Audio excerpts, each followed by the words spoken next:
Previously on Saving Throw. After fighting their way through the green guards of Stay, our adventurers finally stood face to face with the World Druid Arelaa, and found her to be different. What's it look like? Overgrown and twisted by some mix of magic, trees, roots, of crystals, and whatever was once a regular person's body. You see whatever this is. Alistair, you're on? The heroes tried to convince Arelaa to stop before her dream endangered more people, but she refused to listen. This is my dream. This is my dream, and I'm still the one who shapes it. Would you still like your dream if you knew it was a nightmare for everyone else?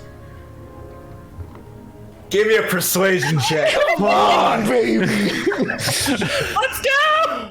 Losing control of the conversation, Arelaa imprisoned our party beneath the High Manor, where they met up with another prisoner of Arlea's dream.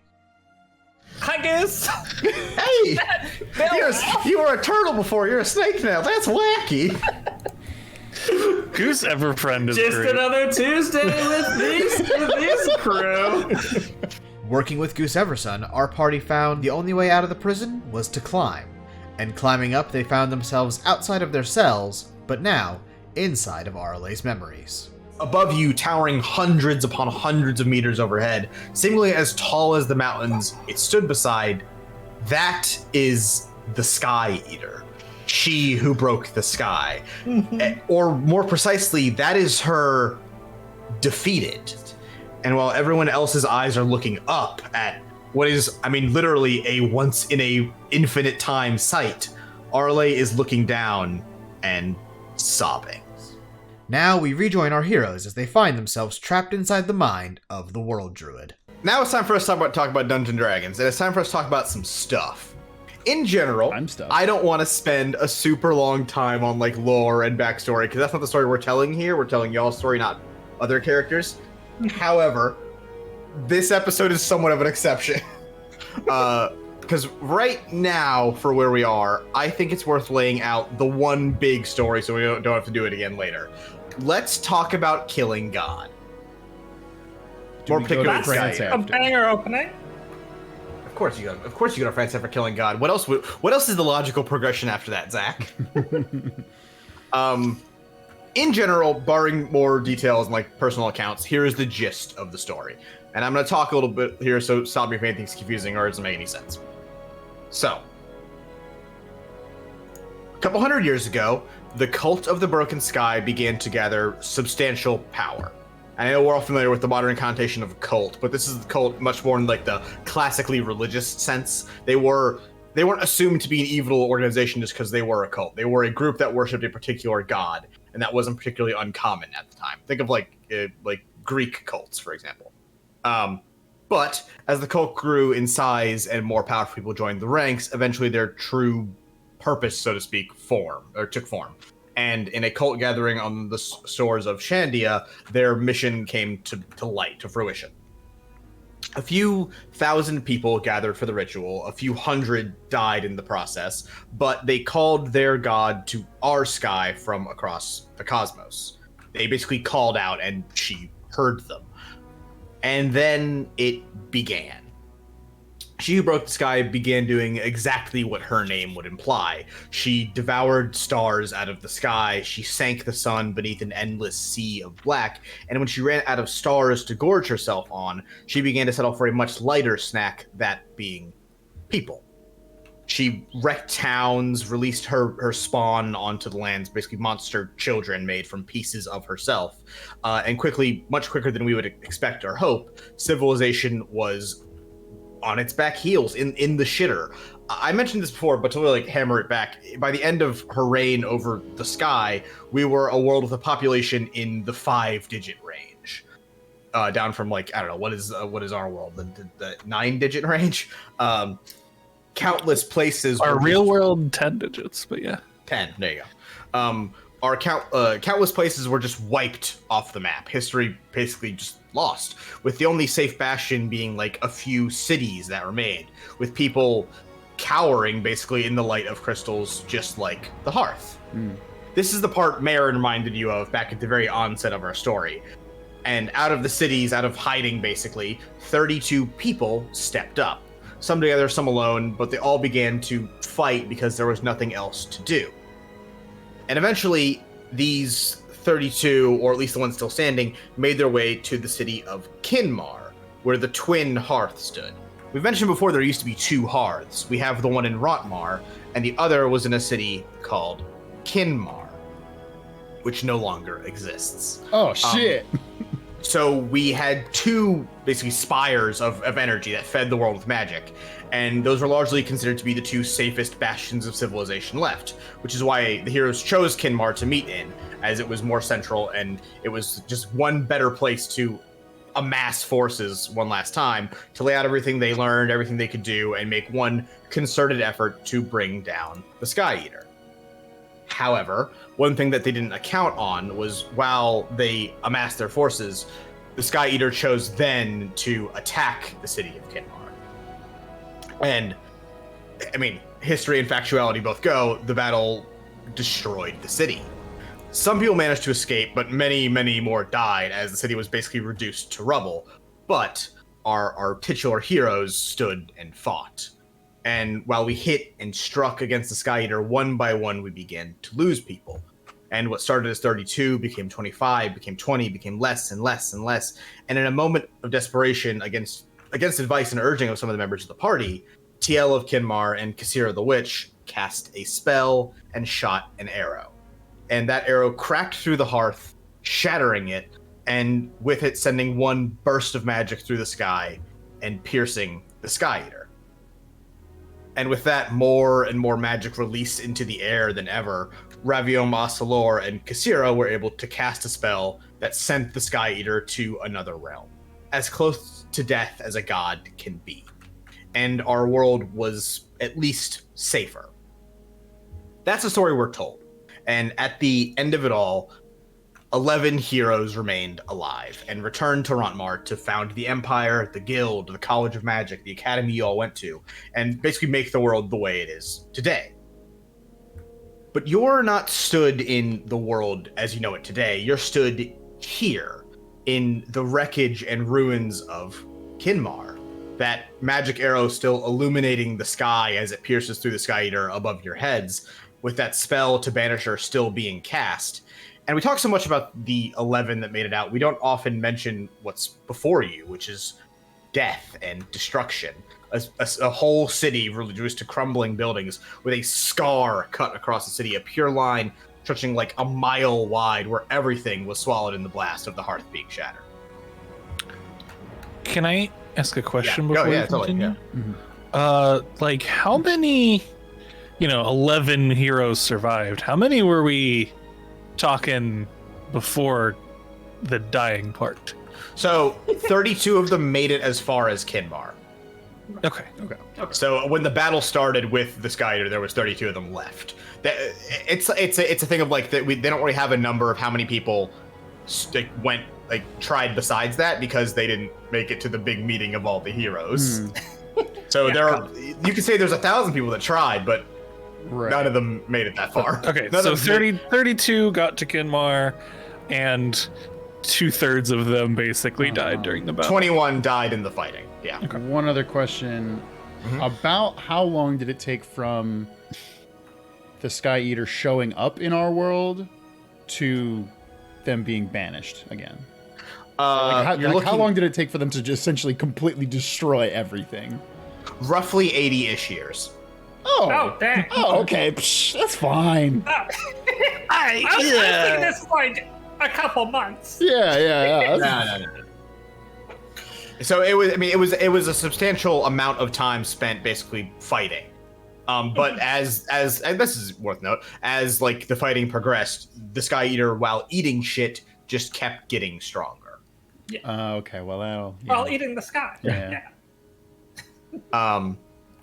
And from here you can see, and even here you can see, while there are people dotted along like rooftops and hiding beneath the remaining structures, much more than signs of life in the flooded streets and of the city, there are, the most polite word to use is corpses. even the heroes, they're not all stood here. It's not like a triumphant force of 11 people standing on the hilltop all posing and looking out on their accomplishments. I actually would like to shout out the person who noted this in the last comments of the video that said, hey, wait the fuck, where's the rest of them? They're not even all here. Only 7 of them are even here around you, and half of them look like shit. And even in their greatest moment of triumph, Arelaa isn't even watching. She's crying. Mm-hmm. But I've talked for a while now. That doesn't really do anything but give context for where you are. You are here now, and that's the most important part. So let's pick up right here with Arelaa crying and a cat meowing. Arelaa is holding something, and from what you can tell, it's just like a piece of cloth, like burgundy-ish cloth, tattered and with strands hanging from it. And she clutches it to her chest like she's holding on for dear life. And you are here, so I open the floor to you 5 plus Goose. Now what? Can we see what she's holding exactly? So it's like a red piece of cloth. It's just cloth. Like, it's not like there's nothing unique about it. It looks like it could have been like a shirt or a cape or anything. Is there someone here with the same like colored cape or clothing of any kind? So most of the heroes actually do in fact wear red, but this is not the same as anyone else standing around you. Right. What are they currently doing? Just like staring? Everyone besides Arelaa they're not frozen in time, but they're moving like at like 0.1 speed, and they're all looking up at the sky. Everything is effectively frozen in time here. You said Kade has his other axe, because I have his other one. He has both, though? Yeah, Cade has both of his axes. Cade, just a quick recap for who's here. Yeah, Cade is here. You can recognize him by his axes, which Chiron has one of. Marin, who looks younger. TL of Kinmar, who's the one that shot that arrow I just talked about. Arelaa, kneeling and crying. Hepturn Keltier, who is a vampire lord. They're standing behind everyone. And then Raviom Salor, who is one of the wizards basically casting the spell that is sucking the Sky Eater away. Pressing XXX and YY. That good suck. Mm-hmm. Is the cloth that Arelaa is holding like naturally burgundy, or like blood has stained it red? Natural. That's the color of the shit. That was not what I was expecting. That wasn't what I was expecting either. And I guess just for other painting me a picture with words, how is the not there crystal anymore? Like, is fucking magic just like frozen in the air with this giant explosion that happened? So there are still chunks of it floating in the air. Basically, like when it shattered, those were pieces that were strong enough to basically be their own little crystals. In the actual air, normally you'd have to cast this thing called Detect Magic to see magic. There is so much fucking magic in the air from where it was shot that it is just everywhere.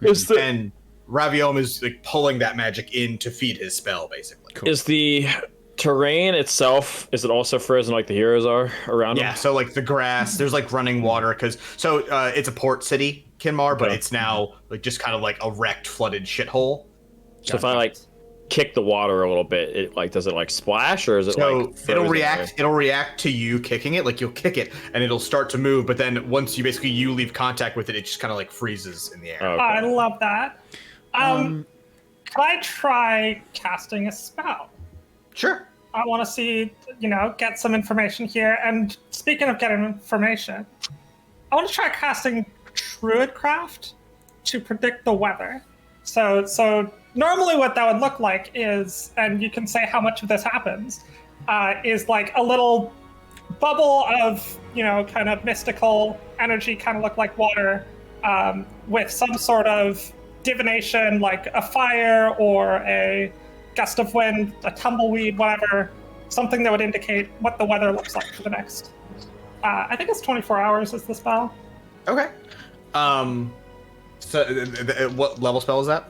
It's a cantrip. Oh, great. So you cast your Druidcraft to detect the weather. And the weather denotes clear skies and no chance of rain, and it's just like it's going to be a nice, placid day.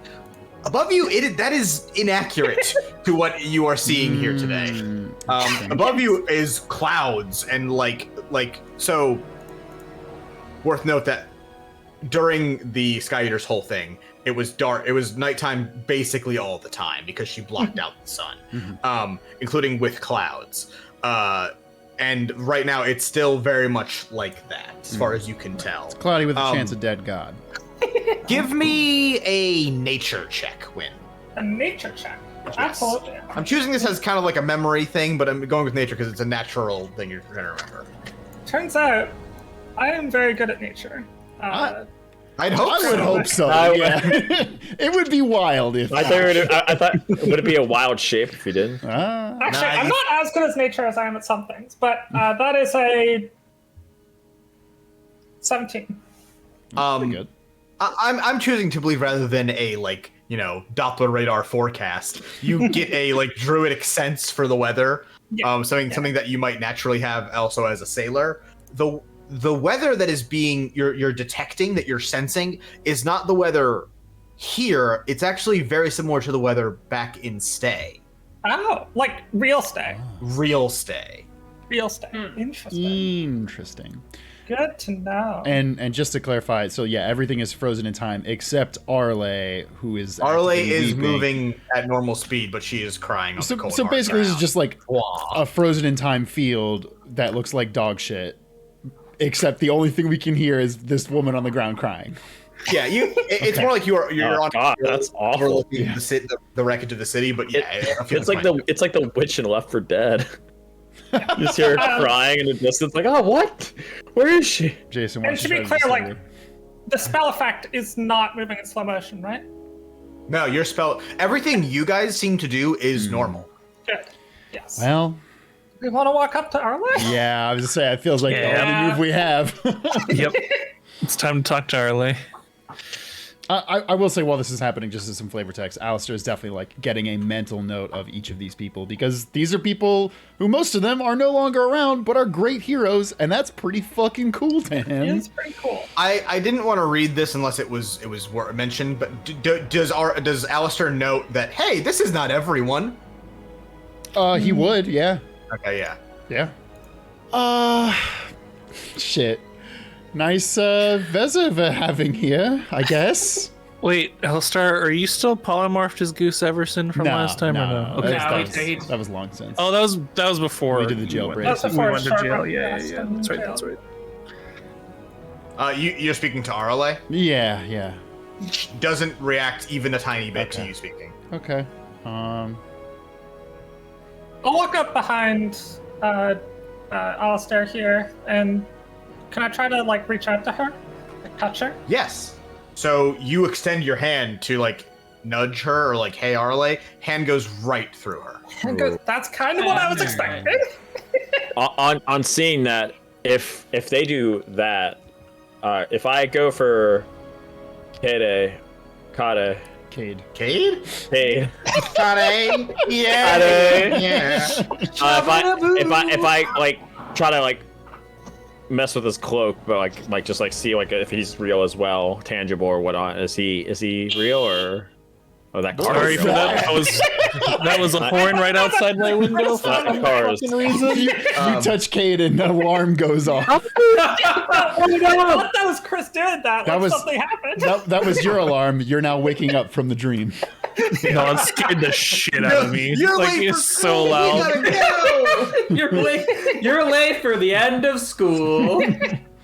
Chiron asked before that edit. Is Cade corporeal as well? Is Cade corporeal, real, tangible, tactile? Looking at him, yes, but as you move a hand, move his cloak or something like that. Straight through ghostcraft shit. Well, hey, I got a lot of spell slots left. I'm gonna cast Detect Magic. Wait, no, I don't have that one. Oh, you don't? I have Also, dispel. Chris did say earlier that literally said everything's magic. You can detect everything as magic. Yeah. I will be fair to you guys because it's been a month and like a week since we recorded this last. When you cast detect magic the last time, which was in the cells, fucking everything is magic. Yeah. It was like coded. It's like a layer of it basically. Well, hey, I'll cast dispel magic. I don't know. See what happens. If this is if we're trapped in some big illusion, then I'd love to not be. Yeah. So how does dispel magic work with things that are a higher spell level than you? And you need to make a roll. For the folks at home. It is for each spell of 4th level or higher, make an ability check using your spellcasting ability. The DC equals 10 plus the spell's level. On a successful check, the spell ends. So for any spell above 4th level, you have to roll a die to succeed.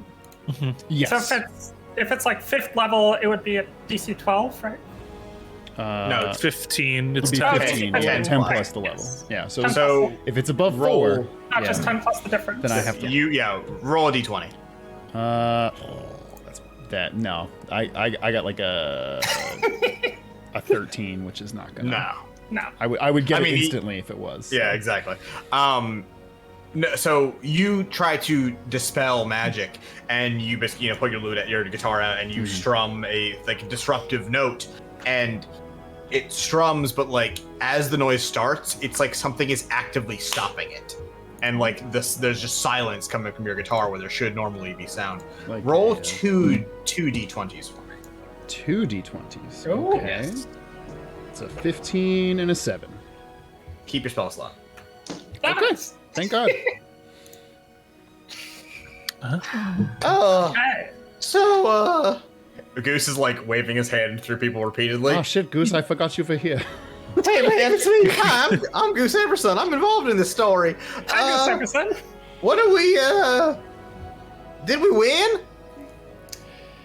Well, if Arelaa is to be believed, then no. But as far as we've been told, this was a victory. Some 200 years ago. It would appear we are once again in some sort of memory space, and we appear to be witnessing the single most important event in recorded history. The hole that we climbed up closed up. So it wasn't like a hole. It was It was. you were in one second you were climbing up, and the next second you were like getting to your feet, But out of the grass, basically. it looks just normal, is what where we. Yeah, came yeah. from. It's just ground beneath your feet. Yeah. Okay. Goose, did Arelaa tell you much about her involvement in the fight against the Sky Eater? She didn't like talking about it much. I asked Woody, on occasion, and he said, well, basically the same, that Arelaa didn't like mention it too much. I know that, I know she lost someone in the fighting. I mean, Did that someone happen to have a burgundy piece of fabric that you might know about? Or... I don't know. I mean, they're all wearing red capes and shit. There's no like other body or anything around, right? No. No. Goose, when you were around when Arelaa died, right? Yeah, I was at her funeral. I mean, I helped carry her body to the crypt, the coffin thingy. Did she ask to be buried with anything? She has to be buried in that there coffin that we had her in, but that was about it. She wasn't asked to be buried with like some crystal or something like that? No, nothing like that. We already talked about that. Yeah, you already asked him that, but yeah. Oh, sorry. Yeah, I was going fine. for like memento of someone who was lost rather than like the crystal Yeah. thing.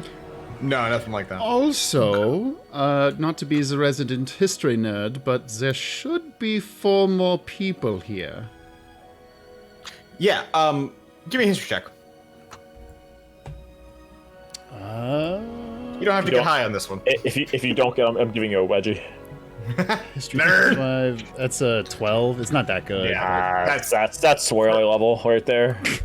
luckily for you, you're getting a swirly. But luckily for you, it's worth noting.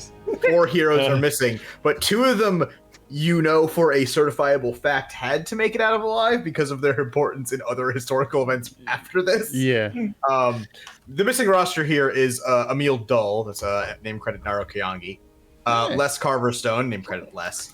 And the other 2 notable ones are Talor Ront, who is the first emperor of the empire and who Rontmar is named after, whose family Rontmar is named after, and Kassira. Kassira at the time would have been known as Kassira the Witch, but more modernly, and how you all know her, would be Headmistress Kassira. She's the founder and head of the Adventurers Academy, and to even this day, is the one that oversees the training of new heroes and adventurers. And we haven't actually talked about this prior, but it was her final decision that you all did in fact pass and were permitted to graduate. Well, thank you. Thanks. Kassira. She set us up to fail, obviously. There's a Of ploy. course. Kassira's still alive then. Okay. So Yeah. Yes. Yeah. She died. She just passed passed away. us. She said, "You guys graduate." She passed us and passed on. So the only got one the movie disease. the only one that could possibly be dead is the 3rd one you listed then, because the 2 are important. Taylor Rot. Yeah. I'll just in the sake of fairness, Talor Ront is a human. He's deceased. Cool. Cade is a human. He is deceased. Dranat Shamari is a half elf. He is deceased. Heptor and Keltier is deceased, and the rest are all alive, I believe. Or like Well, I meant like in this frozen time period or whatnot. oh yes. Yes. The only one who would be missing that could be that red cloak is the 3rd person. Yes. Or one of the 21 other people that died. Well, That's true. they don't have a name, so I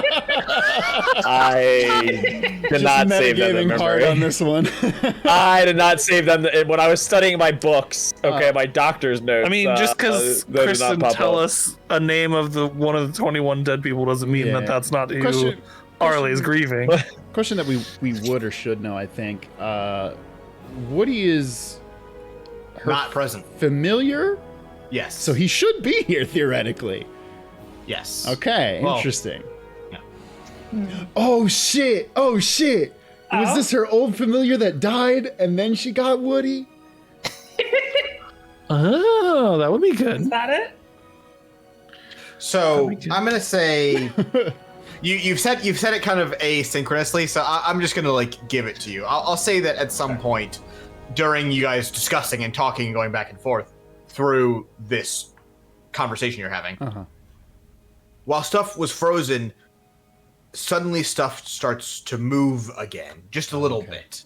Okay. And Heptor and Keltier, who's standing behind you all, is the first to move, and he takes a few steps towards Arelaa, like literally passing straight through you as if you're not there. Limping heavily as he reaches up to a clasp on his armor, releasing it and letting like the heavy plate body fall to the ground. And he places a hand on her shoulder, fangs long as the sun like shines through the cloud, and he winces a little bit. We will find him. He speaks softly before dark bat-like wings sprout out from his back. His hands turn a little more claw-like, and he flaps off into the shattered city below. And behind you, Cade and Marin stir, and as they begin to step towards the edge of the cliff, everything once again slows to a halt. So they're looking over this cliff of the giant chasm that was made by this Giga arrow. Yeah. Okay. Yeah. It's basically rubble. Like there's nothing like discernible there. It's like Somebody cast a big Kamehameha is what it looks Yeah, like. exactly. Yeah, the final flash happened. Yeah, okay. Goose, would you happen to know anything about who he might have been referring to that they would find?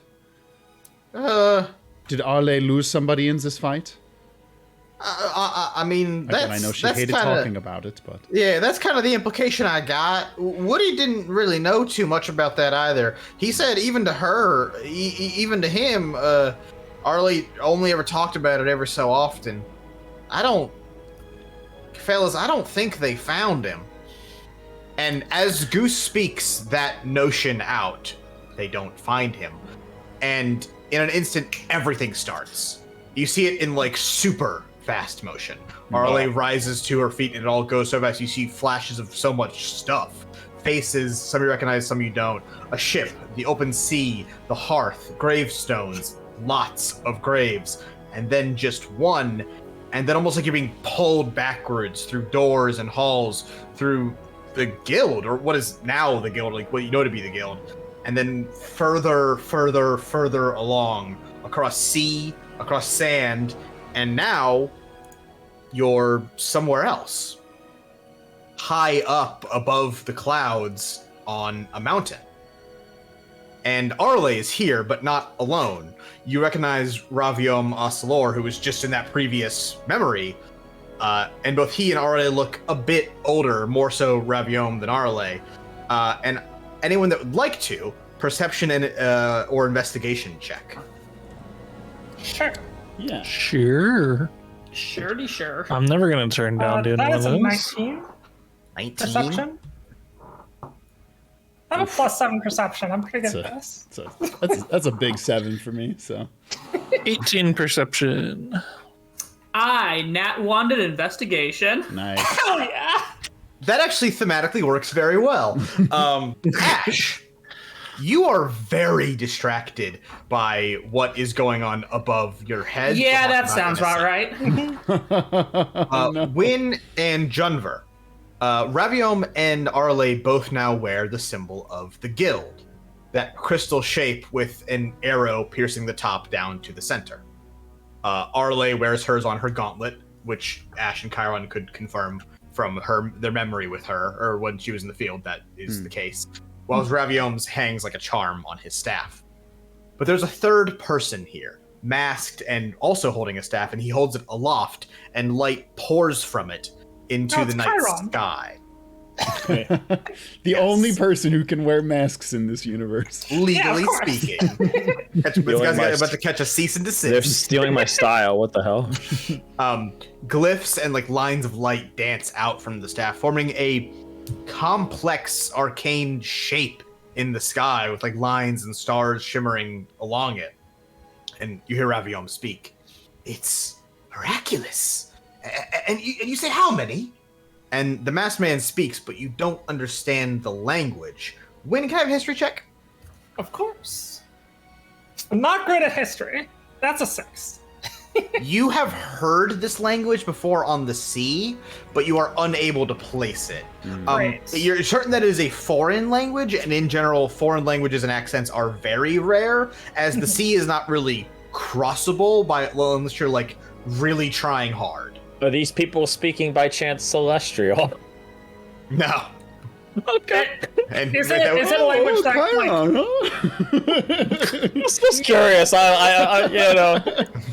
I heard some gods pretty speak cool back if in it the day. Yeah. is it a language that like I or any of us could like make out words or notions in? Or None of you speak this language. I'm mad None of us because I speak, almost yeah. took the spell for that and I didn't. Raviom continues responding to the sentence you couldn't understand. 5 more? That's amazing. Well, that's near preposterous, but sorry, what did you say became of the rest of them? And Arelaa interjects, taking a step and physically placing herself between the two talking men.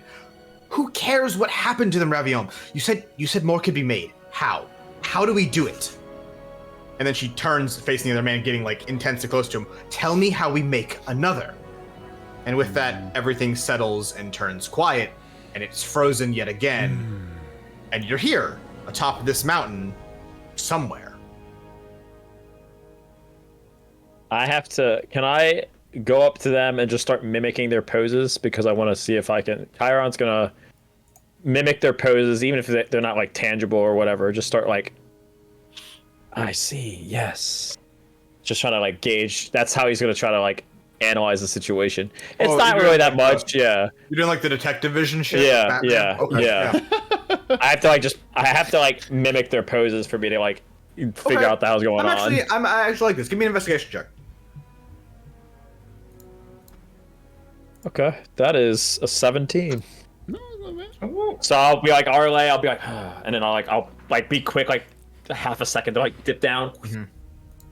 So here's what you were able to glean from that investigation, is that they must have just gotten here.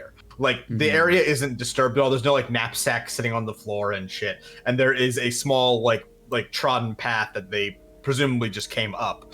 And the guy who is like gesturing up and basically making this star-shaped thing in the sky is there. Everyone's looking to him. He's clearly the one that is showing and not telling here. Okay. Why is the ground tactile and the people are not? How am I supposed to study? I like look at my syringes like menacingly. I'm like, damn it.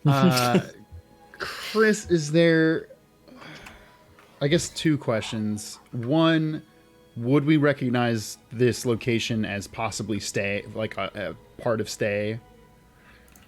Or is it just like a general wilderness mountaintop kind of thing? I'm not going to make you roll for that. The landscape is vastly different from Okay, Stay. that's all I wanted to know. And Stay is like a, foresty town. This is a rocky ass mountain. And fucking sure. From in the distance, you can see that there is desert or sand. okay. So is this anywhere any of us would recognize otherwise? None of you recognize this location. Is this the sandy beaches of Cabo? No, this is Destiny Island from the hit video game Kingdom Hearts. Oh, of course. Simple and clean is the Chris, we're gonna get copyright strike. They can't stop me. Hikaru So- is gonna kick our asses. So she's looking for her bloom, right? That's what it seems to me. My only question is, well, I have many questions. The question I actually want to ask is like,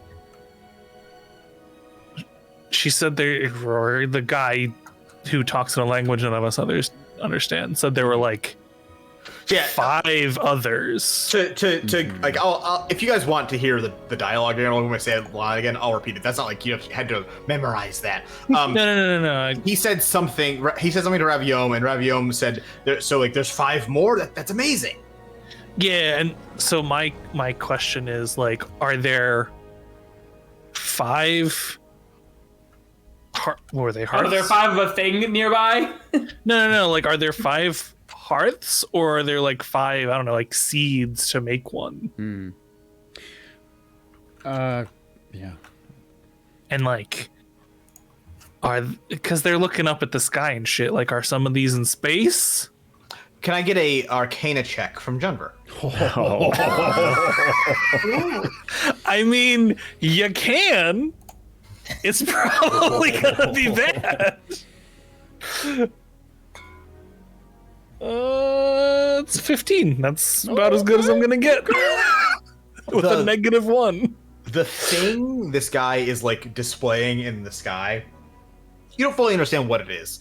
It's like, lines and dots in like a big circle. It doesn't really make any coherent sense. But there are other smaller figures within the shape that he is like painting, basically. And you recognize those as runes.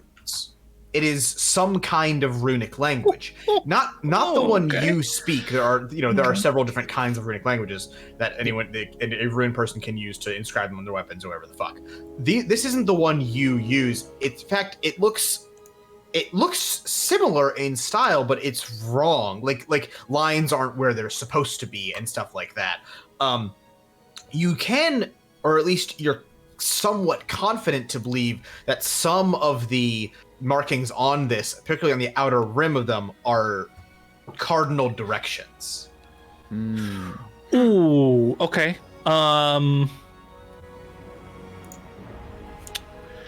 So we know where Kinmar was. We know where Rontmar is. Mm-hmm. You know where Stay? We know where Stay is. Mm-hmm. Is there any chance we can like connect the dots on there with When what we he's make it a bringing giant up? transmutation circle? Well, I Stone? don't necessarily mean like transmutation circle, but maybe it's not. There's 5 crystal. Maybe there's these fucking ley lines type of things, or centers of power, or something like that. Like, Yeah, Chris, is this thing stable enough where someone could take an accurate recreation of it in a notebook? So, go ahead, roll me a Would that be performance to draw? What would drawing be?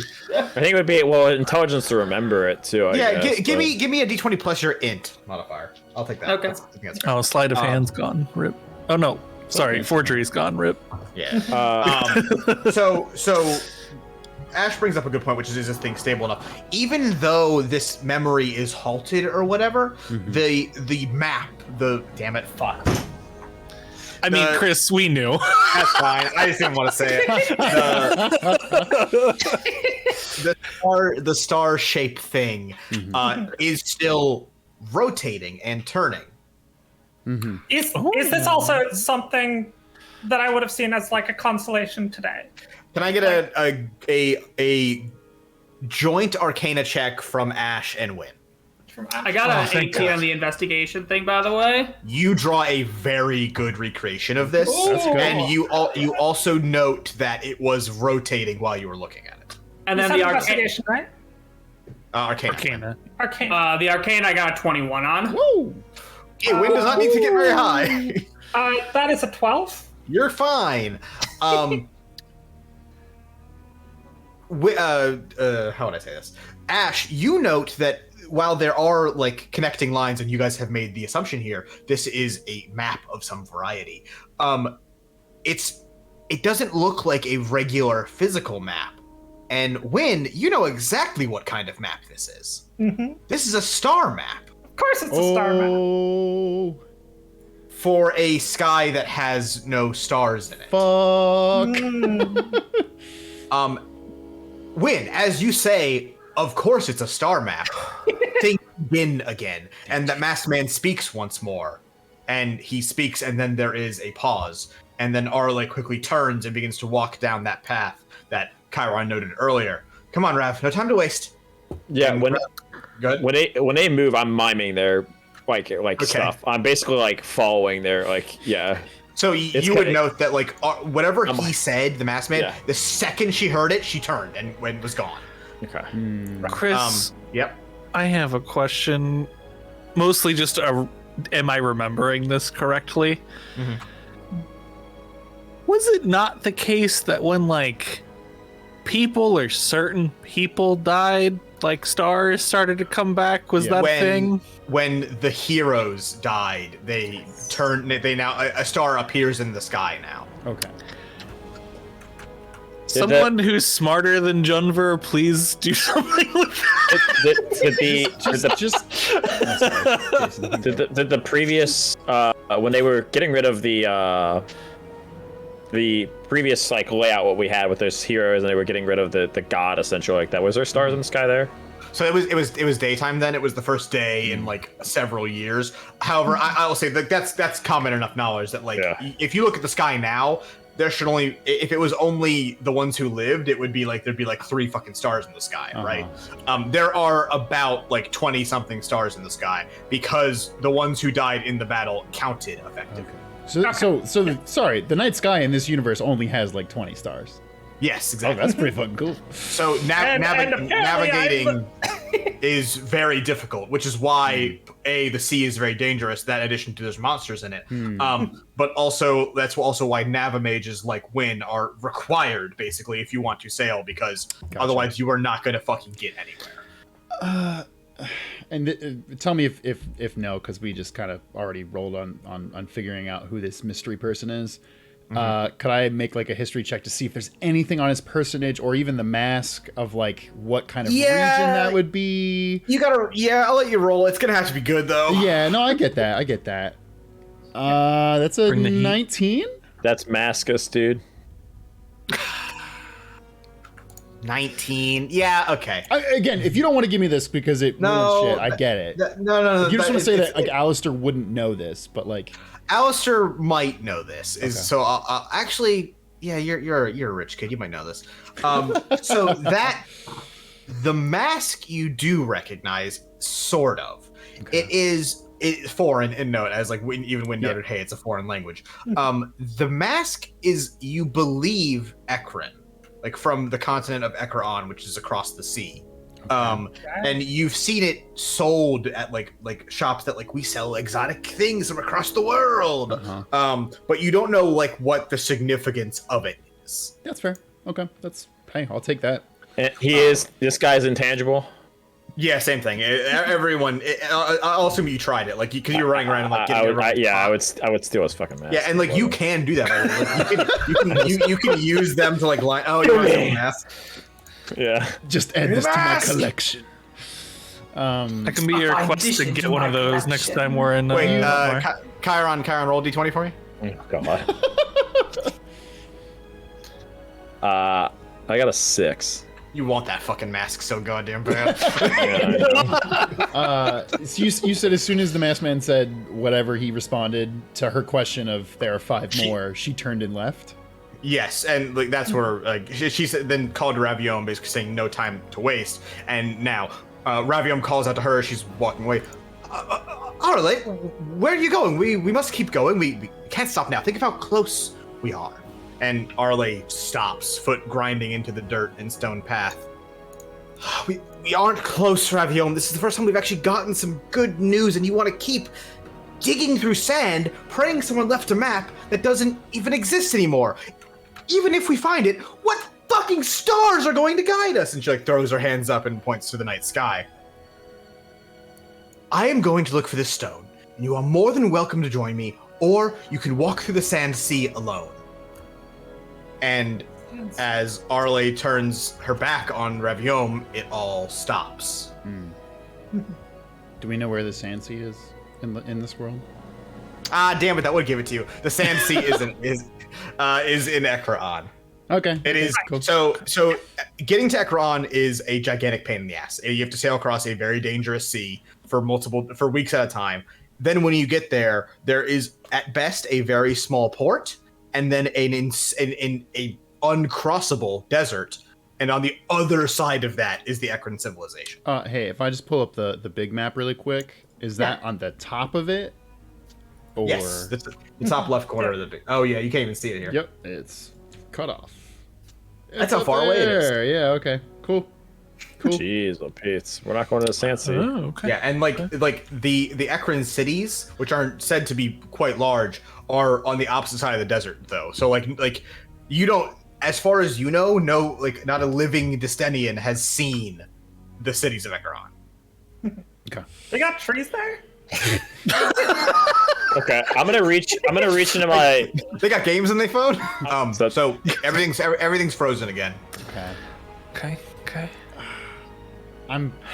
Okay. So they said that short exchange, and now she continues to walk off, and Ravioli is still sitting there. She told Ravioli Formioli, like, you can either join me or you can walk through the sand sea alone. And Ravioli doesn't look like he's buying it. Do you say that as Alistair? Ravioli probably. Sure. You know what? Yeah. Ravioli doesn't seem like he's. I know his real name. Sorry, what is his real name? I don't think his name is Raviom. Ravio. Just Alistair because he's wouldn't say a joke for his name. Just because he's hungry, yeah. Good. Raviom and Arelaa seem to have a little bit of a split over whatever their course of actions were here. Once again, very similar to how when Goose Everson spoke the last time, and then everything changed, it all begins to move again. And you see those same flashes and bolts of things changing. Sand, sea, sails of a ship, across land, across cities. And then you see fucking everywhere. Plains, snowy mountains, rivers, Trains, lakes, automobiles. You gotta get home in time for Christmas. And you see It's Thanksgiving, you charlatan. Fuck! Do we happen to see everything, perhaps everywhere, maybe all at once? That was actually the joke written in here, but we got to a planes, trains, and automobiles I'm proud of us. which, by the way, wouldn't have guessed in a million years that's where we were going to go. No. It's an incredible movie. It's good. And you see other people in these like flashes of moments. You see Marin and Hepturn, Emil Dull, Cade, glimpses of them as you watch moments basically fly by you. tearing through like cultist hideouts, fighting back spawns of the Sky Eater and other monsters. You see Arelaa digging through a chest in some dark dungeon, and this goes on and on and on, fighting, moving, searching, high and low. Junver and Wynn, can I have perception checks on both of you? Of course. I'm gonna roll like a wisdom saving throw because this is fucking awful. Like honestly, like my guy would be fucking not happy here. Okay, I see what you're saying. 13 for me. Jesus God, I got a 13 on my wisdom saving throw. I don't know what I'm fucking rolling against, but I feel like I'd be fucking like you see everything. Are you you're like in a just like motion state. sick? It's not motion sick. It's like literally like I think I'm like fucking dead. Like this is awful. While watching through this, Chiron, you lose the plot basically. Like you kind of like are like so overwhelmed by it that you don't fully compartmentalize anything that you're seeing. What was the roll from Junver? 13. That's good enough. One of the places you see whip by super fast, you recognize very well. It's Greytaunt, which is the mountain home of the Storm Giant clans. Okay. And the Storm Giants don't have a notable relationship with the guild. Like, it's not like they're enemies or whatever, but like they didn't really ask for guild help even during like the worst of it. Chiron goes up to Woody, hoists him up by his shirt. I don't know where we are. Goose? Just Goose. Yeah. Grabs him by like the shirt collar here. Like, whatever you're doing, get us out of here. I can't. Alistair, this is. Sorry, you finish your line. I can't. We cannot be dead. Like this has to be just some kind of dream. Just get us out of here. You know Arelaa. Just stop. Whatever it is, you have to be the one who knows this. I don't think this is his fault. I think we're in some sort of magical memory-scape. No, we can't be. No. Magic is a wild thing, my guy. Let's. I understand this is a lot. It's a lot for us. Let's take a breather, and we'll. I think this is going to give us the answers we're looking for. As you guys are, I don't want to say arguing, but arguing. Eventually, as you're standing there and like talking, intensely to each other, you see Rontmar, and you see it change with bigger and bigger buildings, and almost like grinding to a halt. You find yourselves back in the office of the guild, and Goose speaks. What, fellas? I think we're getting closer. Actually, is there like desk and stuff here? So. We're at the guild, also, or I just want to know because Wynn did get a good perception check. Sorry. Wynn, you can't place individual locations because it just goes by too fucking fast. Of course. But from what you can tell in these flashes of like places, docks, ports, towns, plains, mountains, you can see. You've seen glimpses of these places too in your life, and they are all over the Empire. You're seeing places that are basically far and wide all over the Imperial continent. Interesting. Okay. But now you find yourselves. She's been all over. Yes. And now you find yourselves back here in the office of the guild. The room is laid out differently. The three desks are missing. That's probably the most notable thing. It's much more empty. And where Marin, Vessler, and Darmay should be, instead, there are 6 people here. Marin and Arelaa and Forest Woody are the ones you noticed first. The ones you're most familiar with. Okay. Or at least, you know them. And then you noticed Cade, who looks older. Hepturn Keltier is here, and TL of Kinmar, and they are shouting at one another, or at least TL and Arelaa are. I mean, I'm gonna run up to him and make a attack against him. Honestly. Okay. I'm gonna do like a flying punch or something like that at him. Yeah, like, roll me an attack. I got a 20 to hit. So like you basically swing through and you just fly through the. After I do that, I land, slide, and just start like punching the ground or something like that in frustration. Like I'm just fucking losing it. I'm it's over for me, dude. I'm fucking done with this shit. I just keep hitting the ground until there's like crevices there. Goose walks over. Hey. I push him away. Well, okay. Hey, look, buddy. I'm real sorry. I was supposed to be the person that saved Stay and all that shit, and then they had to go and drag y'all into this. And fella, I realize you don't want to hear this right now, but I'm gonna get you out of this. I promise. That's a goose Everson guarantee. As I'm like punching the ground, I go, not like this, not like this, and I rip off my like mask, and it's like my bandaged fucking face. It's just like, I was like, I can't take this anymore. Hang on. I want to try something. Yes, go ahead. I'm going to put my shield up and put myself between Chiron and whatever he's hitting at the moment. Oh, it's some Final Fantasy X shit. You know what I'm talking about? I don't remember what you're talking about. It's been 2 months since I played that game. Tidus punches the fucking summon. Nope, don't remember that. I'd like to assume that Chiron is skilled enough, even though he's raged, to punch just like around him. Well, are you punching around or are you punching the shield? Oh, is he trying to block my shit? Well, he's like giving you something to hit. Yeah, I'm putting basically I am trying to act like a punching bag as I'm going to talk to you. Yeah, I'm hitting the shit out of this thing. Okay. I'm denting it, fucking whatever. I don't know if I would dent it with my fist, but I'm punching it. Buckles are hard. This is not a buckler. This is my shield. Your tower shield? Oh yeah, no chance. Okay, so you're just wailing on it? Oh yeah. Okay. Chiron, I know it's hard. I know there's a lot going on, but you need to get a hold of yourself. No, you can hit.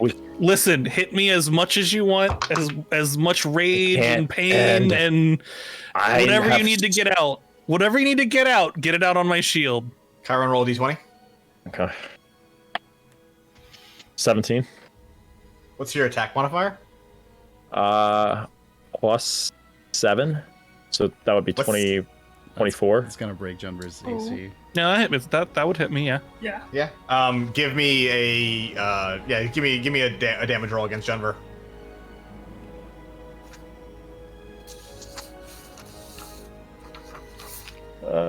Six now. Sorry. Didn't think we'd be rolling damage dice this episode. No. No. 2 plus. Oh yeah, 2 plus. I think 4. So yeah. Okay. 6. Yeah. I'm gonna say over the course of this like kind of back and forth conversation you're having, you just keep wailing on it, and like the shield repeatedly slamming into Junver is like what is dealing that cumulated 6 damage over time.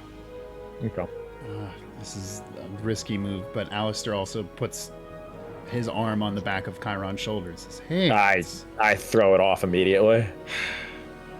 And my fist eventually are like a bloody red pulp, and then I go like to rebandage them over there after I'm done. I just go off my own, just like rebandage everything. Okay. All right. Let's talk about these. Yeah, Alistair shakes it off, but if he's calmed down enough, yes, I would like to focus on what is happening on this scene, because we're gonna get some clues here.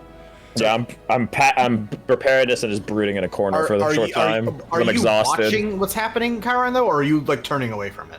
I'm turning away from it. I'm just fucking exhausted, tired. I probably just like was punching straight for like however long, 2 or 3 minutes. So before we get into the stuff that we all want to hear, I do walk over to Chiron.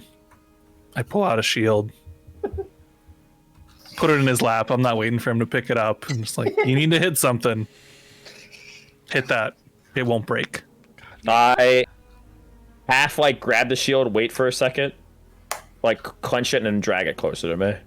Yeah. That's so good. I adore that. In the center of the room, there is the argument that is happening. Mm-hmm. And I'm going to say that they were arguing, but you didn't miss anything of like note during that, because that'd be shitty. Also, I mean, I was paying attention to it the entire time, so if anything they missed, I can relay it. I would say the main thing is like they are... TL and Arelaa are very angry at each other over something, but they haven't said what that is. Mm-hmm. You hear TL speak. At what point have you wasted enough time? At what point are you going to get tired of this, Arelaa. There are people that need us. There is real danger out there. And every time we need each other, you've taken 2, 3, 4 of us on your hunt for a wild fucking pebble. And Arelaa steps closer to TL, the half-elf and elf now, like, nose to nose, as Arelaa shouts back, "That's why I never asked for your help. We have a responsibility to the world to fix what we've broken." And TL interjects yet again, "We have responsibilities to people that still live in this world."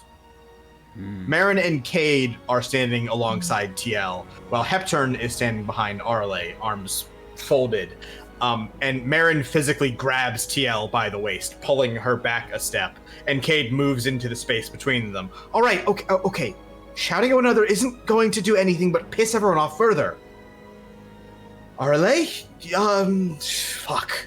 You know I hate this kind of thing. I want to say fuck it. I want to say let's keep digging. Let's turn the whole empire upside down and find your seed.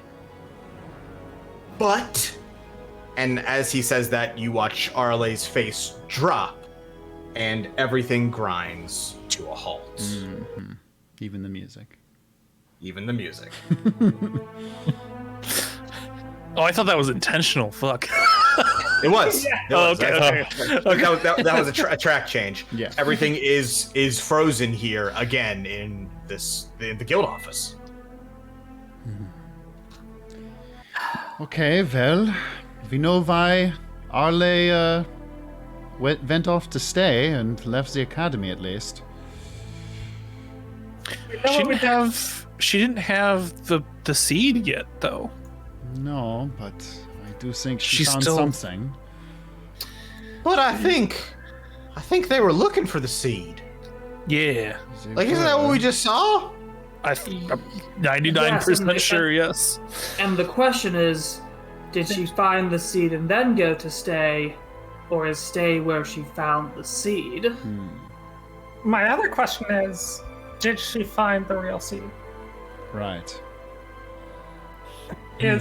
But if she found it, why are they all mad at each other? Well, Maybe she... And this Well, is she a didn't. vile She definitely theory. didn't find it yet. Maybe she made her own seed. And it Yeah. doesn't have the same properties that a natural one might provide.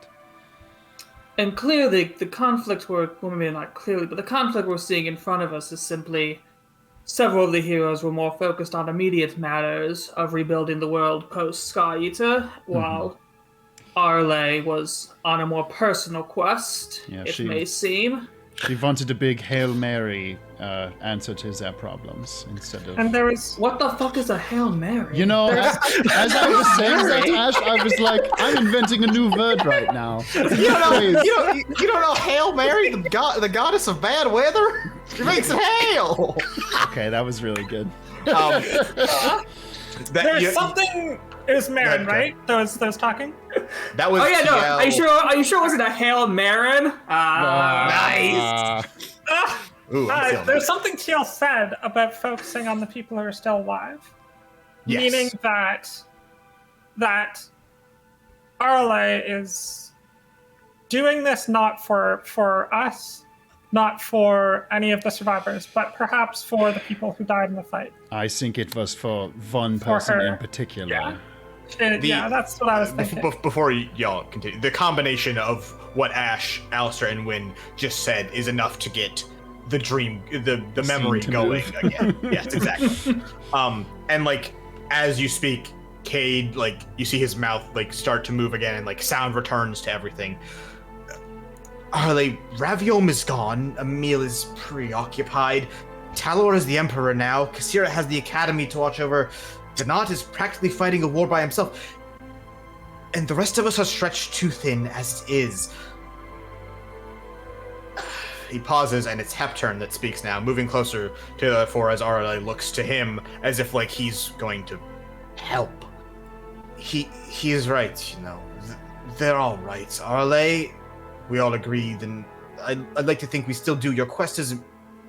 It's important, but we have Talor Shatterguard now. We have the Mages College learning what they can. Don't...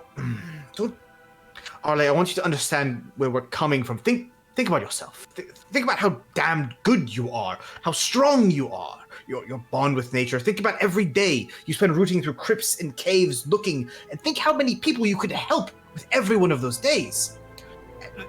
There are still spawn out there, still the cult, bandits, rogues, who knows what else. Think how many people we could help, we could save. He extends a hand to place it on Arlee's shoulder, and she shoves it away. What good is all that if we're living on borrowed time? We don't know that. I do know that. And for once in your lives, would you please listen to the only fucking druid any of you know? And the room freezes yet again. Okay, so...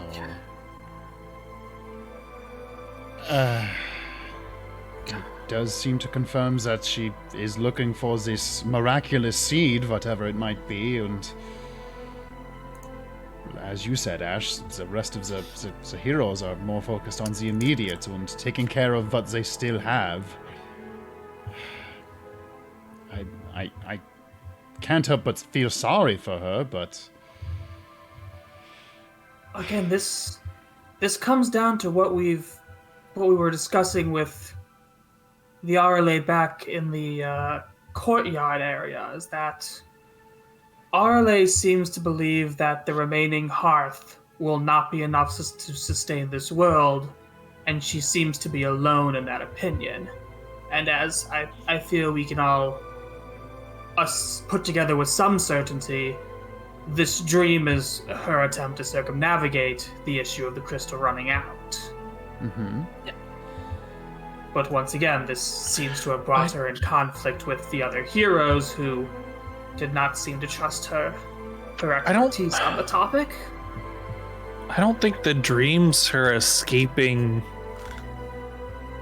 the future of the hearth running out. She's trying to make a new one. Oh, for sure. Well, yeah, I mean, circumnavigate the outcome she believes that was going to happen is more what that was implying. And so, just to confirm, Chris, we have not been led to believe that the hearth will run out as long as we maintain a sustainable magic usage in this world. Yes, that's basically it. Okay, yeah. okay. So the way, pulling out of like the narrative for a second, the way this kind of thing that we're doing works is like, I assume you get it, but just to make sure, like when you say something, the next like bit plays, right? Yes. Mm-hmm. Yep. Yeah, we're finding words to. I believe, yes, exactly. Thank you. I believe that you guys actually know what the next trigger is. I just don't think you've said it out loud. This is us playing Immortality. We just got to find the right clip. Yeah, exactly. MEH, thank you for the follow. Yeah. God damn it. I have like 7 of the names written down, but not Ravioli. What the fuck is Ravioli's name? Raviome. So Raviome is dead. Wait, where is he's dead? Raviome? They said he's gone, which yeah. I assume to be dead, but last we saw him, he was or he's going actually to that Zancy and has not returned. Perhaps this is when Arelaa goes to stay. I think you are 100% correct, Vin. I'll give it to you off that. It's not the exact phrasing I'm looking for. Also, Chris, didn't you say Woody was here? Oh yeah, Woody was here. Yeah, Woody is here. Has not said a word. Okay, I mean, I'm assuming he's on. I mean, is he posturing with Arelaa? Yeah, is he just standing next to Arelaa, crawling on Arlea's shoulders? Standing next to Arelaa. He is a squirrel. He's big for a squirrel, but he's still a squirrel. Okay. But he's standing on 2 feet, and he's got little squirrel hands. So in the first memory, everything was slow except for Arelaa. Yes. Right. Arelaa was crying. In the one on the mountain was that the case, or was she frozen too? She was frozen. The star thing wasn't. Okay. Right. What's not frozen here? Everything is frozen here. Damn it. What about Woody? Woody's frozen. Okay. What if I poke Woody? Yeah, hand goes Still through. incorporeal, yeah. Okay. You have hit an interesting thing. Can I have a perception check from Jennifer? Yeah. 18. Outside the window, of the guild office is the hearth. And here, even in the memory, the hearth shines and gives off that magic energy, just like it does in reality. And then when the world stops, it doesn't. Okay. Oh.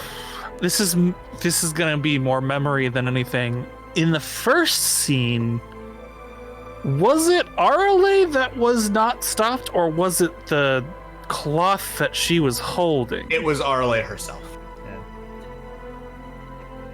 'Cause she was Okay. crying still. Yeah. It's not something I would have thought of at the time, but like it seems like the big sources of magic in each scene are the ones that aren't completely stopped, right? So in the first scene, I'm like, well, maybe the cloth was a big source and she was just holding it. Because like the whole crystal shattered in the first scene was like frozen still. So like, why was Arelaa moving? I was going to say it was whatever the focal point of the scene was, but if the outside is what's moving and not the inside here, then I don't know. My guess would be Arelaa was leaving, so that was what was coming up next, or...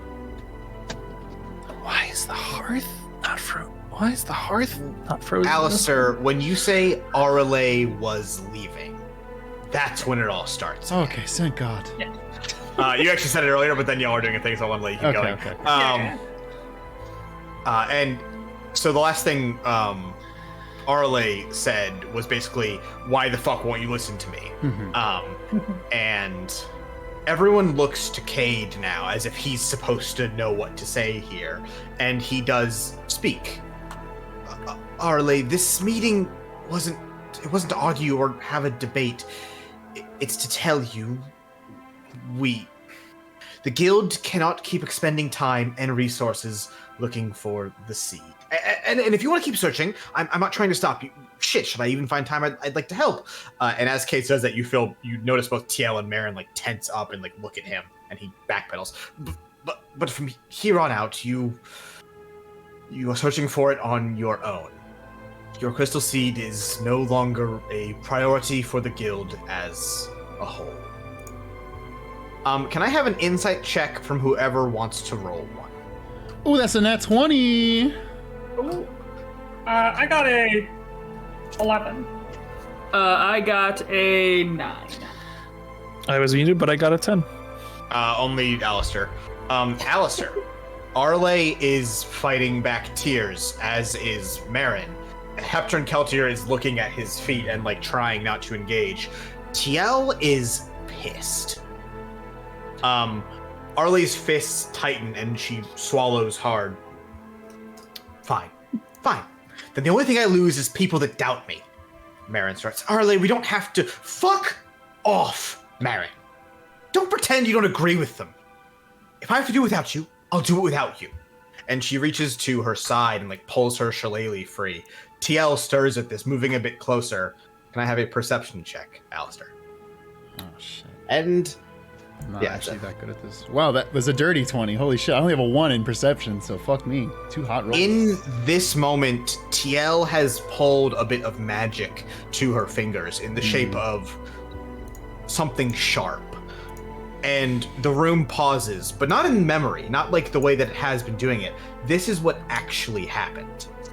They all stop. They all look at each other and look to TL and then to Arelaa, and TL dissipates the magic from her hand and like goes to say something but doesn't. And Arelaa scoffs. Here, TL, you'd rather have a weapon than have me here anyway. And with that, she tosses her shillelagh to the floor and it lands with a thunk. Damn. And the last thing you hear is Marin calling out to Arelaa as Woody turns to follow her out of the room. And the room itself begins to fade away. One by one, the members of the guild disappearing. And then once again, we see places far and wide, swamps and fields, caves, ruins, and for a while, we see Kinmar again. Rooting through rubble, battling off more Sky Eater spawn that seems to descend from the sky as Arelaa and Woody are looking through whatever they're looking through, and then for a while we see nothing. It's just dark here in wherever we are, and you're all stood here in basically black nothingness with Arelaa and Woody with you, and Arelaa breathes shakily, nervously, and then she opens her eyes, and you are somewhere. It's dark, really dark. Those of you with dark vision, perception check. How many of us have dark vision? I do. 22. Junver and no one else? Me. I do. Oh, nice. I got a 7. Oh, wow. I got a 7. So. Oh, you Prij is an owlin, yeah. That Yeah, makes dirty sense. 20. Okay. Honestly, the best two people to do this. The walls, Ash and Junver, the walls of wherever we are is made of rock. Natural, like, cave stone. But it's been carefully carved and chiseled out with markings in the stone. And actually, both of you recognize these from, a check you did just minutes ago. But there is a runic language carved into the walls here. Very, very delicately, very small. And it's not a language either of you know, like I know that runic language like this, but it is the same stuff that was on that star spinning map wheel thing that you saw in the sky on top of that mountain. But the main thing you notice, and all of you notice, is in Arelaa's hand, floating above her palm, is a tiny little crystal. Yeah. Is that it? You hear the voice of Woody call from behind Arelaa, and he's like barely illuminated in the glow of that tiny stone from her palm. I think no. I know it is. I was hoping there'd be another, but this, Woody, this is it. It looks like any other crystal, though. It does, and I wonder how many of them people thought were just that. But I can feel it, Woody. The stone, it's like it's connected to me, to you, to everything. To the world. It feels incredible. And somewhere behind them, there is a crashing sound, followed by the sounds of stones falling and smashing into the ground. And Woody looks behind before turning back to Arelaa. Okay, we gotta go. What now? What do we do with it? Woody asks, and Arelaa doesn't answer. She's like fixed on the stone. Hey, maybe we take it back home. Maybe Kasira can take a look at it, or, someone from the Mages College. And as he's like gesturing for them to leave, everything in the room stops, except the crystal in Arelaa's hand. She didn't take it home. Did she even tell them? I think... Strong suspicion that she did not tell them based on the mission and them sending us. Yeah. I mean, also from the Marins that we know in our time, it kind of seems like that was the last major conversations they had. And something Marin at least regrets.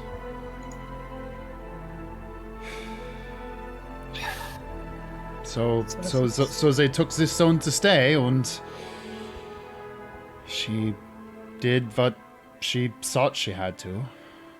When you say the word stay, it happens. Yeah, okay. Arelaa reaches into her bag and produces a bolt of like reddish cloth, and you notice it to be the same one she held at the battle at Kinmar.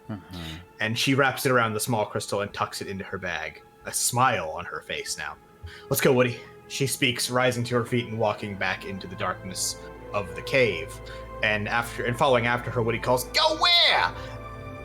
And then you see where, to the surface, once again across the sea, through fields and across plains, and you see here. And you see Arelaa again, looking across a field of grain to what is nothing more than a few scattered buildings. And it's very calm here, and this Goose Eversun speaks again. This is Stay. That's the hill over, that's the mountain, and it's just Stay a long time ago, I think. And as Goose speaks, Arelaa moves, and it's like each step jolts you across the field, covering great distances, until you're all stood before the Wise Tree. And Arelaa rests her hand on it. It feels just like the stone, Woody. It's the same. It's connected somehow. You and I need to figure out how. And then time happens. As time often does. As it do, yeah, as it do.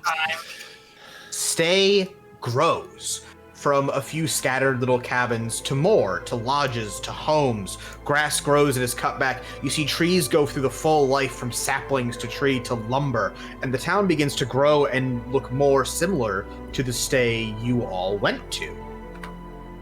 And you're inside now. Good? To be clear, the stay in the present or the stay in the dream? The real world stay. Okay. And you are all inside now, and Arelaa is sat across from someone, and it's someone we haven't met yet in the story, but every one of you knows this person, because sat across from Arelaa, hands wrapped around a teacup, is an Aasimar woman in very well-made clothing. That is Kasira the Witch, or Headmistress Kasira to all of you, head of the Adventurers Academy. And between the two of them, on the table, floats that crystal seed. Arelaa speaks. I haven't told another soul, because they think me mad, obsessed for spending so long on it, but I just can't figure it out. Please, I'm asking you as a friend. And the Aasimar woman sighs, extending a hand to tap against the face of the crystal seed, and it sort of spins in the air as a result. Arelaa, we really should bring this... Kasira, please, for me, just try, and if it doesn't, I'll bring it back to Rontmar. Every mage in the damn college can look at it. Just try. And with an unsure look, Kasira nods. And much like when Darmay dispelled that magical seal on the piece of paper you brought from Bright Harbor, Kasira extends her hand and begins to pull magic out and pour it into the seed. And she continues on and on and on. Ash, can I have an Arcana check? Sure. 19. As you have seen a lot of work with magical crystals, people trying to understand them more, trying to get how they work, including with that process be charging of crystals, putting magic into them. And you know that when you put too much magic into a crystal, it explodes, and it can be incredibly dangerous. She is putting a damn near comedic amount of magic energy out and into this crystal. Enough that would shatter pretty much any crystal you've ever seen, and way more than a regular person should even have in their body. And eventually, with a gasp, Kasira drops her hand, panting and using her other hand to even keep herself upright. Nothing. It's like... Sorry, I need a moment. And Arelaa rushes to her side, placing a hand on Kasira, and with a glow of green magic, Kasira's breathing seems to steady. Arelaa speaks, easy, breathe, take it slow. And after a minute or so, she here, let me get you something to drink. And she rises and collects the teapot and the cup, moving to their side of the room. I'm sorry, Arelaa, I don't know how to... It's like something is blocking it, like it needs something else. It's... Arelaa, this is beyond us. Even the both of us, I fear. And Arelaa nods, looking away from the other woman, and she closes her eyes tightly. But Kasira's remained fixed on the seed, which still floats normally above the table, like nothing happened to it.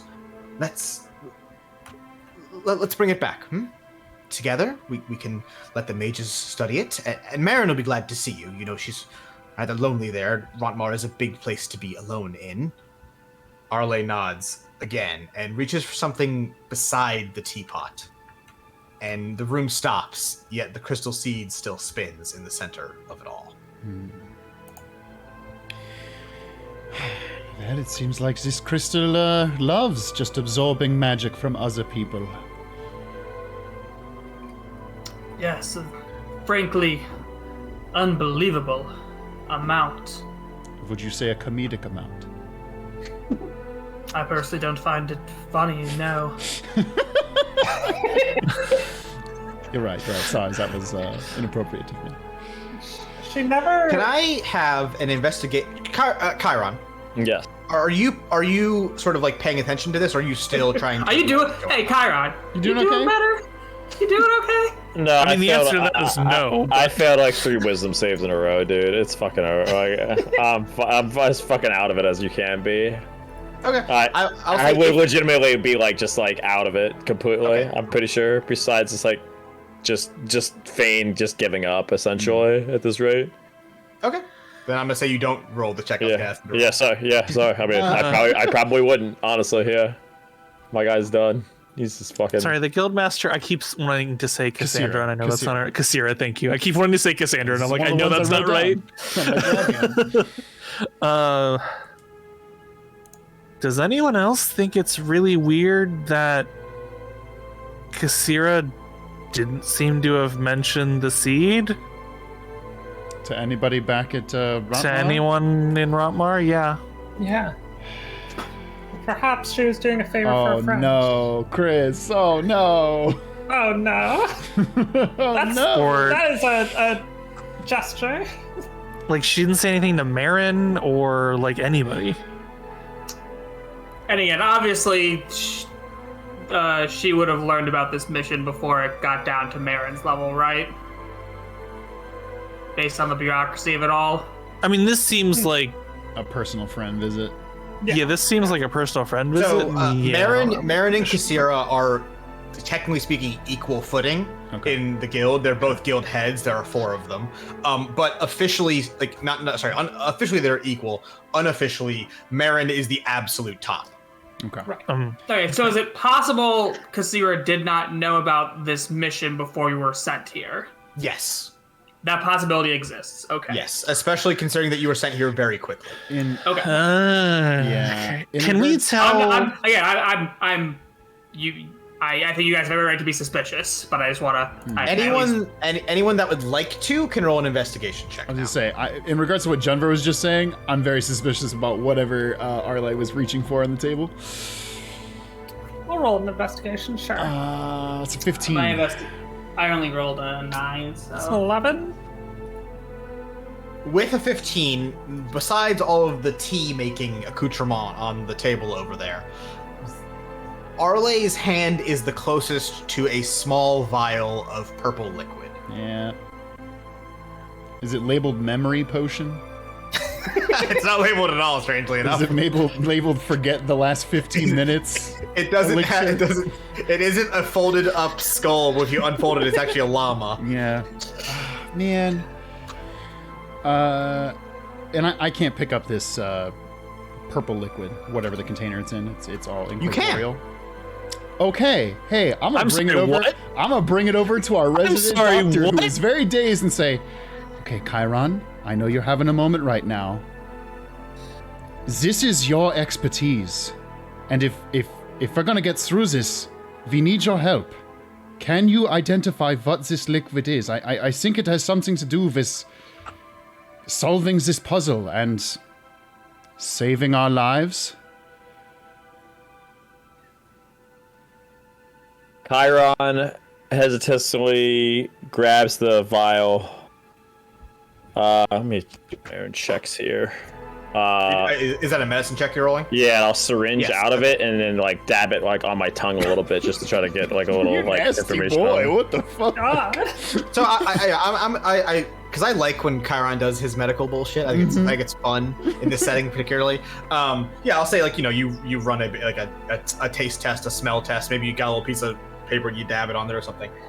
You run some basic tests on this, and it's actually this is a relatively common concoction. The mixing of it is the weird part. It's poison. It is in fact a poison that attacks the brain. It is a brain rot poison. But it has been mixed in a way that is incredibly mild. Like so much so that it's like nearly diluted, and whatever effect it would have, if it would even have one, would be super isolated and maybe even short term. I'm not gonna fuck around. You would deduce this is a potion designed to make someone forget something that just happened. Woo! Golden. Yeah. Yeah. So Arelaa gonna roofie her? What the? How much is left Just of making this? her forget. How much much is is like? what? How big is the vial worth? Like, is it like enough this to like? big. It's like really small. That's another thing. It's like, normally if you want to dose someone with this, you got to give them like a syringe full or whatever. But like, this is a tiny itty bitty bit. So forget me now. Forget me now. That's good. That's good, Elise. I mean, I stole it from Arrested Development. If I wasn't so sure this medicine would for sure kill me, which might be even the best thing for me. This thing is heavily destructive to the brain, and basically your frontal lobe goes patoot. Okay, so, well, hey, folks, I think we are all on the same page here. When Chiron says it, the word moves. Great. And while Kasira is looking into the stone, Arelaa... So you have the vial, right? Yeah. But in the memory, Arelaa is doing the action of like picking it up and uncorking it and pouring it. And as she goes to pour it, the vial you're holding in your hand, the liquid empties out of. That's cool. Damn it! I was gonna keep it too. And Arelaa empties the contents of the vial into Kasira's teacup and then tops the rest of it off with tea and returns to the table, setting it down. Yes, that sounds nice. Let's do that. That's in response to her saying, let's go back to Ronmar. But as everything begins to go yet again, it's not so fast this time. You see Kasira leave, you see Arelaa and Woody wave her off from the shore, and you see Arelaa and Woody return to the house. But we don't jump ahead this time. We don't go to another time, another place. We stay right here in the house. And Woody speaks. What the fuck are you thinking? Arelaa, it's been 200 fucking years. You've been chasing this for 200 years, and we tried. We really tried, really goddamn hard. But at some point, we have to let it go. Woody, let me work. I'm close. I'm certain of it now. I'm close to figuring this out. We just need more time and more. Will you fucking stop? Will you look at yourself? Will you look at what you're doing? Arelaa, you lied to Kasira and slipped her a fucking potion like you're some kind of assassin now. You're hiding things from me. You can't trust the few people you still have. What the fuck are we even doing here? Arelaa, put the fucking crystal down and talk to me. And she looks back at him. Woody, stop. This isn't important. Of course it's important. You're killing yourself over this fucking dream. Arelaa, let me help you. And Alistair, you notice that Arelaa turns, and she's looking at Woody the same way she looked at you in the manor. And in the exact same way, she speaks. Woody, I know what I'm doing! But while you didn't respond then, Woody does now, taking a step closer to her and extending his small hand towards the crystal seed that Arelaa is grasping. No, you don't, Arelaa. You haven't known what you've been doing since the shatter. You've just been chasing and burying yourself in this dream because you can't sit down and face the fact that Croft is dead and fixing the hearth won't bring him back. Got the name. Sorry, well, can you say that name again? Croft. Croft. Laura. Like Laura. Yeah. Just like Lara Croft would have done. Do any of us recognize that name? You do not. Yeah. Interesting. Alistair, history check. Oh, fuck. Okay. That's a 14. You do not. Yeah, that's fair. It's not one of the stars in the sky. Do they have names? They do, but Oh, you don't recognize that name. Okay. interesting. And not with a 14 to show you don't. No, And I'm that's going to say nobody besides Alistair has a proficiency in history that is good enough to get that. That's fair. Yeah, that's fine. And everything gets slow, really slow, but it doesn't stop. It keeps going. Arlea's eyes widen and she reaches her hand out, and you watch as it wild shapes into that of some giant scaled beast with long hooked claws, and she reaches and swings and slashes Woody across the body, and it sends him soaring into the wall, and then his body drops to the floor with a thud. Arelaa gasps and her arm returns to normal, and she releases the crystal from her hand, where it falls to the floor, bounces, and then hovers above the ground. And she rushes over to Woody, lifting his small frame from the ground. But as she moves him, there's no movement back from the mystic squirrel. And you hear her muttering, no, Woody, I'm sorry, hold on, I can fix it, I can heal you. But as she speaks, behind her, the crystal seed alights, humming with energy. And Arelaa turns to look at the stone, and that's when it all stops. Crystal seed still alight with magic energy, and everything in the room stops except for the crystal. He was the first to be offered to The crystal costs people. So, Sacrifices. okay. Next logical question is, who the fuck is the Woody in our time? That's one of the questions I was going to ask. The other question is this where Arelaa dies? Is this how Arelaa dies? I have a different but related question. Who here saw Arelaa's body? Chiron, Ash, Goose, and Forest Woody. Yeah. Oh, Chiron or Ash? Do you remember a wound on Arelaa's body? Do I remember a wound on Arelaa's body? Arelaa looked fine when she was dead. Well, she didn't get a wound in this fight, but Woody sure as fuck did. Yeah, did Woody have a wound? There. In the new timeline where we were in, I assume. I didn't think so. Right? In the normal Real timeline. world. I don't think he did. Right? We would have. That would have been one of the. He does not have any wound on his body. Yeah. Yeah. This Yeah. is What a if- wild series. Oh, say yours. What if Arelaa in our timeline appears as Woody, Yep, I was gonna say. and the body that's buried is Woody? I think Arelaa faked her own death. Goose Everson is staring at the body of Woody and Arelaa holding it, just completely wide-eyed. Oh, I forgot Goose was here. Yeah, that's probably relevant. Yeah, same dog. Goose, did you know anything of this fight? Nobody's closer to Arelaa than Woody.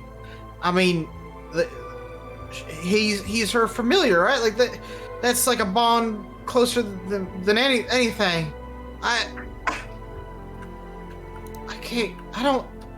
This didn't happen. This can't have happened. I think it did, Woody. Sorry, Goose. Goose, did you know Kasira was even here at one point? No, I don't know who the hell that lady even is. You clue him in. You don't have to like Yeah. You visit Woody pretty often, right? Yeah, I mean, ever since Arelaa left, he was kind of my best buddy. Did you know him much before Arelaa left? Yeah, I mean, Woody's been here since I was born. I mean, Woody's been in stay for plumb near 200 years.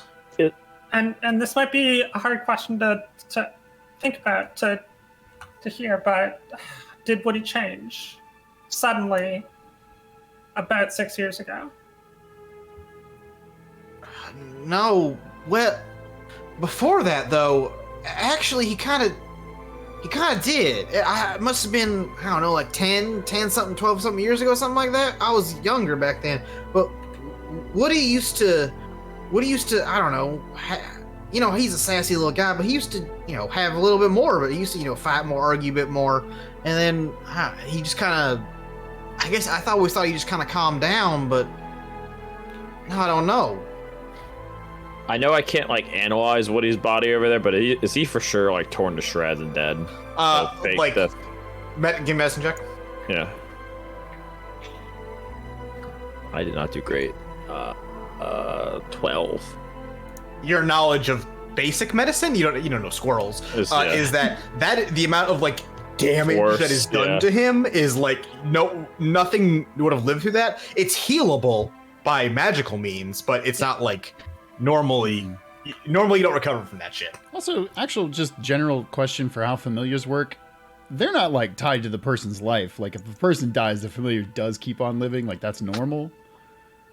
Yeah, so familiars are just like magical animal creatures that You make some have bond a with. substantial bond with, and then that bond is strengthened by your bond to the world as a druid. Okay, What- it's a persona system. I will say, someone more similar to Wynn summons familiar, which is different from having a permanent living familiar who is a sentient creature.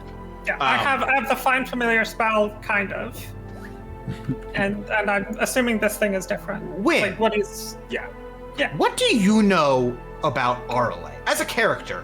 What do you know about the most famous druid in the world? Do you is that something you are interested in or cared about? I think... It's a good question. I think we probably didn't talk about her much after, of her as after the war.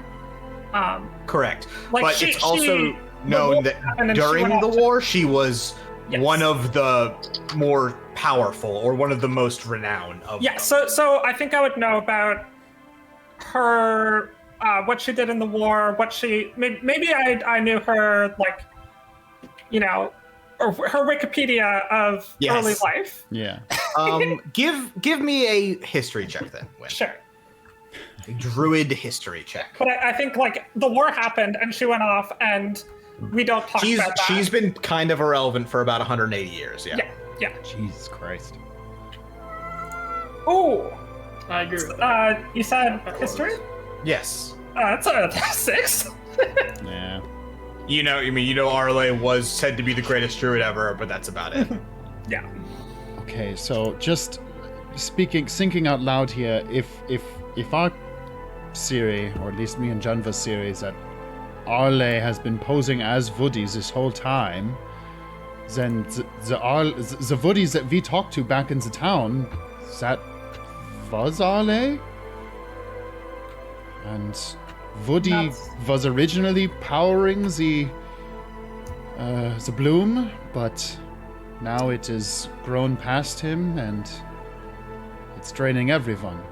So you're saying this imposter is the reason those people are asleep in the right there currently, and he was walking with us this entire time. Maybe. Son of a bitch. Chiron, you speak this out. Could be. You speak that out loud, and the room doesn't change. Okay, so that's the wrong theory. Goose? Again, Arelaa is power. I don't want to discount your theory, but Arelaa is powerful enough to have just Healed him. or created a fake, a copy, familiar with implanted memories or personality. I mean, But could she but maintain that's that a druid. after she died? This is the world's greatest druid we are talking about. You know what? Good point. We are dealing with abilities that most of us cannot even comprehend, let alone match. I don't like to keep many theories off the table in a situation like this. Ash speaks. The crystal hums and spins a bit in the air, and you see a faint trail of magic go from Woody's body to the crystal. Arelaa reaches out, almost grab the magic out of the air. No, go back! Oh, that's But- fucking cool. As it absorbs whatever that was out of Woody in Arlea's grasp, the crystal, for the first time, the tiniest, smallest little bit grows. And with it, Arlea's eyes grow wide. Oh no. Then things get weird. Before... Things have been very normal. Things have been very normal. It's average Thursday for us. Then things get weird. Before you flash from moment to moment in Arlea's mind, but now you see things move and then pause, and then you're pulled back here to Arelaa on the floor with the crystal in one hand and Woody in the other. You see her helping the people of Stay with harvest and smiling and people chatting, and then you're pulled back here. You see Arelaa in her house at night, literally breathing out magic into the stone, and then you're pulled back to this moment. You see Goose Eversong looking a bit younger than he is now. You see him and Arelaa fighting some sort of spawn creature, and then in a blink, Goose looks older and Arelaa looks much older. Her face more gaunt, and Chiron and Ash, whereas before she looked similar to how she did in the coffin, now she looks identical to how she looked in the coffin. Goose looks to her, and with the Goose with you all goes, I remember this. It's when she... And Arelaa coughs heavily, pulling a handkerchief to cover up the coughing. And the younger Goose Everson speaks. Well, Lady Arelaa, you alright? Mudbee got your throat? And then there is another flash. And you see her grave. And then you all fall. And you fall and land in dense waves of wheat and ash. Chiron, Goose, you recognize where you are. You're... Oh, I didn't use that one, whoopsie. You're back in that field yet again when Arelaa spoke to you two and Goose was frozen. And this time you hear Arelaa speak. And she speaks to the memory of Goose, hand on his shoulder. Please, Goose, tell me you can do this. And the wheat all slows to a halt, as do the memory of Arelaa and Goose. And your Goose Everson speaks. Well, I don't really know what's... I kind of lost, fellas, but I got this one. I know what happened here. Lady Arelaa asked me to, carry on the dream and all that, and I told her, well, I was mighty scared, and I didn't know if I was ready and all that. And that was it. Then I woke up in the, dream stay. But as Goose speaks, nothing changes. You don't fly through any memory or move. You're still right here. Well, did you say yes or no? Try one of those and see what happens. Well, I told her no, I wouldn't do it. Wait, did you actually say no, or? I told her I couldn't do it. I didn't understand. I wasn't ready. Oh, did she sink? Is that Did you she said kill yes? Goose? What? No, Goose is still here. Goose is like, I don't know, did Well, she? no, I don't mean like. Sorry, I didn't mean kill in like the strict sense, but like, did she send Goose to the dream right there before she was even dead? No, this is after she's dead, I thought. Sorry, I missed. Sorry, in the flashes of shit, you saw her funeral for a split second. Okay, Okay, this was after I she misunderstood. teleported Ash and Chiron to the... Right. I misunderstood that. Because yeah. Goose was, I saw this and then the dream. I thought that meant this was before he was in the dream, but this is technically he was already in it, just not in that like thing. Yeah. Okay. Can we see her face? Yeah, it's Arelaa. You mean in the PNG? No, I can't move that. That's not what I meant. I meant like Spin the is PNG there- for me. Is she frozen? Is was she there any, frozen like, again? distortion or expression? on No, her Wynn's question, no, it's absolutely just the regular her. Chiron's question, she's frozen, and so is everything here. Okay. You cannot see a singular thing that There's isn't not two gooses. It's just the one. There is two gooses. Okay. There's your goose, and then there is a goose that Arelaa is talking to, who's also like he's like mid-word and he's frozen as well. Is there another Chiron and Ash? No. This was so the timeline was they all, the three of them got teleported here, but Goose was still frozen. Arelaa talked to Ash and Chiron and then sent them to the pond that we were at, and then presumably this is her talking alone to Goose. I was just seeing if like it's in like literally a split second after she sent. Gotcha. No way of telling. Well, if you remember it, Van Vey, is there a chance that she's having selective memory on this and she just took it as a yes? Or is that you'll try your best or something? Or she wouldn't take no for an answer? Maybe she wouldn't care. She seems very confident in her goal. She would do nothing. She would sacrifice any soul. So if Goose said yes or no, it doesn't matter. Does she at the end of her life, as we've seen in the past, however long it's been. How long's it been, Chris? Since what? Since we ascended into the field with the Sky Eater. Like Our memory trip. How long has this episode been in real time? You have no concept of that. That's a good point. Cool. Minutes, Yeah, maybe? that's fair. Minutes, maybe. Sure. I mean, you guys were discussing shit, so I'm gonna say, like, in actuality, it's probably been as long as the episode has been, because we've been, like, you guys have been talking and shit. That's true. As we've seen, she was losing herself. She had a long trip to lose herself. How much of this does she understand?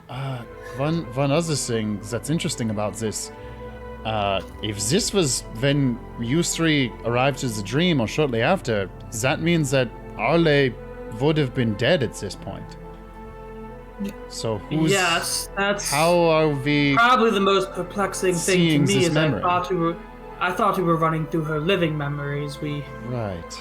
now appear to be Wait. running through. So, to touch on what Ash and Alistair just said, this is Stay. In fact, it's the same Stay you saw when Arelaa first came here when she was a lot younger.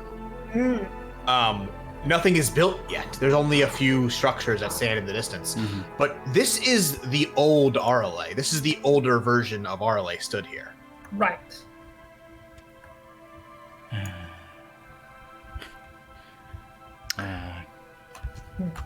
Any ideas? Oh people? no, he was in one, two. Well, Goose, you better remember what you said and start saying it again. I said no, but what? Hold on. What if I didn't? What do if you I mean? did- What if you didn't? What if I said no, but I wasn't supposed to say no? What if I was supposed to say yes? And as Goose says yes, it echoes, and the Goose Everson that is stood next to Arelaa goes, yes, okay, I'll do it. And then your Goose responds, wait, but that doesn't make any sense. But before he can finish, all around you, Stay changes. It builds and moves from a few shacks in a field of wild wheat to a small town, a bigger town, to an eventual city growing up all around you. And before you know it, you guys are back in Stay. The city of Stay, full of people and the bloom towering above you. And as you all stand before the wise tree yet again, and you are all stood before that plaque that sits in front of it. But this time that plaque is blank. Okay. Is Goose still here? Yeah, he's okay. What the fuck's going on? And it doesn't even say Arelaa. It doesn't even say Woody. Is Alistair saying that or is Zach saying that? Me. I mean, Alistair's looking at it. Oh, sorry. Is and Arlea's name isn't on there, and Woody's name isn't on there. As you say Arelaa, the name carves into the stone. As you say Forest Woody, the name carves its way into the stone. Alistair, stop talking! You're killing people with your words! Rudy Giuliani. Keep talking! Henry Kissinger. Arelaa starts giving his speech at the Four Seasons Landscaping. Fuck. That's incredible. So you speak. Good job, those, Zach. you speak those first two names, and they carve their way into the stone. But unlike before, where it was this huge laundry list of names, these are carved much larger and much more prominently into the stone. And in fact, the way they're carved, and using your basic knowledge of how things are, there's about space for one more name on that plaque. I'm not gonna Goose. say it. Oh no.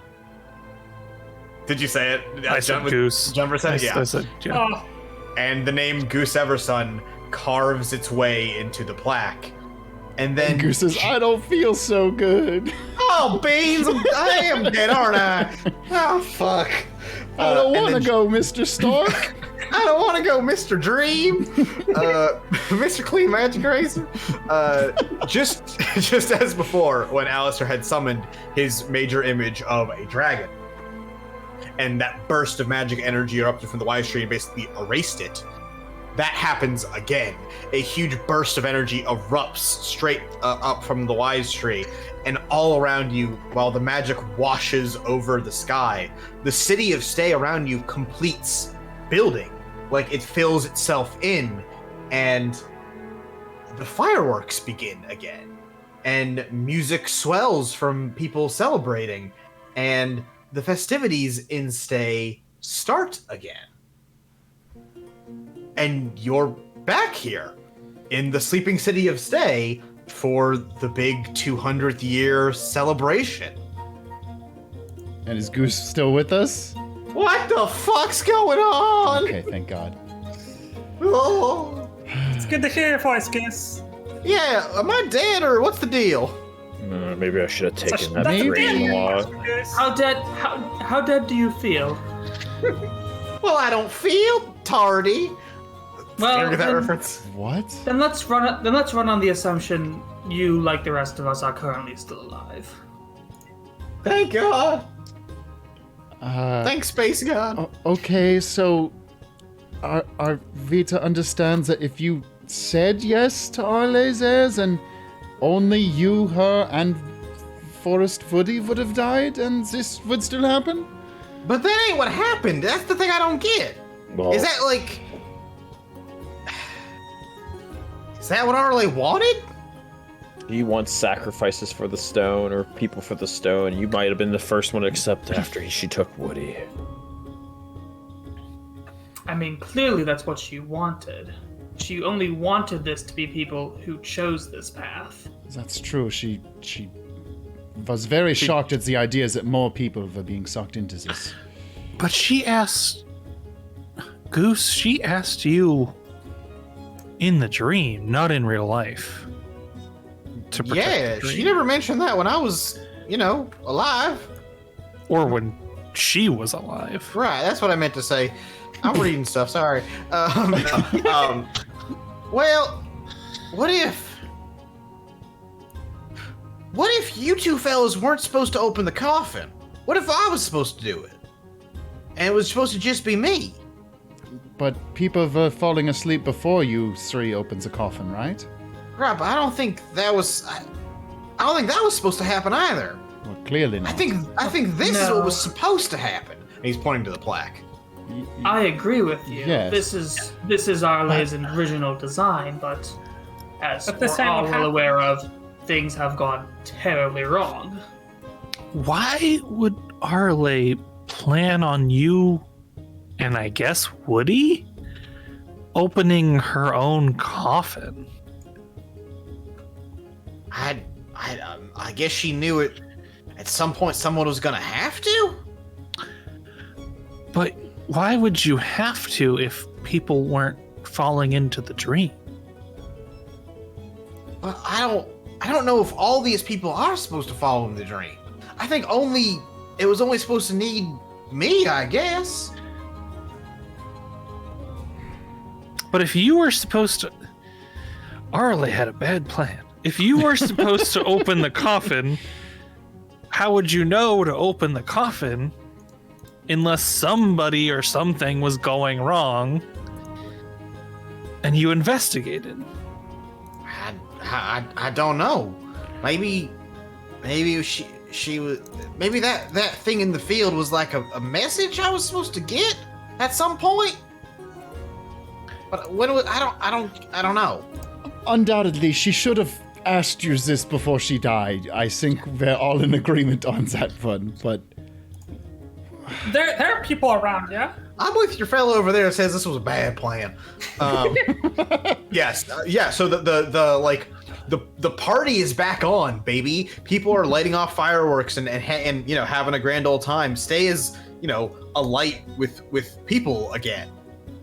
Can I walk up and try to shake someone's hand? Or Yeah. At least Yes. try to. I want to touch someone, good basically, thinking. and I want to do it in a way that isn't just me running up and touching someone. Right. So you walk up to somebody and hey, that's Gustav's son. Three high fives. Don't steal my move. Hey, happy festival! Happy festival, and protect the dream. And they high five you, and you high five them. Okay. So people here are, at least to us, corporeal. Yes. That was my main thing. Okay. Because this,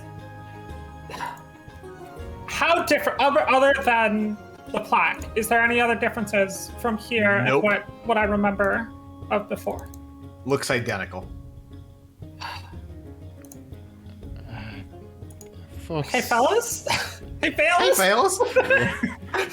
Oh god, it's spreading. Gooseitis. It's terminal, I'm afraid. No.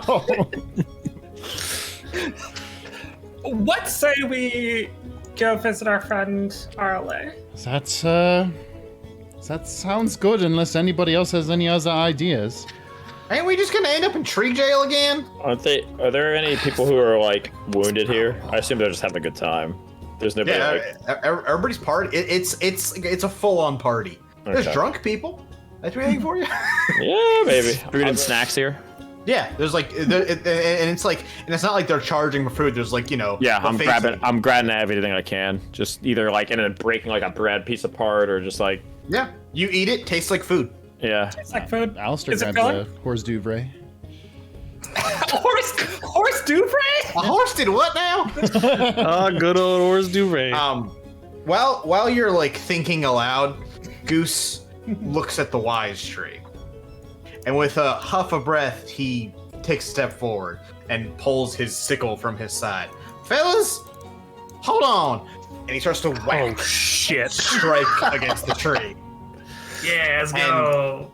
While he does so, Goose's sickle lights with magic, and it's sort of like when it swings against the tree like bends and like it's like being pushed back almost. It's almost like he's striking way harder than he actually is. Think of it like that.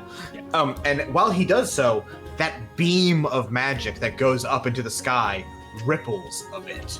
But after he gets a few solid strikes in, there's another like heavy pulse of magic, and Goose is bounced off the tree and sent flying back towards y'all, and the sky once again repairs itself.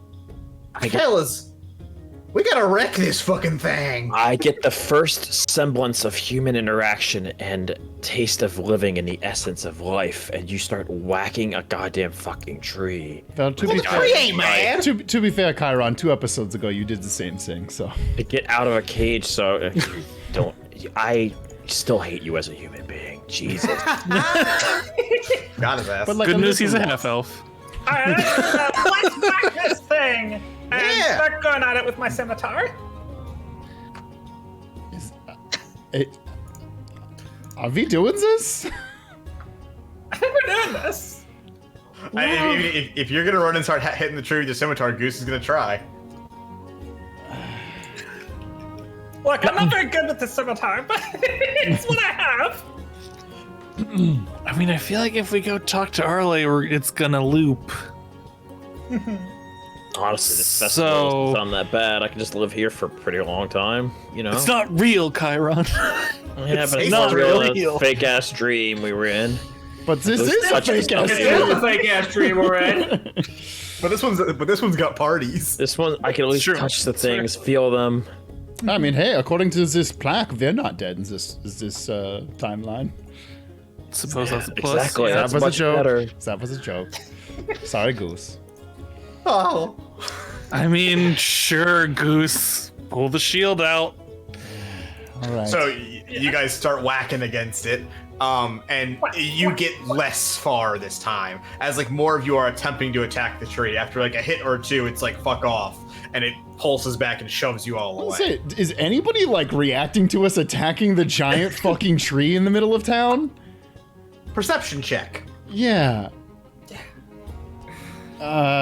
12. Not a great one. You're too So- busy focused on the tree, man. Not really is the gist of it. In fact, they don't even seem to acknowledge that you're doing it.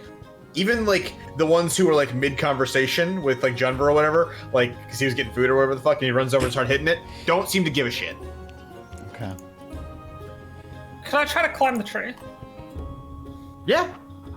Give me an acrobatics check, I guess. Yeah, I also want to search if there's any like nubbin or like crystal embedded that seems to be like the heart of this thing. You know? The tree in real life has a hollow living space inside of it where Forest Woody lives. Here, that space is filled with a big chunk of crystal. Yeah, I want to find like if there's an entrance or if there's like No, it's like full all the way through. Like weak spot in the crystal, something like that. Give me an acrobatics check to climb. Acrobatics. Gotcha. Do you need a boost, Win? It's an 11 acrobatics. If I gave Win the help action. Yeah, sure. Roll I again. think that gives me advantage. Right? Yeah. Chiron holds his hands out too. Okay, never mind. Jesus fucking Christ. Chiron tries and it's like, man, turtles are fucking heavy, huh? Okay. I don't know the anatomy of a turtle. Like, okay, like I thought this would be the best way to grip it. I'm sorry. Look, I'm not very good at acrobatics. I got a 0. You attempt to climb it and find that A, it's kind of difficult to climb because a lot of the handholds have been like covered over by Slippy Crystal, but also Slippy Toad's dad. Boo. Whatever. That was bad. That one was bad. That's my Slippy X Crystal fanfic. Fuck. That was better, at least. That was better. I wish you didn't say it. What you're able to tell by getting a little closer is that basically like where the crystal ends in the tree is where that beam of light begins. It's like, shooting straight out the top. And Do you want me to go up there, Win? I'm not gonna hit this tree. Did y'all fellas do anything earlier that made the tree all weird? Because when I was down here with Arelaa, when I asked about Woody, that was the first time it got all fucky.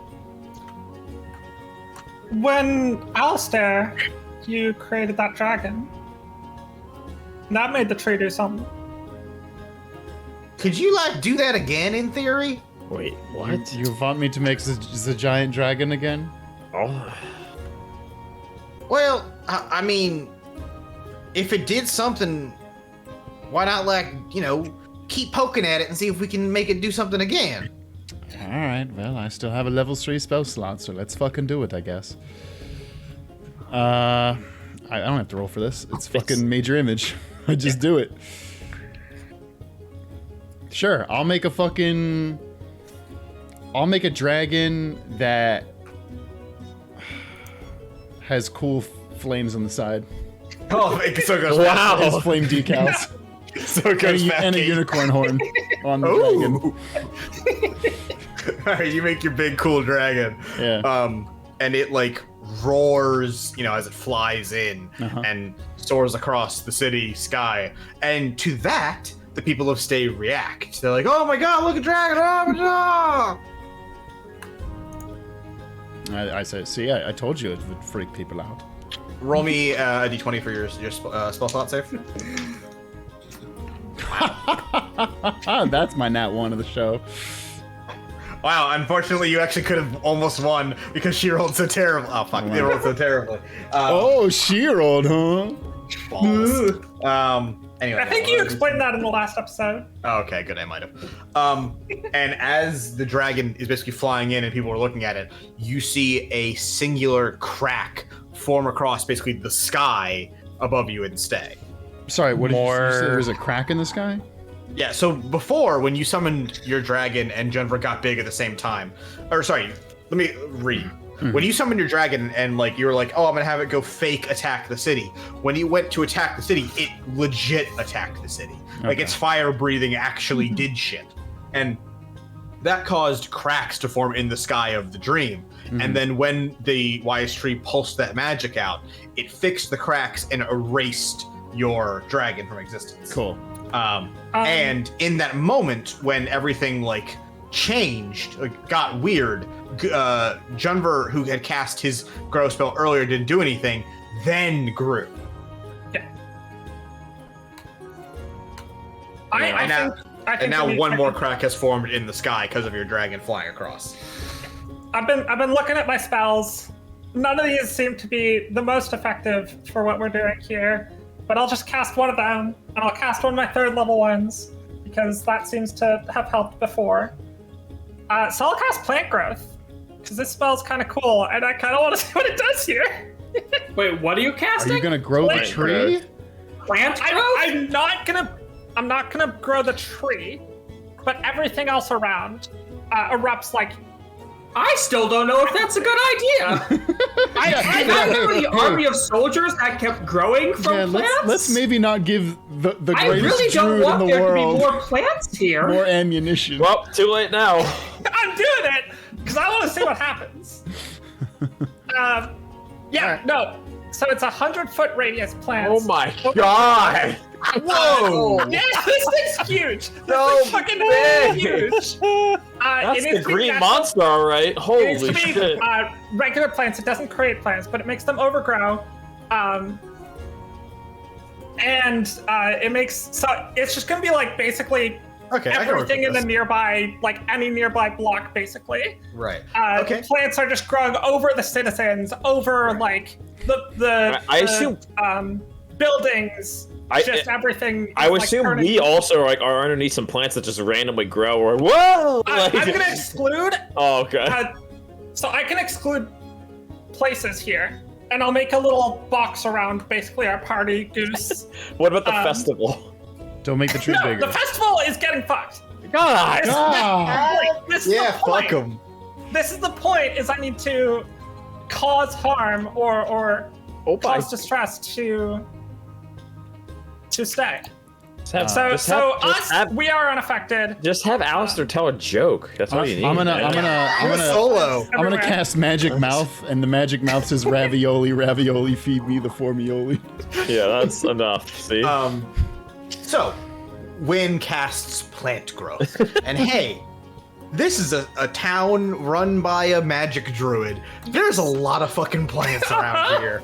That's the point. As you do that, basically, we're so dead. Trees and grass and flowers and ferns and vines and shit erupt out of fucking everywhere. I'm talking like bursting through people's houses, like the sides and like windows, and like vines growing across the street, and like, you know, basically turning shit inside out with trees. And this, coupled with the dragon, makes people go, "What the fuck's going on?"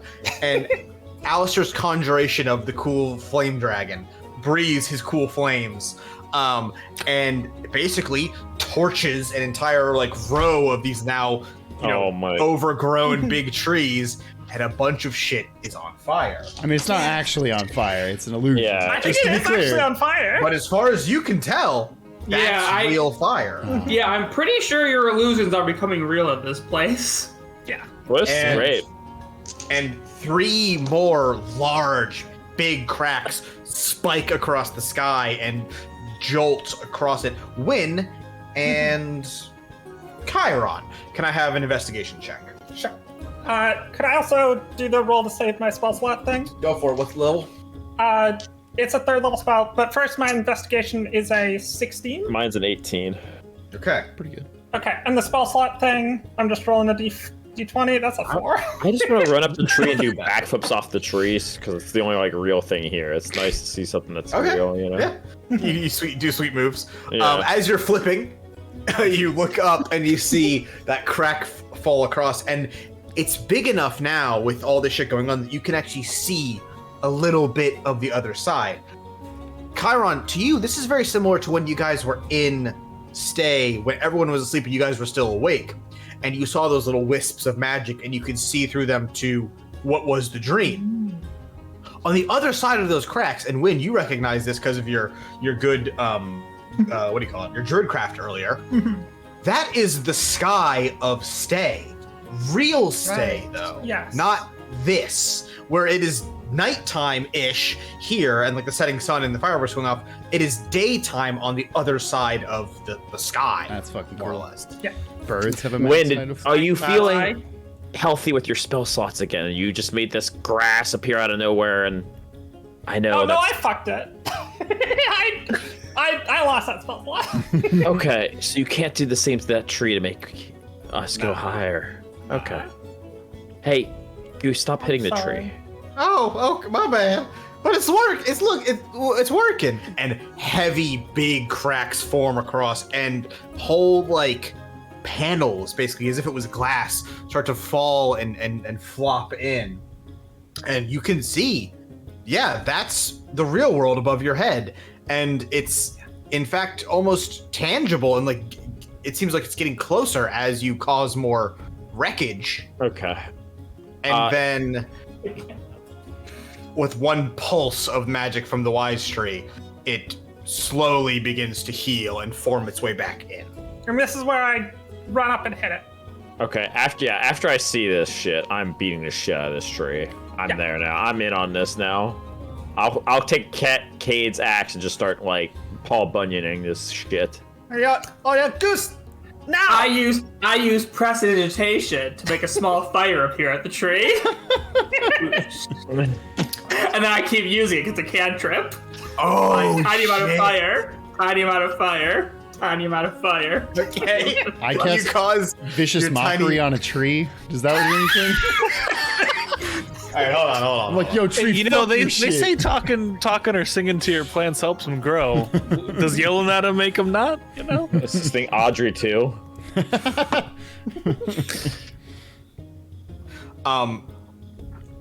You guys start fucking wailing on the Wise Tree, and Ash, you're causing little illusions of fire with prestidigitation. Are they real fires? Like in prestidigitation? It would be a real fire. It's Yeah. a real fire, yeah. I think it's a real fire, but I think... Yeah, every 6 seconds you're just like also bam, bam, bam, bam. You're just cantripping out a bunch of fires, and they're catching, and things are burning, and basically the city around you is in fucking chaos as dragons fly about, roots and shit start attacking people, everything goes to shit, and hey, it's awful for the people, but it appears to be working. They're not real. It's fine. It appears to be working, and even as the Wise Tree is basically sending out pulses to try and heal the sky, you guys are out damaging it. You're winning the DPS race, and while the sky is like, you know, cracks are forming, but it's not. You can't get to the other side. What you do see to start happen is that Stay as a city begins to fall apart. Buildings turn basically transparent. The little images are like the what would be people start to almost like half fade away, like they're stuck between being there and not being there. And you actually see the High Manor where Arelaa was before begins to fall apart. And then the sky finally breaks, as if it was a giant pane of glass that was just that close to not being there anymore, and it falls in. Oh no, are we the ones that broke the sky? And then it happens. Yeah. So everything breaks the fuck apart. Buildings just basically disappear, and the ground beneath you loses that texture of being stone and place, and just becomes blank white nothingness. And from where the High Manor was moments ago, everything fades, and across from you, standing in this white liminal space across from you, is Arelaa. And she is panting, heavy of breath, hands to her side. You couldn't just let it go. You couldn't just let me finish it. I don't understand. Why are you fighting me? You're supposed to be heroes, aren't you? Why don't you save the world? I think you was the one who couldn't let it go, Arelaa. You stand between us. Yeah. Because that's a language I know. This isn't how we do things, Arelaa. You don't know anything of how things are supposed to be. You're but a child to the world. She responds to you in Druidic. And you are a blight. You stand in our way of getting back to the real world, and I will stop at nothing. I will cut through any of you, your allies, or your ideals. I don't give a shit. And I say, like in Celestial, you will die if that's what it takes. So. Arelaa, from one researcher to another, your equations were off. Time to pull the plug on this experiment. You divided by 0, bitch. Does Alistair or Denver have a quip? Divided by 0, bitch is a good one. I'm sorry. Goose has one. Sure. Yeah, you didn't want me to be a hero. You didn't want to praise. You wanted fertilizer for your stupid seed. But I'm not shit. I'm Goose Everson. I'll give him a high five for that. That was a good line. He's like, did I do good, fellas? Yeah, that was good. That was good. You weren't saving Arelaa, you were sacrificing. And it doesn't matter if it's hundreds of people or even just Goose. That isn't right. No. You'll tear the whole fucking thing down. Stop it. Stop it! She shrieks and extends her hands, and now it stops. Sort of.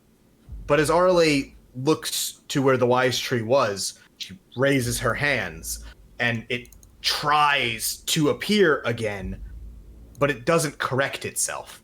It doesn't strengthen and become that image that it was moments ago. And then breathing heavily, Arelaa pulls her hands tight to her chest, and parting in where her chest and heart and organs should be, you see a crystal. Yeah. And the dream moves and bends and everything narrows and tightens around you. And while you were all sort of spread out, causing your little bit of mischief, you are now all pulled back to the center. And you're not in the manor, you're not by the tree. Everything, all the little pieces of stay sort of shrunk and consolidate to be here. And a almost facsimile of the wise tree stands beside you. The streets and buildings and trees all pulled together to make this round area you all stand in, full of basically impossible geography and things that are just wrong, remembered wrong. To your side is the bloom, behind you is the wise tree, but before you all stands Arelaa, the World Druid, who speaks. Fine. You insist on this? We could have fixed this, all of this, as proper heroes, but you wish to fight me over a dream you don't fully understand. Then fine. Ready yourselves, because I will show you what it takes to stop playing hero and actually save the world. Well, you did save Woody. And next time on Saving Throw, we roll initiative. Damn it, Chiron, that was good. I didn't have a proper response for it. Yeah, that was a good one. That was good. So, around you, beneath you, and before you, Arelaa's dream sits broken. What was once a sprawling city with thousands of people, buildings, a festival going on, and of course the bloom towering above you, that has all now been pulled in and shrunken down to nothing more than what's basically a large courtyard. And behind you all sits the wise tree, but not quite as perfect and well envisioned as it was, just a couple moments ago when you were wailing on it. It's almost like beyond just the front facade of the tree, it just fades away into nothing, empty, endless whiteness. And anything beyond it just falls into what is basically a seemingly endless abyss. And opposite the wise tree, and standing in front of all of you, is her, Arelaa the World Druid, or at least what used to be Arelaa. A twisted amalgamation of roots, vines, limbs of a tree, and limbs of a half-elf, all fused together and bound to the ground below and the tree above. And at the center of it all, beyond the few remaining bits that might be called a person, where lungs and a heart and a stomach should be, there is a large glowing green crystal. And moments ago, Arelaa warned you, or maybe threatened you, that she would show you what it takes to be real heroes, what it takes to save the world. And Chiron, to that you said, you remember? Oh, you caused Woody to die or something like that. Yeah, you said, didn't work for Woody. Yeah. Yep, there you go. You said, well, you didn't save Woody. Yeah. To which Arelaa doesn't respond with anything intelligent. Just a She says,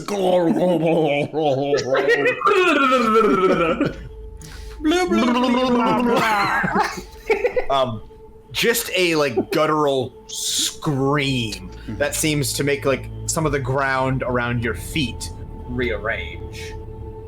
And while the dream moves, Arelaa twists and changes even further. Twists and shout.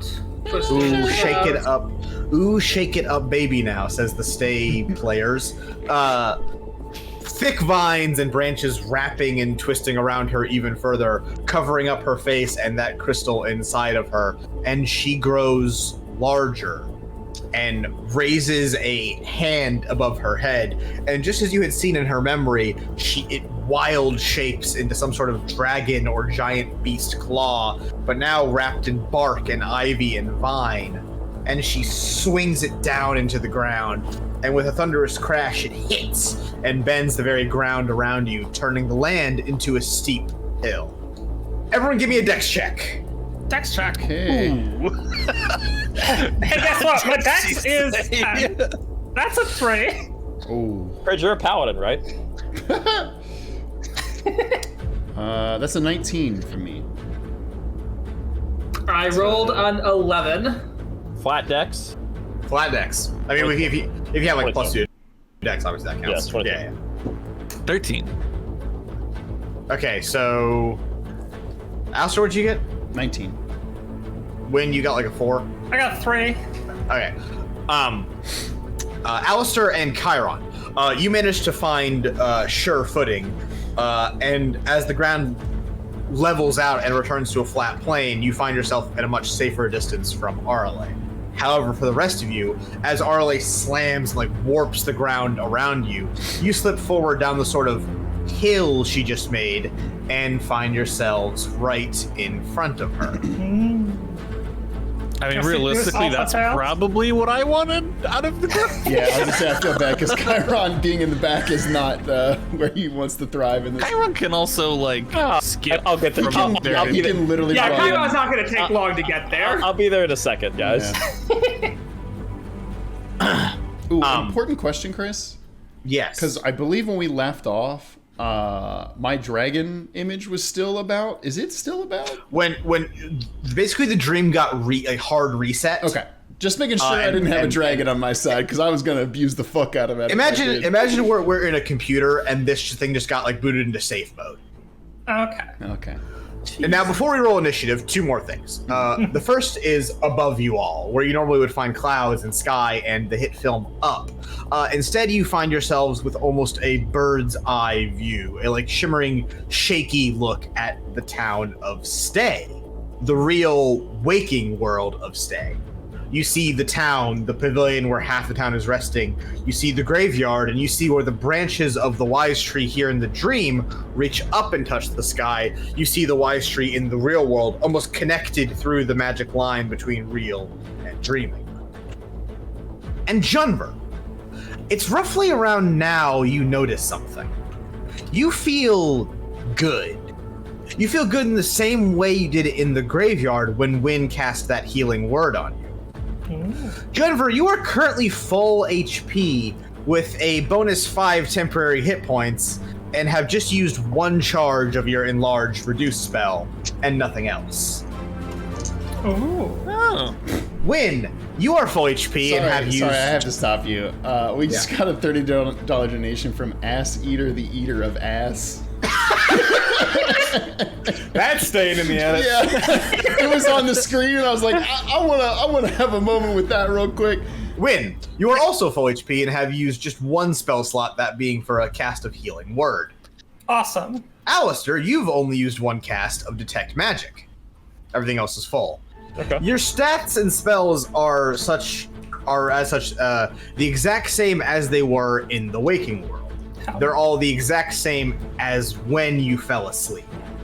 Cool. Wait, so I do have my enlarge back? You used 1. You used 1 while arguing with Chiron to get big. That's right. I do remember this because we fought like idiots. Oh, I used a giant's might. Okay, wasn't whatever. really a Same spell. Okay. same bitch, different font. Now, let's hear those initiative rolls. Oh, so I don't have my gift of alacrity anymore, huh? Nah. Fuck. This is different than that first dex roll. This is a new roll. Yep. Yes, this is initiative. Yeah. Okay, that's 16. That's not bad. I'll put that in chat. Also a 16 for me. 19. 18. My first good initiative roll. Hell yeah. All right. I'll 11.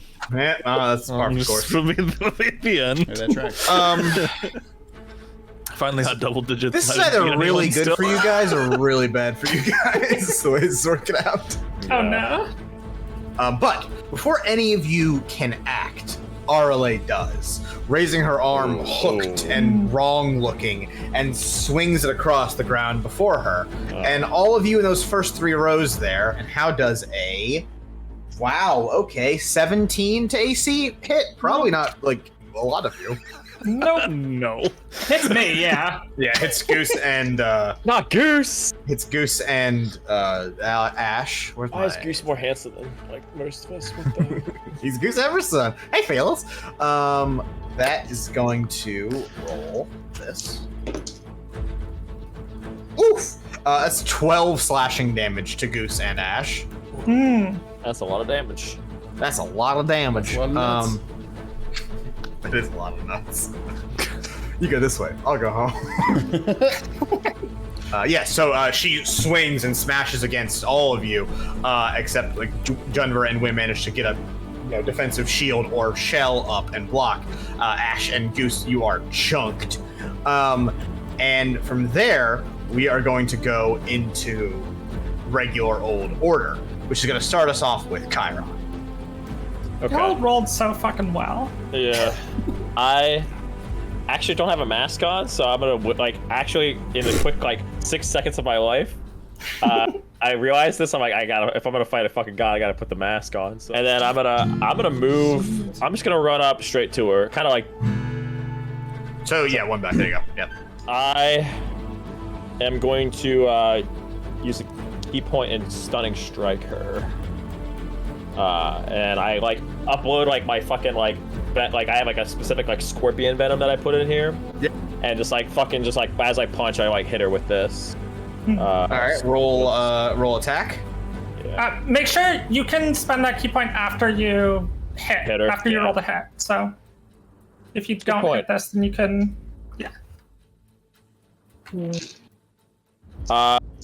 One of them probably misses, but the other one, because I was going to extra attack.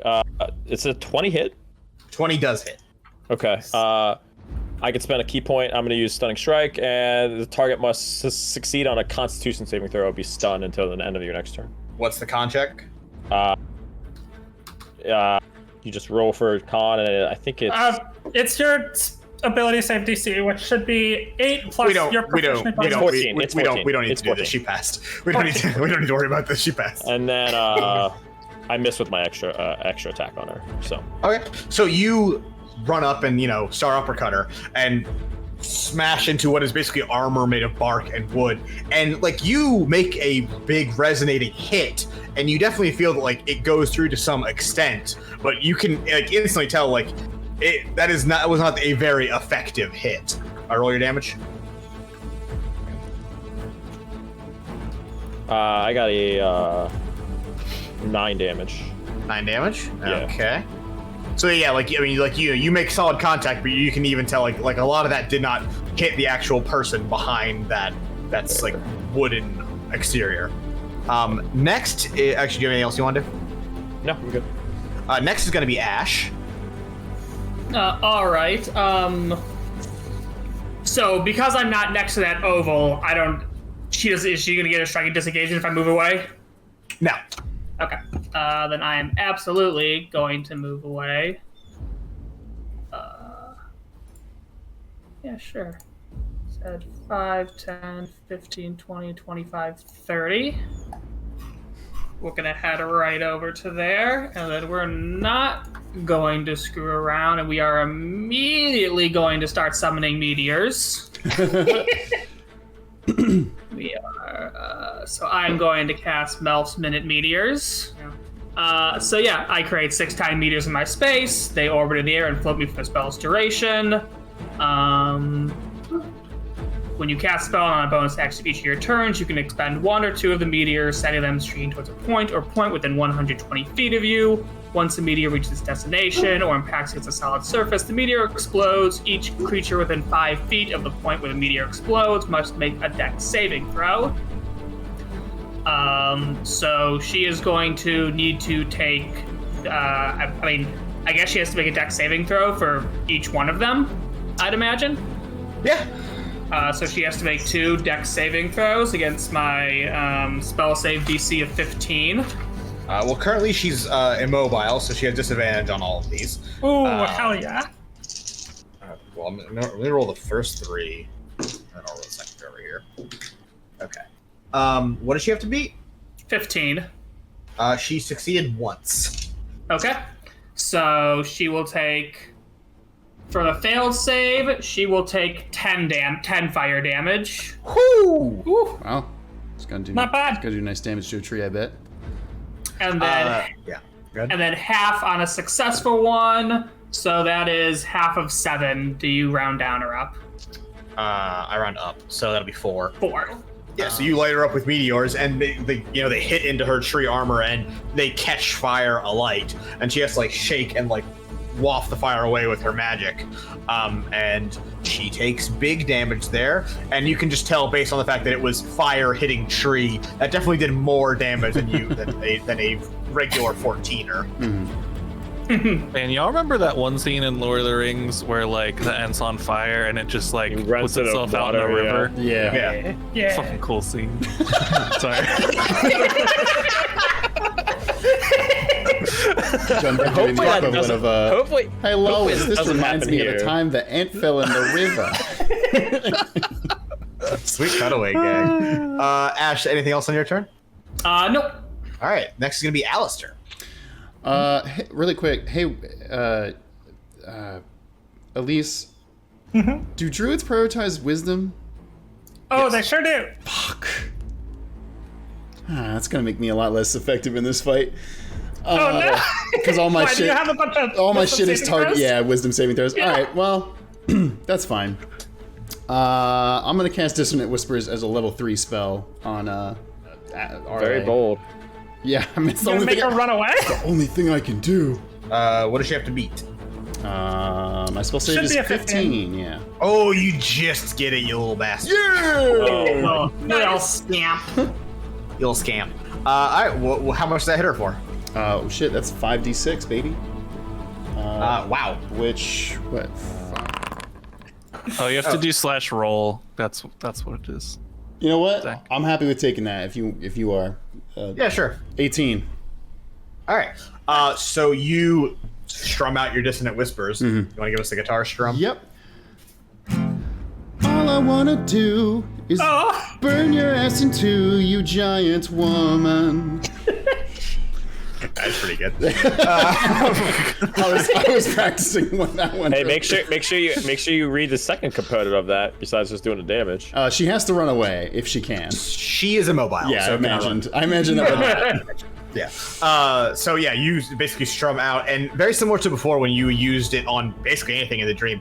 It's sort of you see it splits apart that dream of that tree wrapping around her, and for a minute you are able to see our real Arelaa inside of that, and then it seals back up. Cool.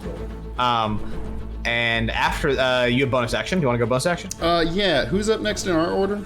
That'd be That's me. Win. the Turtle Win. I'm gonna Druid. give you a bardic inspiration. Yeah. Hell yeah. I'll set that aside. Kick a ass, Vin. It's D6, right? Or D8? D8. Yeah, he's a big boy. Oh, yeah. But Zach, roll that D8 because I think it's more fun that way. Oh, Okay. Well, whenever it happens. yeah. Yep. And next is gonna be Win. All right. So, look, I got a bunch of spells here. What I'm gonna cast is Summon Fae. Win heals her back. Let's to get full Ariel in here. That was Mary. Let's get Ariel in here. Oh This my time. god. My She's favorite's mad. mermaid. You know, I could have thought about this and made a Mariel, but instead we're just gonna do another one of these boys. This time she's mad. Yeah, Mariel's in here. She's looking. Last time she was kind of blue sea green. This time she's like red and kind of has like a flaming tattoo on her. Okay. That's sick. Is this, where do you want her? It's fuming. Oh, where do I want her? Human, mate. Human. Actually, you know what? Where she is, exactly right there is great. Great. Perfect. I'm the best. And then with my bonus, so that's my action. With my bonus action, you know what I'm doing. You know what I'm doing. I do it every time. Bursting into dragon form with my sick boat in my constellation. You throw a boat at Arelaa, she fucking hates it. Yeah. So I'm in dragon form now. I love dragon form. And you know what? I'm also gonna run away.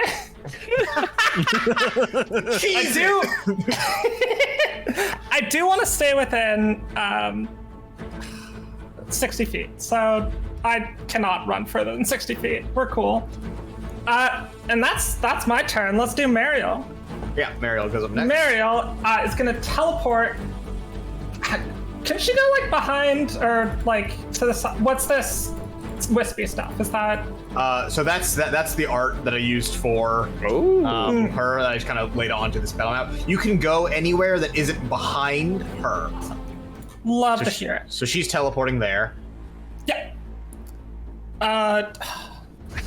Forget she only has one attack, which sucks. But Yeah, but she's got a sick tattoo though. Yeah, I mean, she does have a 6 tattoo. That's a 19 on the first one. That does it. Actually, sorry, it's +7. Fuck. Yeah, and then it's just 1d6 +3 plus the spell's level. So that is 9 damage. 9 damage. So Mariel teleports in and swings with her Mariel. I'm just gonna say she has like a cool mermaid She has like trident. Yeah. Swings, like stabs into the bark armor of Arelaa and like has to like struggle to yank it back out. And she looks at you like, I don't know, Chief. And that's gonna be it for Mariel. That's it for Mariel. All right, let me change Arlea's health. All right. Okay, Arelaa is up next. Goddamn fucking legendary. And once again, she reaches up, extending one of those wooden, like gnarled hands into the sky, and taps that like border between the real world and her dream. And it sort of like ripples and moves from her touch. And she pulls down with magic forming in her hand, and a green burst of energy, and she presses that into the ground. And to either side of her, 2 giant, basically flower-looking bulbs burst up out of the ground on either side of Arelaa. Goose Everson speaks, well, that doesn't look good. Thanks, Goose. And next will be Jopper. Oh, Goose is after me. Fuck. I know what I'm doing. Yeah, Goose rolled like dog shit, dog. Goose, do you know what those do? Not a fucking clue, Chief. All right, well, I'm gonna move towards one of them because that seems like a good idea, and I'm also gonna get one size bigger. Nice. You're doing. Can I make myself bigger? Nah, you gotta do Yeah. Making the token slightly bigger is very funny to me. I big now. Okay, so I am bigger. Batter. Yeah, I'm just gonna go ahead and attack the giant plant because that seems like probably a good idea.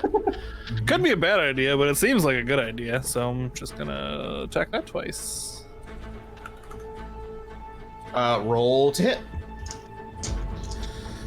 That is an 18 on the first one. That hits. Okay.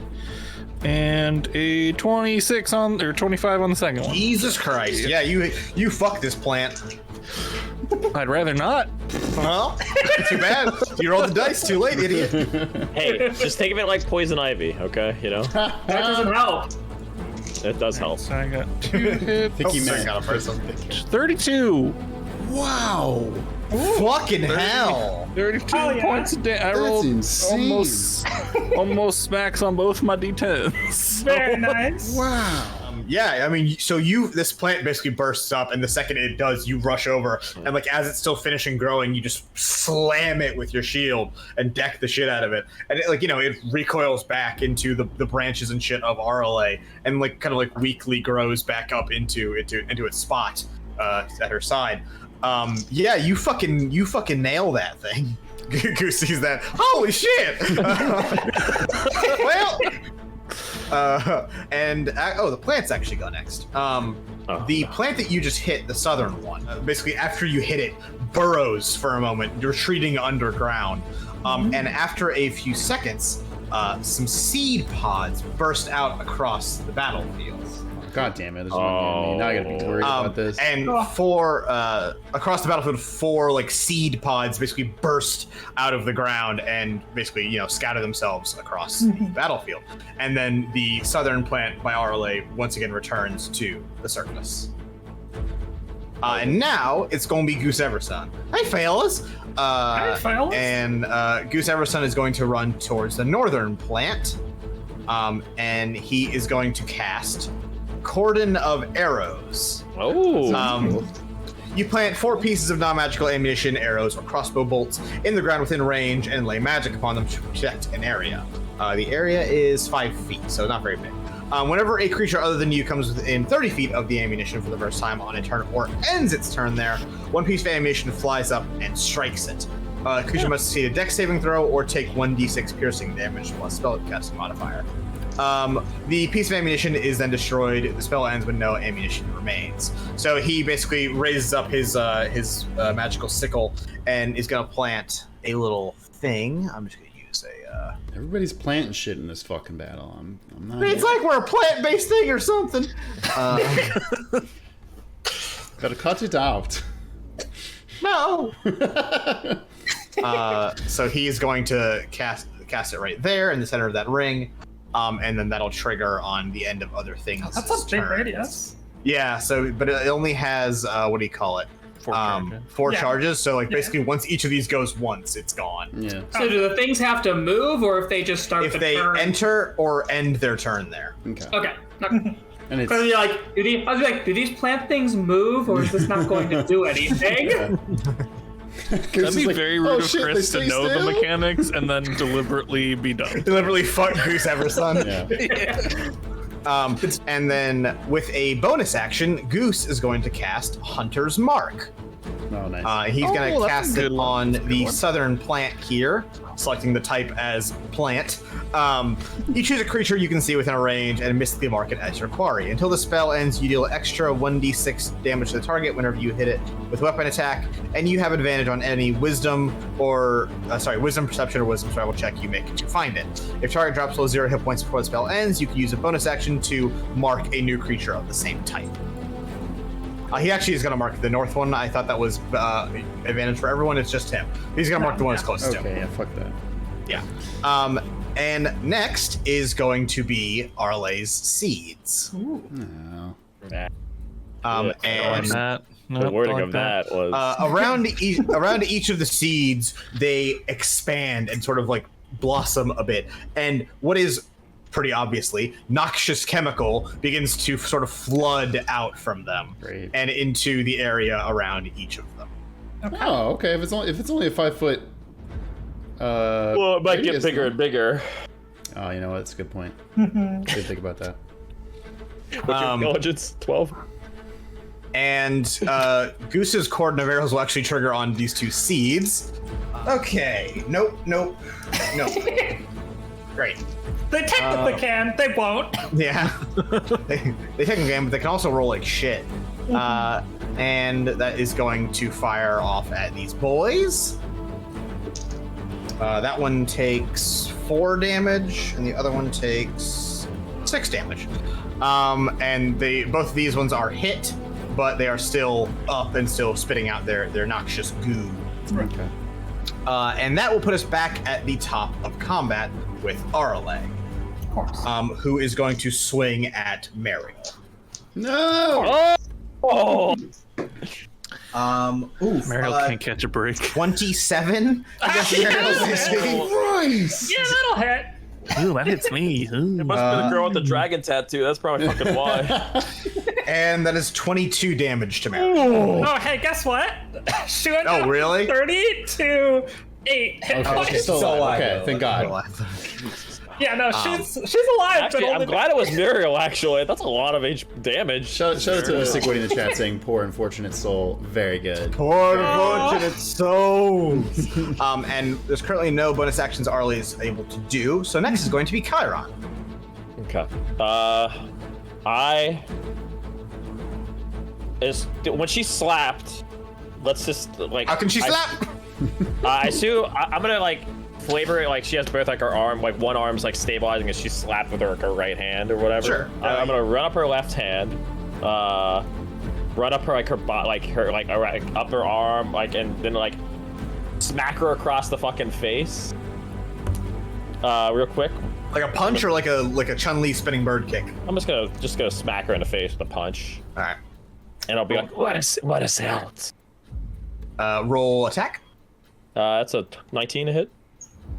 Does not hit. Ooh. I see too. Holy But did you get? shit. Did you get to roll persuasion for asking her to let us out? Okay. And then I'm not buying it. I'm gonna cross. Damn past, it. I'm gonna cross past her shoulders here. Okay. So I'll run up her right arm, then run over here, and then jump to this here, and then do like a flying punch to the next one. And I don't take opportunity attacks because I'm mobile. Oh, you're punching the plant? Yeah, I'll jump to the plant and just like. Okay. The rest of us are playing D&D. Chiron's playing Shadow of the Does the Cloud. 19 hit the D&D. plant? Does the 19 hit the A plant? 19 does hit the plant. Okay, and that'll take 9 damage.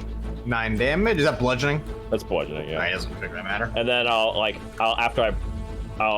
slide off the plant and land next to Goose. Does that activate his arrows? Or No, it's only hostiles. Oh, okay. So, okay, cool. I will actually use a key point when I did the jump here, and Foria blows him. So it's like I'm punching. I'm just going like this again. Like we're working like a heavy bag. Muda, right. Muda. Yeah, Muda is S. Roll. Do you have to roll for that or? Does a 17 hit though? 17 does hit. Okay. And I'm gonna. So what's that damage? That's gonna be 5 from bludgeoning and then an extra 9 poison damage. And I'll land next to Goose. 14 total. Yeah. I mean, yeah, you crack this plant, and I mean, it's looking roughly as chunked now as Junver's was from when he did his big hit. So, big damage all across. After Chiron is going to go back to Ash. Alright. Well. Alright. Well, first thing I'm going to do is I don't really think this might. I don't really get a great help of this working, but we're going to try it anyway. First, I'm going to cast Mind Sliver on Arelaa. So, Mind Sliver is you drive a disorienting spike of psychic energy into the mind of one creature you can see within range. Arelaa must succeed on an intelligence saving throw. Okay, what's she got to beat? 15. She does not do that, actually. Wow, that's Wow. She's a good hit too. She's rolled like dog ass. All right, that's really nice. So she takes. Oh wow, that was a really good roll. 11 psychic damage. Nice. Oh, okay. Not Oh, bad. psychic damage. Okay. So you hit her, and she sort of like recoils back, and whereas she needed like to use one hand to brace herself and one hand to like swipe earlier, she now has to like grab onto her own branches, sort of like steady herself in the air-ish. And yeah, I mean, you hit her. All right. She also must subtract 1d4 from her next saving throw. Oh, very shiza. nice. Okay. And that saving throw is going to be the first of one of 2 meteors that are now going to come after. Because as a bonus action, I'm sending 2 more meteors. Again, pick a spot that won't. Oh, you want to hit the plants and her? Well, one thing I want to note is that, like, I'm just going to draw this up box. Because it's a round thing, it just isn't filling that space properly. Yeah. So I guess my point is, if it's aimed right there, am I hitting the north? You'll hit the north plant and her, Cool. And not Muriel. not Mariel. Not okay. Muriel. then I'm sending 2 more meteors to that spot. Hell yeah. Okay. Pew pew. Once again, that's a dex saving throw to beat 15, but she has minus 1d4. Okay, I'll roll a d4. Ooh. Okay, interesting. Ooh. Minus 4. No, you got it. Wow. Oh, you needed to roll a 4. All right, yeah, you Hell got yeah. it. She fails that, so she takes the damage. All right, so she takes. They both take 9 fire damage, Okay. Not bad. and then second meteor is coming. Obviously, she doesn't have the minus 1d4. Also, did the plant take the full damage too? The plant failed terribly. Okay. Plant Failing an intelligence check? Crazy. They both roll again. The plant fails. The Arelaa passes. I bet. Okay, Smarter than me, 7 damage to the plant, 4 to Arelaa. Okay. The north plant is now on fire. Yeah, We like that. We like that. do Yeah. like yeah. And Arelaa is not on fire, but she's not happy about it. And plant. yeah, okay. plant is Yeah, on north fire. plant's looking pretty rough at this point. It's also burning. Ash, is that your turn? Yes, I am not going to move at all this turn. Alistair, you're up next. Cool. I'm gonna take a few steps away from the seedling that's next to me, just in case Probably it a good decides idea. to grow its area of Get bigger. influence. And you said, is she still reeling from the mind sliver a little bit? Not anymore. But like, say for story purposes, she was. Sure. Okay. Cinematically speaking, yeah. She's Great. like, Cinematically "Whoa!" speaking, perfect. I'm gonna do a non-attack move, and we'll see how this goes. I'm gonna create a major image. Ooh. Because we went through her memories and saw everything as vividly as we did, I'm gonna take her to the exact moment where she fucking killed Mystic Woody. Fuck. Hell yeah, Zach. This could either go really badly or like Yeah, really true. well. She could be like going to like some kind of rage. You know of an ancient squirrel familiar who died a death that's most peculiar, a tragic death that left you in a stupor. And it creates a 20-foot illusion, so make it look like The Room. I'm gonna give you a little extra because I think that's cool. So I'm gonna say that basically the walls that surround you, which is kind of just like nothingness, turn into the interior of her own home, and there's a 20-foot-ish aspect of Woody on the side here that she can see. She's not reacting to it currently, mostly because we're in that 6-second D&D combat time. But give me a second and we'll get there. Just like The Room as it was for the most part, and just Mystic Woody's body with the slash through it, pool of blood beneath her, all that stuff. Yeah. Okay. Oh, okay.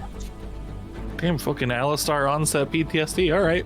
Jeez. Well, I almost tried to do something with Croft, but I was like, we really don't know much about Croft, so it's kind of hard to pull the trauma on that one. Just a dude. Just make an absolute guy. Yeah. And I have another bonus action, so I'll give a Bardic Inspiration to Chiron. How about that? Nice. I reject. Oh, Woody's in the chat. Stop. He's already dead! Incredible. All right, and after that is going to be one win. I'll say, just because it's D&D, stupid 6-second thing. Arelaa has regained composure and is now looking over at the Woody illusion you've created. Hey, Chris, how quote unquote normal would you say these plants, not the plants that are attacking us, but the ground and shit are? How magical are they? They look normal. It's only the ones that she's grown that look like magic bullshit. All right, this is a fucking druid battle. Druid versus druid. She's got her plants, I've got fucking mine, bitch. And okay, this is gonna be a little bit complicated, but in this entire area, because this is a 100-foot radius. So Christ. I can double this. It's the whole map. area. It's the whole map, Elise. It is the whole map. Jesus we can delete God. that. But here's the thing. Jesus God. Here's the thing. I want it to just be like every other square. So there's like pathways between them, Parting the red but not for Okay, big. I get you. Yeah. Yeah. Okay. Yeah. Wait, not for big. So what that's gonna do is every foot of movement that anything big does in this entire area costs 4 feet instead. Okay. So basically, quartering the movement of everyone that isn't Junver, that isn't us except Junver. Sorry. Okay. Right. Are you- What does this do? Wait, what does this do to the immobile plants? Because literally every enemy can't move. What does this do to the immobile plants? Look, if they're completely immobile, then fucking nothing. But Elise, none of the opponents are mobile. but Not even but look, Arelaa I is don't mobile. look. I don't know how much these things could move. Oh, And if do Arelaa know. starts chasing us, It does. if any of these plants start chasing us, I believe the quote is immobile. I'll see y'all in phase 2. The plants That's grow exactly legs. what I'm saying. In phase 2, if they start chasing us, if they do anything, we can get away and they can't. That is my goal here. Oh, that's incredible. Okay. All right. Fuck Junver, I guess. Sorry, Junver. Look, Junver's where he wants to be already. All right. What else? What else you got? What's the next? Other than that, I think I'm just gonna like move somewhere where I am further away from this plant thing. Maybe like there. And now Mariel's just gonna do her attack. Okay. Mariel is attacking Arelaa or the And plant. that's a 6. I want to teleport her somewhere because that lets her get Oh, so you advantage. can get her bonus on attack, yeah? Yeah. I mean, you can teleport to where you're currently standing. I don't give a shit. Okay, sure. She's gonna teleport to where she's currently standing. And that's yes. a 23 hit. The plant or Arelaa? The plant. Yes. Okay, so that's a 23, and that's gonna be 2d6 plus 6. That's a 6, so that's 12, and that's another fucking 6. Which one? Sixes? That's max damage. Whoa. Straight 6s. The number of the 2 beast. 6s. So that's what's 3 times 6 is 18? 18 damage. Jesus Christ. Okay, yeah. I mean, she tridents the shit out of this plant. And I don't really have any good trident-based plant jokes, so She's stuck with work in it. But Yeah. now she's done. Next is going to be Arelaa, who basically seeing Alistair, what you have done to the room and to her dream and to making a magical thing of Woody appears there. She just kind of tantrums like a child, and picks up her hands and slams them onto the ground. And once again, the room bends and shifts. And everyone will give me a dex saving throw. Dex saving throw. I'm out these. That's a 19. A 17. 15. 8. Oof. Flat 19 on this die. Win only moves half distance. Alistair only moves half distance. Everyone else is either too close to be moved or doesn't. Oh, okay. I don't care if I fake. You're already in her melee range. You're right where you want to be. I am. Yeah, so she slams the ground and everyone is basically pulled right in front of her. And she's still like distracted by the illusion, Alistair, but it hasn't she hasn't done anything against the illusion. And that's going to be it for that turn of hers. Oh, her turn ends, so she has to roll a dex saving throw to not get hit by Goose. She does not succeed. And so she's going to get hit for max damage on that. Oh, no. Nice, Oh. Goose. I actually did roll the wrong die, so I'll give it to him anyway. It's fine. Cool. Yeah. Goose hits her with one more bolt of the arrow thing flies out. It has one charge left. And after that is going to be Junver. Anything happen to me because I'm by the plant with the poison? I'm assuming. Oh, are you in that? I'm Yeah, big, you're in that. so yeah. Yeah. Nothing at this moment. That's so. It's when I move or end my turn. Cool. That's Yeah. fine. Yeah. I'm actually super resistant to poison, so I'm not all that concerned. I'm just gonna try and kill the plant. Okay. The big one. Yeah. Big Okay. boy Big plant. one. All right. Roll your damage. Or roll your attack. Rather. Well, I got to roll a nat 1 on the first attack. Wouldn't be a stream without David rolling a nat 1. You lean in, swing against the plant, and you're a little certain that it called you a bitch during that. You're not like positive, but like you think that plant might have fucking shit talked to you. The whiff of air that came from me whiffing with my shields, like. You just got too focused on being big, dude. Yeah. I didn't even get super big. I could have. And the plant said, "Bitch." And my second attack is a 15, which is not great. That does hit the small plant. Okay, good. Do you mean the big plant? Yes. Of the 3 plants here, the mediumist. The midlist. I mean, Arelee's like a hybrid. Yeah. For 12 slashing damage. Okay. I mean, you whack it good. The other plant looks way worse than this one, but this one is starting to look shitty. Yeah, it's Mostly because 3 people are hitting that one and 1 person's hitting this one. and then I guess I'm gonna go ahead and move. Whoops, didn't mean to do that. Move 1 pancake space to not be in the poison. Okay, so that's gonna be 4 times 5, 20 movements. Yeah, 20 Yeah. 20 I mean, feet yeah, movement there. you can do that. Yeah, that's fine. It's not a problem. Also, I get to move a whopping 1 space a turn with Elise. You're welcome. I have confidence that that'll come in very handy for us. God, I don't hope so, think or we these will plants not. are gonna We will fucking not let you live it down. I'll tell you that. It's really gonna pay off. Even my own team's trying to hold Big Junver down. Fucking come on. Can't keep a good giant down. You'll After get Cloud Rune. No Cloud Rune for you. after Junver, it's gonna be plant time. And it's gonna be the North plant this time. Fist of the North plant. Fist of the North plant, everyone's favorite anime. So the topmost flower moves up higher, sort of like into the branches of Arelee's tree, positioning itself at kind of like a bird's eye view, and it then opens up, petals like extending and revealing a embedded crystal inside the flower. And then it shoots out a beam of magic in a 3-line wide thing across the battlefield. So everyone in, how do I do cone? How come? Oh, is it hitting No, Alistair? that's not what I It's want. gonna hit Even, me. It's gonna hit that's me. not what I want even once. That looks good though. The cone.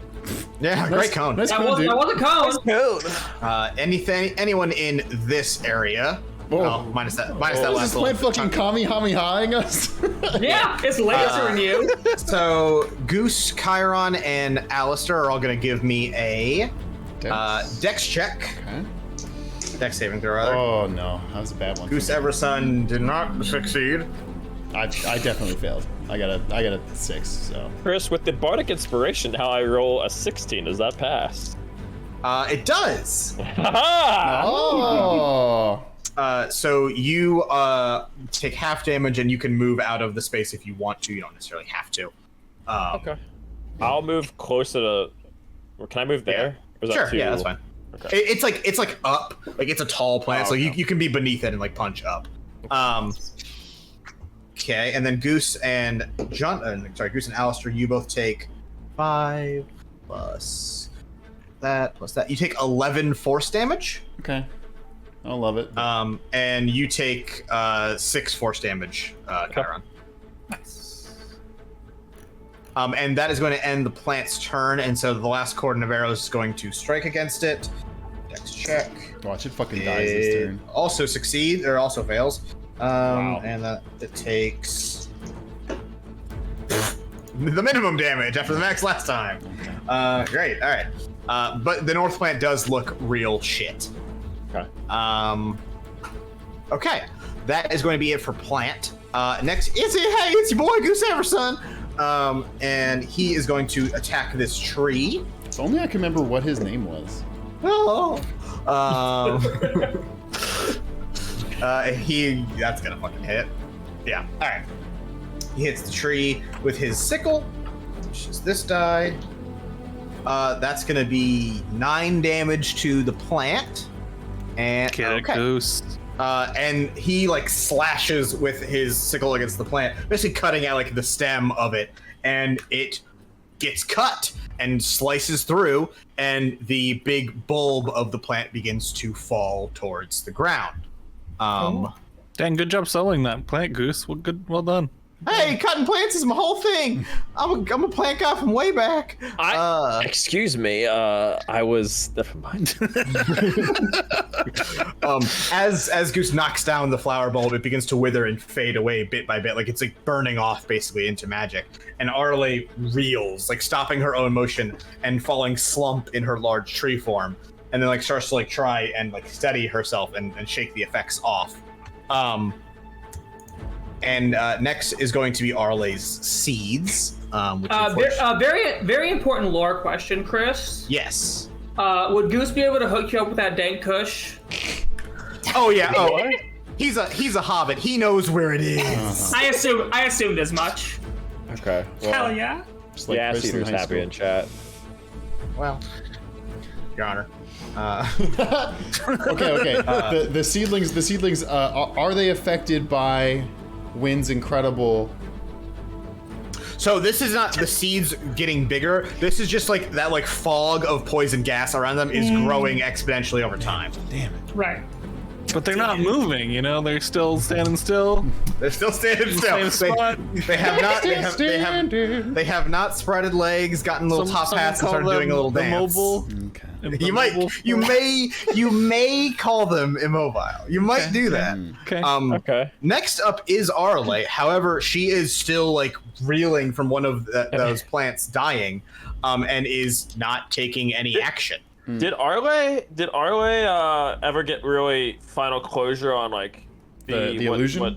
No. The illusion. Nah, yeah, she's It's only had still one there. turn since then. Okay, sorry. I just wanted to, since it was her turn, I didn't know if that's something she noticed or Right. something. Currently, she's stunned this round effectively. Cool. Okay. Right.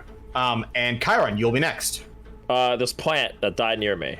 Yes. Its body's still there. It I don't want to go, Mr. Stark, and like kind of like burnt away in magic. I don't want to go, Mrs. Arelaa. I didn't know if the crystal that you said was shooting out of it was still. No, it disappeared effectively. Okay.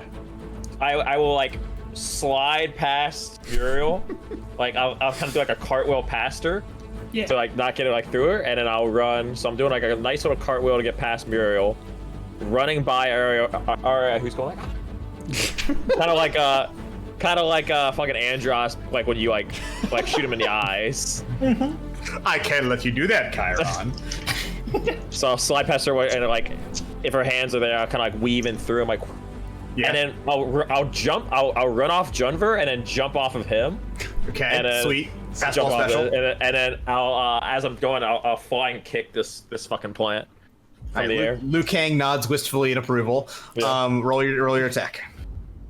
I got a 19 on the first one. I assume and a 19 on the second one. Wow. Yeah, those you And those hit, are you natural hit both. 19s, yeah. So Hell yeah. You hit twice. yeah, and I did 17 total damage bludgeoning this thing. Okay. Liu Kang or fucking whatever, like flying barrage kick this thing, and you know it reels back and like you sink your foot into it and like kick off as it like flies backwards, and yeah, you deal solid damage to it, and it's looking worse for wear. And I'll gracefully backflip off the kick as it connects and land like right here.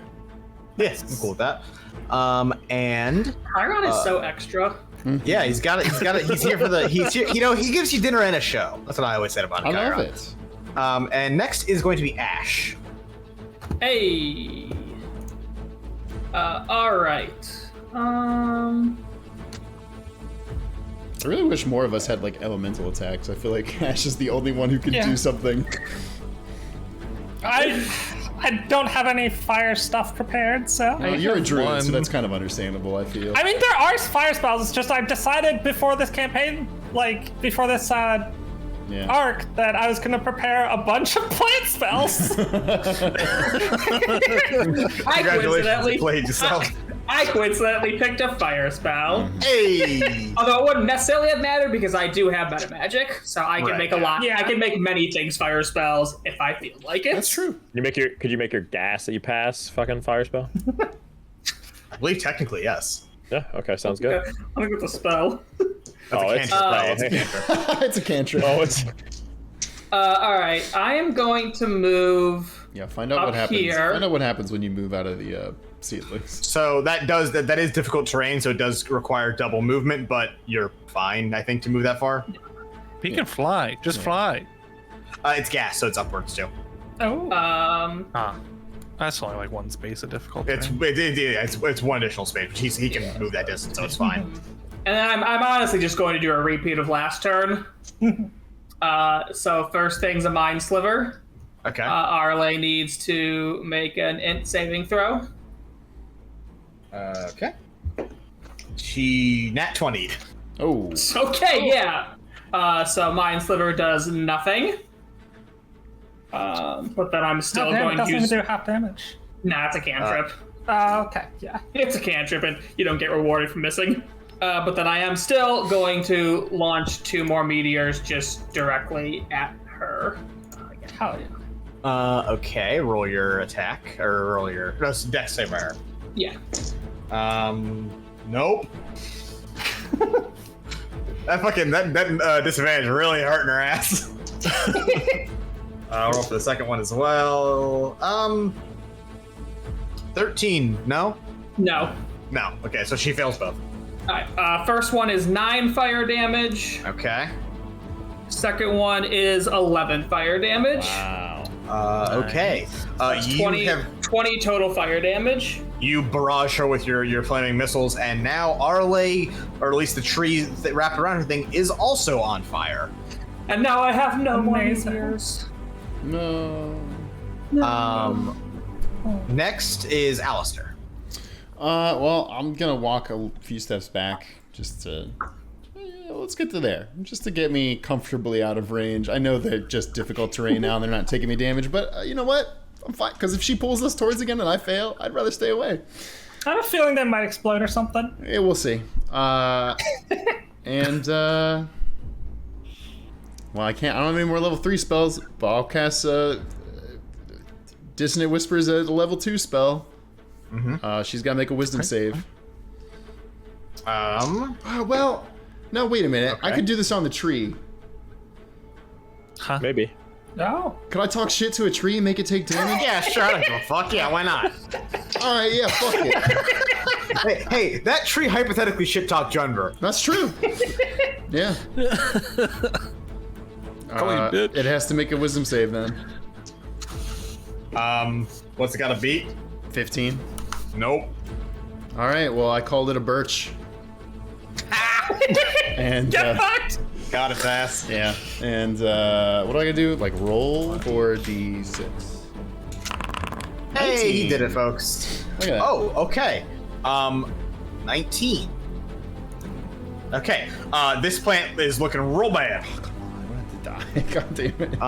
You basically strum out, and it almost disappears entirely from your strum of your guitar, but it is still there, technically speaking. And you got anything else? I'll cast another Bardic Inspiration. This time on Ash. Okay. Ash has a banked Bardic Inspiration. What do you say to him to inspire him? Yeah. I say, let's get some more meteors up in here, hey? Loves those things. Nice. Nice. Really showed it. Awesome. I thought you were gonna be like Life's a Birch, but it's better with you in it or something like that. That's way better.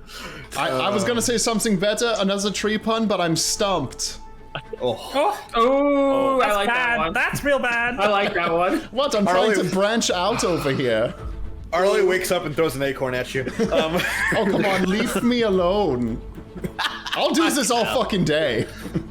Win, you're next. Please save us. I don't have as much for my turn. Cast plant growth again. Here's the thing about plant growth. Hey, It's that's not a great idea. spell. Those aren't magical plants. There's nothing I can do about that. I cannot make them shrink. Oh my god. Alright, I'm gonna move like here, and then I'm just gonna cast a guiding bolt. Okay. On Arelaa or the plant? Here's the thing, I think I want to cast on the plant, because if I cast on Arelaa, then the advantage will be wasted. Good point. Let's do that, yeah. And Roll. let's see if this works. 15, does a 15 hit? It The does. plant? Hell yeah! 15 Then versus can I do a this? tree. 19 damage. That's good, Zach. Thanks. And your bolt pierces directly through this plant, and it, just like the other one, begins to like fall apart and fade away. Oh, nice. Nice. And as the second flower dies, it's also sort of like breaks and falls apart into bright flickers of green energy that fade from you after like just a couple of seconds. And as this one dies, those glowing cracks that glow along Arlea's branches and body shine and like burst, crackling Ooh. magic, like burning along with the fire that Ash has caused, and then just like exploding in like bursts out of her. And with a heavy cry, Arelaa slumps forward, and that tree-like armor of hers parts. And nice. you see her, and that crystal heart of hers hanging out of the open. And she's just sort of hung there, eyes closed, held up only by the heavy branches and vines of her tree form. It's quick. It's the Zelda weak spot. Hit it. So it's like the weak spot for massive damage. So it's like her, and then her heart is like in the crystal heart is like in front of her. Yeah, yeah. I mean, Zach got it. It's a Zelda weak point. Like, there's a huge like gap where her chest should be, and there is sort of hanging free to hit is the big crystal that is like her heart and organs and junk. Okay, well, guess what? Ariel's gonna do. Or Mariel, sorry. Her name's Mariel. It's not Ariel. She's Don't not the sue Little us, Mermaid. Disney, please, God. She's gonna teleport right up to that heart. Can she go like behind it? She can go there. Awesome. And she's gonna take some swings at it, or a swing at it. All right. This has no AC. No AC. Ooh, Awesome. Roll your damage. Oh. Just do my damage. Okay, so that is 2d6 plus 6. 5, 6, 7, 8. 8 plus 6 is fucking 13, 14. Is that 14? Is that right? Okay. 8 plus 6, 14, yes.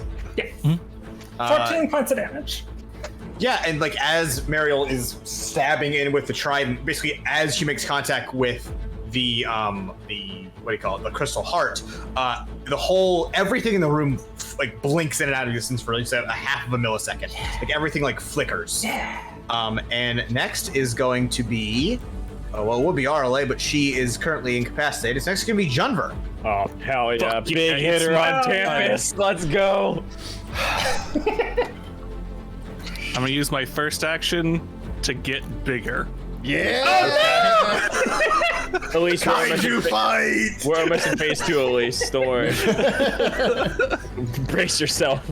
Okay, and then I'm going to use my action surge so I can actually get like a full attack in my here. God. In addition to getting bigger and all the things. And I'm gonna go and attack now, which I don't have to roll to hit. Is that correct? Correct. You just hit. Yeah. Can you roll for a crit? Oh, that's a good point. Can I roll for a crit? Sure.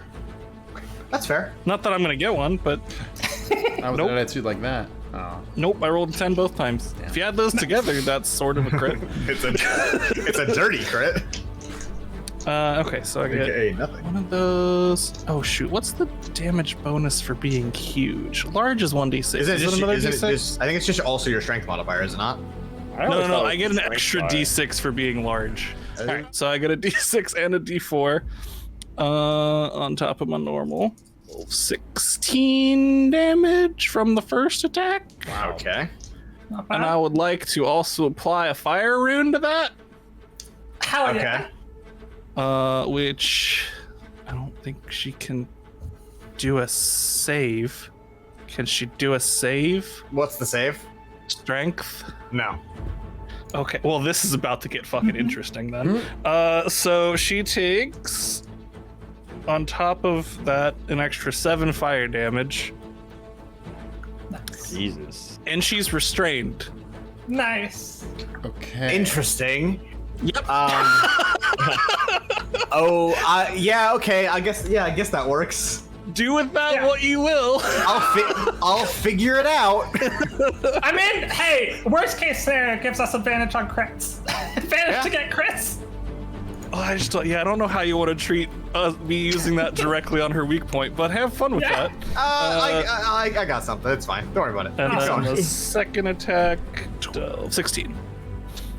Okay. I mean, you fucking bash the absolute shit out of her. And yeah, well, like before, you strike against the crystal within Arelaa, and everything like shakes and flickers, and almost like the world around you is like starting to like fall, like in free fall. Everyone give me a perception check. Perception. I'm very good at this. I'm not. That is a 23. Okay. Oh, I nat 20 that for a 21. Nice. Well, I got an 11. Ash and Wynn. While everything adjusts and seems to almost fall apart as Arelaa is pretty harshly wounded here, you notice that the battlefield you guys are standing on seems to be fine. Like her little bulbs don't fade away or anything like that. But there is one exception. The wise tree behind all of you. Oh. Cracks form in the wise tree, just like before when you attacked it in the city. But now they're larger, big enough to see through, maybe big enough to fit through. And above you, on the wise tree in the waking world, you see that it is glowing and pulsing with that green magic that is here in the dreaming world. Rest of y'all don't see shit. yeah, I was Okay. too busy killing trees. Yeah. Yeah, I'll say, look at the tree. Look at the tree. It's opening. Do we want to run through the tree, or should we attack the tree instead of her, or? Well, I can't really reach the tree from here, and I happen to be next to this thing called turn order, so I'm just gonna... And then he runs over towards Arelaa, where Dunver is whacking, and he goes, I'm real sorry about this, Lady Arelaa, and he swings as well. And... Ooh, big damage from the Goose Man. That's gonna be... It's gonna be 15 damage from Goose. Chris, Iceman and Goose are two separate Top Gun characters. Not in my fan fiction, they're not, damn it! Actually, before Goose runs away, he's also going to tap Ash on the shoulder and give you a little bit of a healing word. Oh. He'll do it as a second level too, so 12 HP. I am back to full. Nice. And then he goes and wails on Arelaa. Can you describe again what we're looking at with these cracks? I'm sorry. So basically, like the wise tree here in the dream is like as you guys are hitting the crystal that is inside of Arelaa is opening up. It is like breaking apart basically, and almost like it's blocking a door. If you want to think about it that way, it's like in The Shining when he axes his way through the door. It's very similar to that. Like each of these cracks is like opening up to the other side, which, as far as you can tell, just looks like the real world on the opposite side of that tree. Right. How open is it right now? Anyone that isn't Junver could fit through it. Incredible. All right. And next is going to be Arelaa. Next is going to be the seeds. And the seeds explode. Oh, thank God. One by one, just basically erupting into a blast of poison gas in the area. That is going to hit one Junver. You said poison? Yes. That's fine. He doesn't believe in poison. So that's going to be 14 poison damage. No save? No save. Okay, 7. I'm resistant. Nice. All right. And all of the seed pods have burst. Next is going to be Arelaa's turn, and she's like starting to like reel and like try to, not even that she is so much trying to defend herself, so much as that tree-like armor is like starting to grow back around and cover her up. Wait, did she just have a turn? This is her turn currently. Oh, okay. Her turn does end. What would you like? Your One fire sec. rune? Yeah, fire. I don't remember if it's at the beginning or end. Start of their turn, 2d6 more fire damage. Wow. Okay. Roll your Which is D6. only 4. I only gave her 4. Oh, fire okay. I damage. mean, you hit her. It doesn't do much to stop the armor that is growing back to cover her. Chiron, you're up next. I kind of like look at her, then look at the opening in the tree, and I say, "I'll take my chance." And I like 50 feet here, Okay, and then dash. and then Wait, dash to the tree. Nice. If we leave without beating her, did we do anything? That's my thought. If the dream dies, she dies. I don't know. I'm just making shit up. Well, that's my point. Is the dream dead? You, Chiron, you rush towards the wise tree, and as you're moving towards it, you see that already those cracks are beginning to close back up and recede. Give me an athletics check.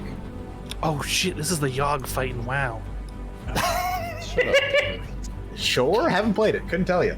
Only a 5. So like basically you managed to get a hand through the cracks of the tree just as it is beginning to close, and for a moment, just like a split second, you stir and you feel yourself sleeping, like you're laying in bed still like heavy from sleep, trying to like stir and wake yourself up, but then you are pulled back and your hand is forced out of the tree and you're like roughly pulled back into the dream.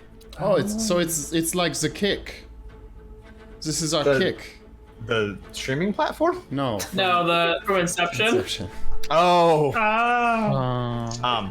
Chiron, as you like are trying to like push yourself out of the dream, you are pulled back in, and Arelaa rises. And can I get a dex check from you? Sure. 25. Jesus. Christ. Yeah. One of her branches extends out and slams into the ground beside you. You only get to take a small amount of damage here. It's fine. 4 damage. And like you like duck to the side and roll out of the way, and the tree that is holding Arelaa up is now like almost puppeting her and like holding her in place. And that armor encroaches and once again covers up the, frankly speaking, unconscious body of Arelaa inside of it. And you hear not Arelaa speaking, but something else. Oh shit! It's the I have had enough of your games, your stupid little attempts. I don't have any more time. I will just have to find another to keep it going. And the tree thing pauses, raising its hand like it's about to strike, but its gaze fixes on the other side, on the waking world of Stay. Oh no. Overhead, you all see magical glyphs form over the center of town, and you recognize them very well. They're just like the ones that you guys use to teleport. And in fact, they are, because emerging from a portal on the other side is Marin. Oh shit! Yeah. Oh wow. And Arelaa adds, or the tree thing adds, and there is just the one to keep it going. Oh shit! Uh-huh. And it's now you notice that Arelaa isn't paying attention to you. It is trying to reach through that veil, and almost like a ghostly hand extending into the real world of Stay, it is trying to reach out and grab Marin. See. And Ash, you are up next. So there is a hand reaching through a portal. So try imagine and- it like this, like in your world, she's reaching up, basically out of bounds, right? Like into zero space. And then magic on the other side of the world is trying to get to Marin. Right. Okay. And we can't make contact with the real world. Who's to say? Like, we can't warn her about it. Does she seem to notice this? She does not. Okay, fuck. Probably.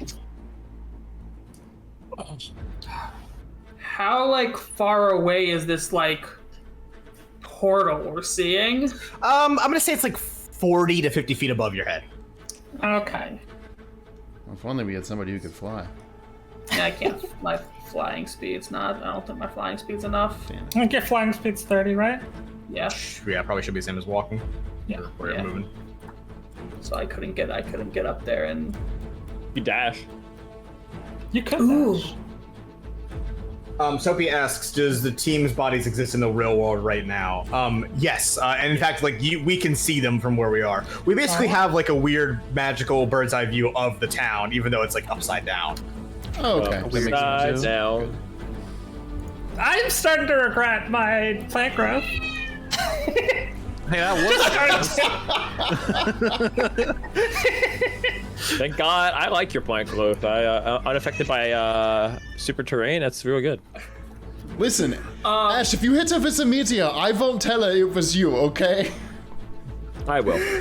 No, I actually like the action dash idea much better. I am going to attempt to action dash and then just fly straight towards that gap and see if there is anything I can do to affect the real world, travel through it, get in the way of that hand. If there is anything I can do, if I just fly, dash fly towards that opening. So you dash and fly up and are able to reach that barrier line between the dream and the real world. And you find it like not quite solid, but not something you could necessarily pass through easily. Almost like, imagine like you're trying to like break through ice and you're stuck underneath it. Give me an athletics check. Oh no. I said the same thing. You know what breaks ice? Fiery meteors. Said it's like ice, not actually ice. What does that Bardic Inspiration do? Oh, it gives you a plus D8.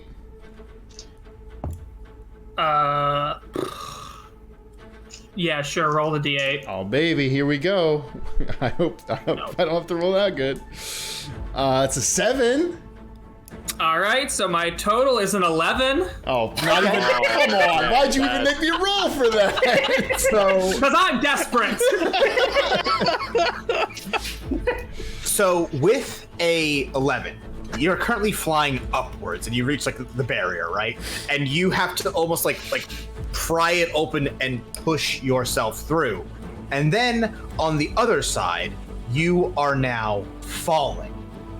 oh. For everyone inside the dream, this looks like Ash is still there, but there is like almost like a ghostly, like magical spirit outline of Ash on the opposite side, much like how Arlee's hand is currently. And Ash, on the other side, you find yourself trying to flap your wings and regain control, but sort of like that shift from I'm flying upwards to I'm now rapidly falling is not something you could really adjust for, especially with an 11.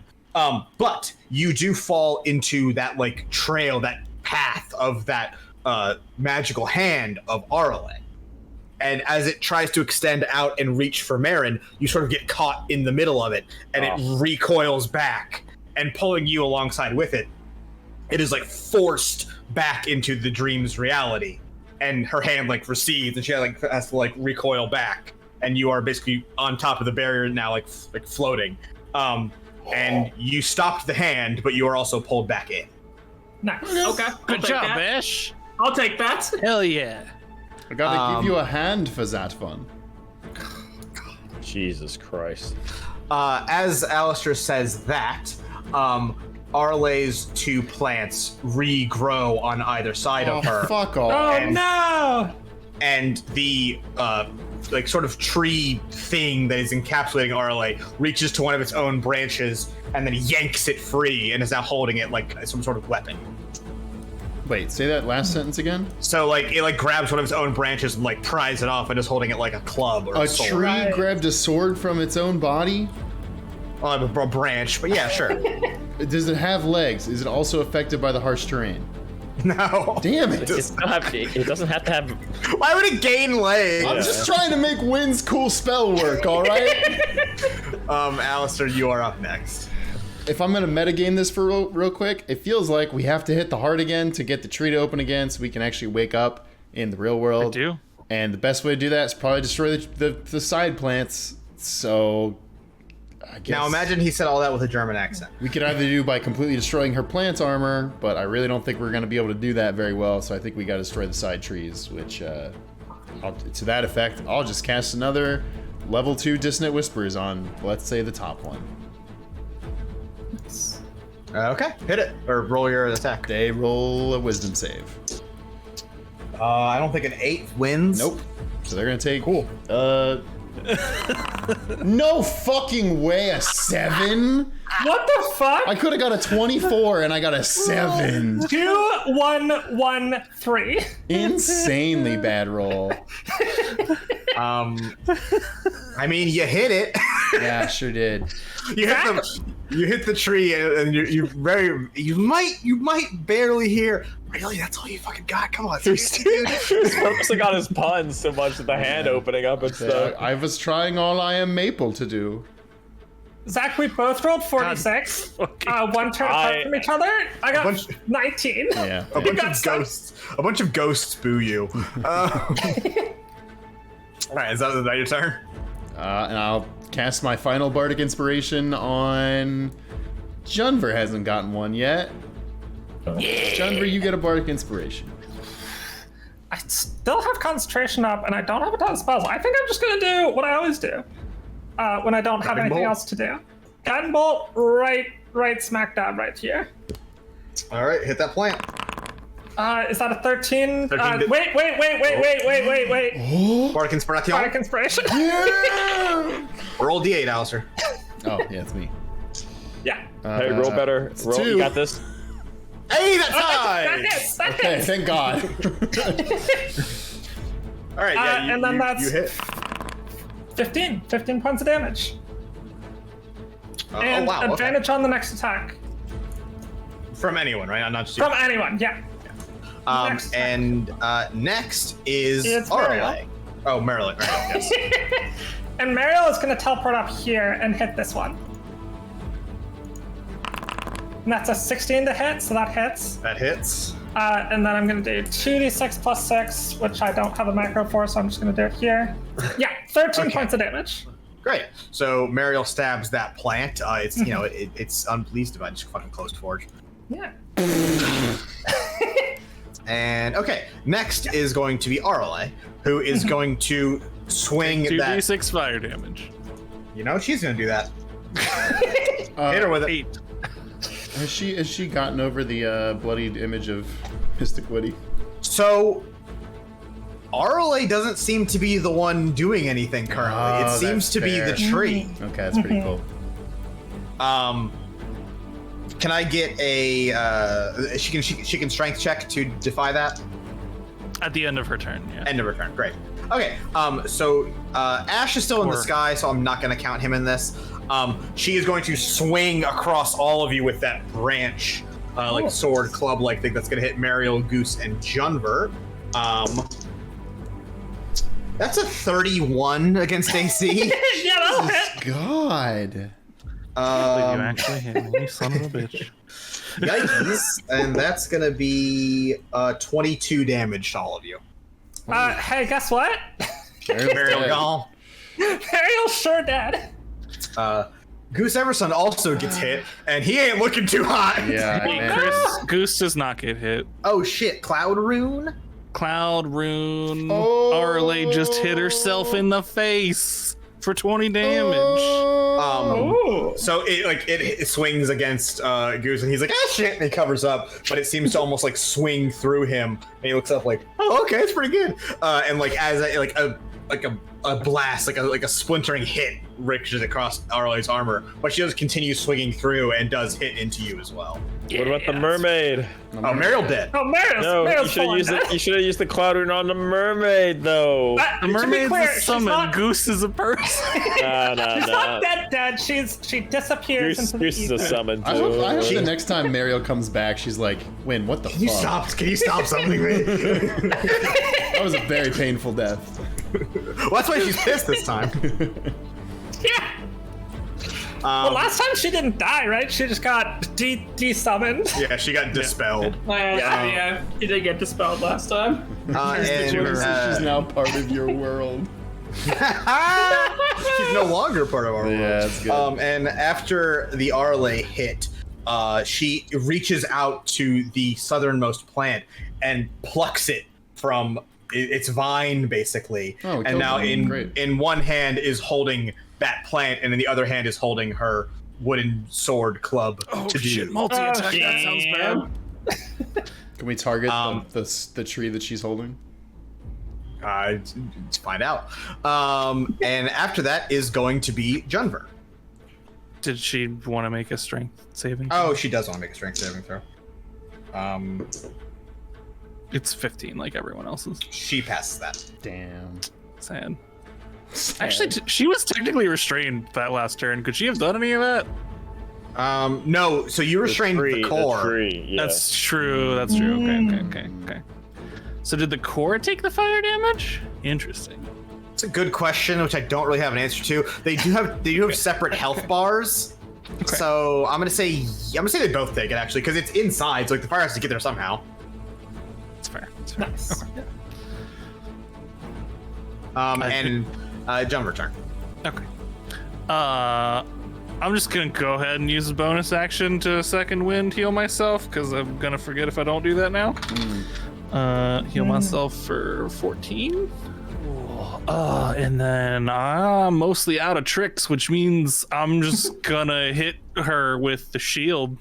I don't really have anything I can do. I guess I can try to target the plant that's in her hand. I'm just gonna see if I can hit the plant in her hand. You can swing against it, yes. Yeah, okay. Well, we'll see if this works. That is a 21. That hits it. Okay. For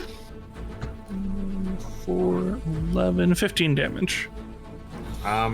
You hit it, and like it's now ingrained with her hand as like vines wrap around it. And she like has to like move it away and like recoil back as you hit her. But you don't damage, but you can't see to like what effect it actually like hurt her extra. Okay, well, I'm just gonna do that again. 2 attacks. Yep.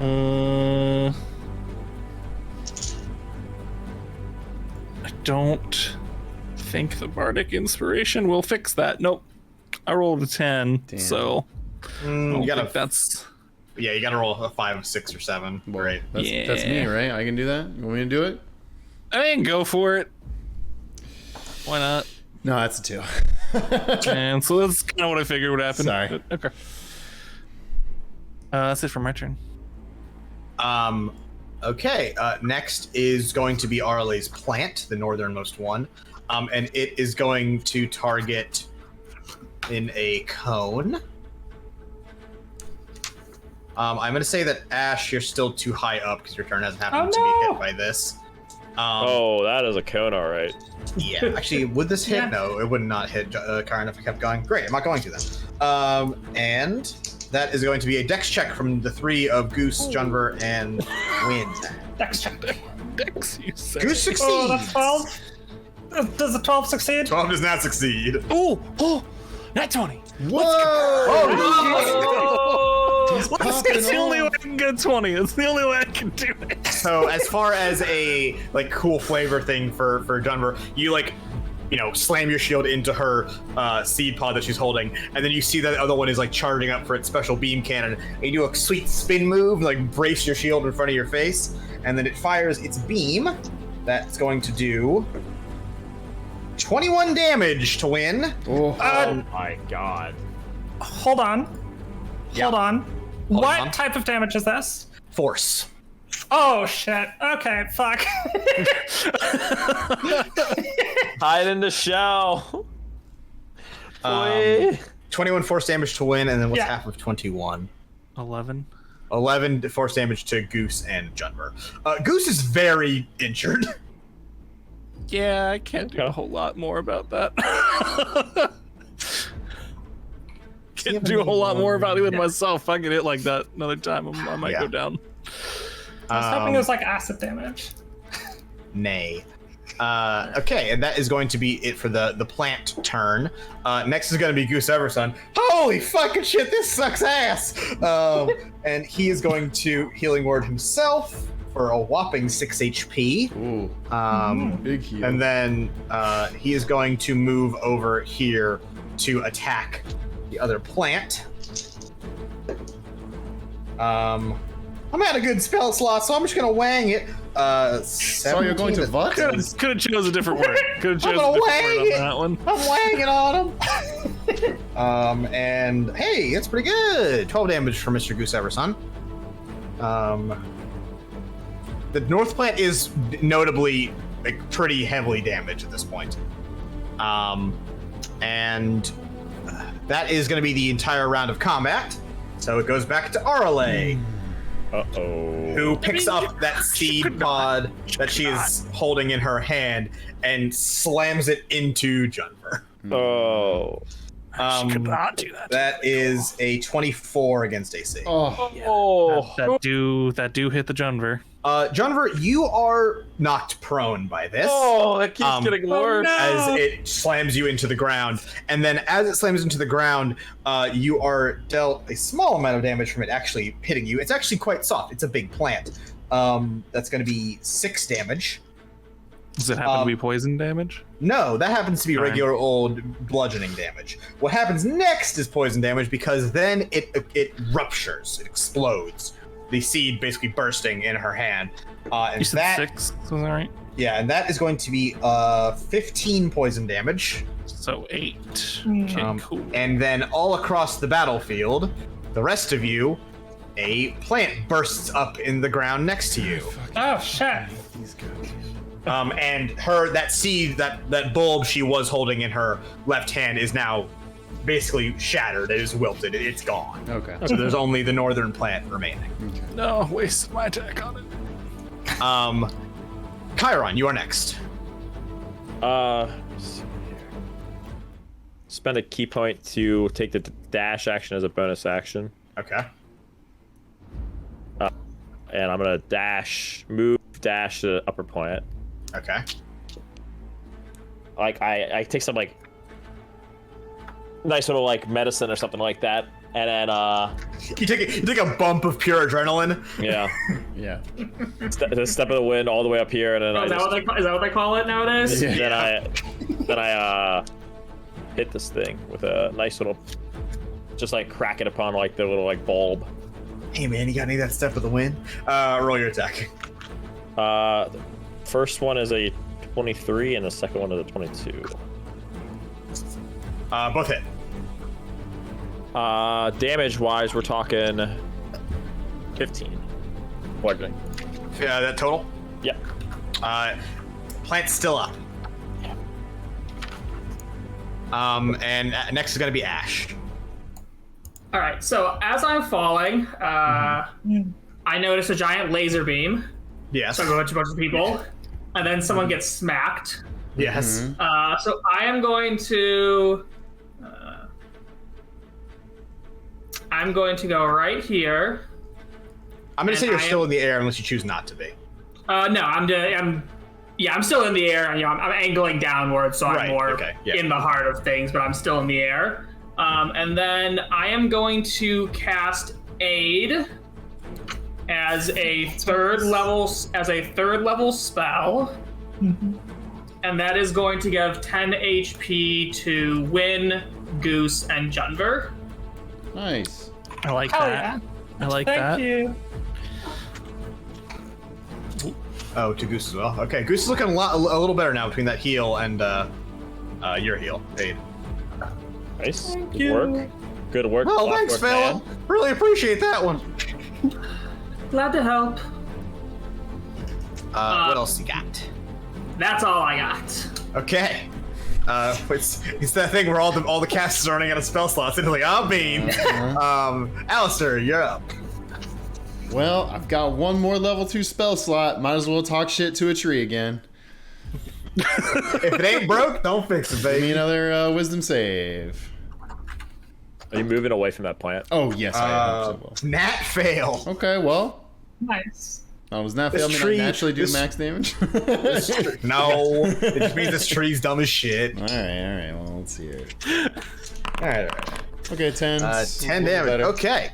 You strum out once again. You're just like your dissonant whispering, "Fuck you" to the plant, and this time like right over like basically you can't see it because it's sonar, but passing over Chiron's shoulder, it blasts this tree, and it also begins to finally fall apart again. Oh, nice. And as it falls apart, so does Arelea's tree armor. Not like how before, where it just kind of like split open. It is now falling off of her in chunks and like hitting the floor and beginning to dissipate.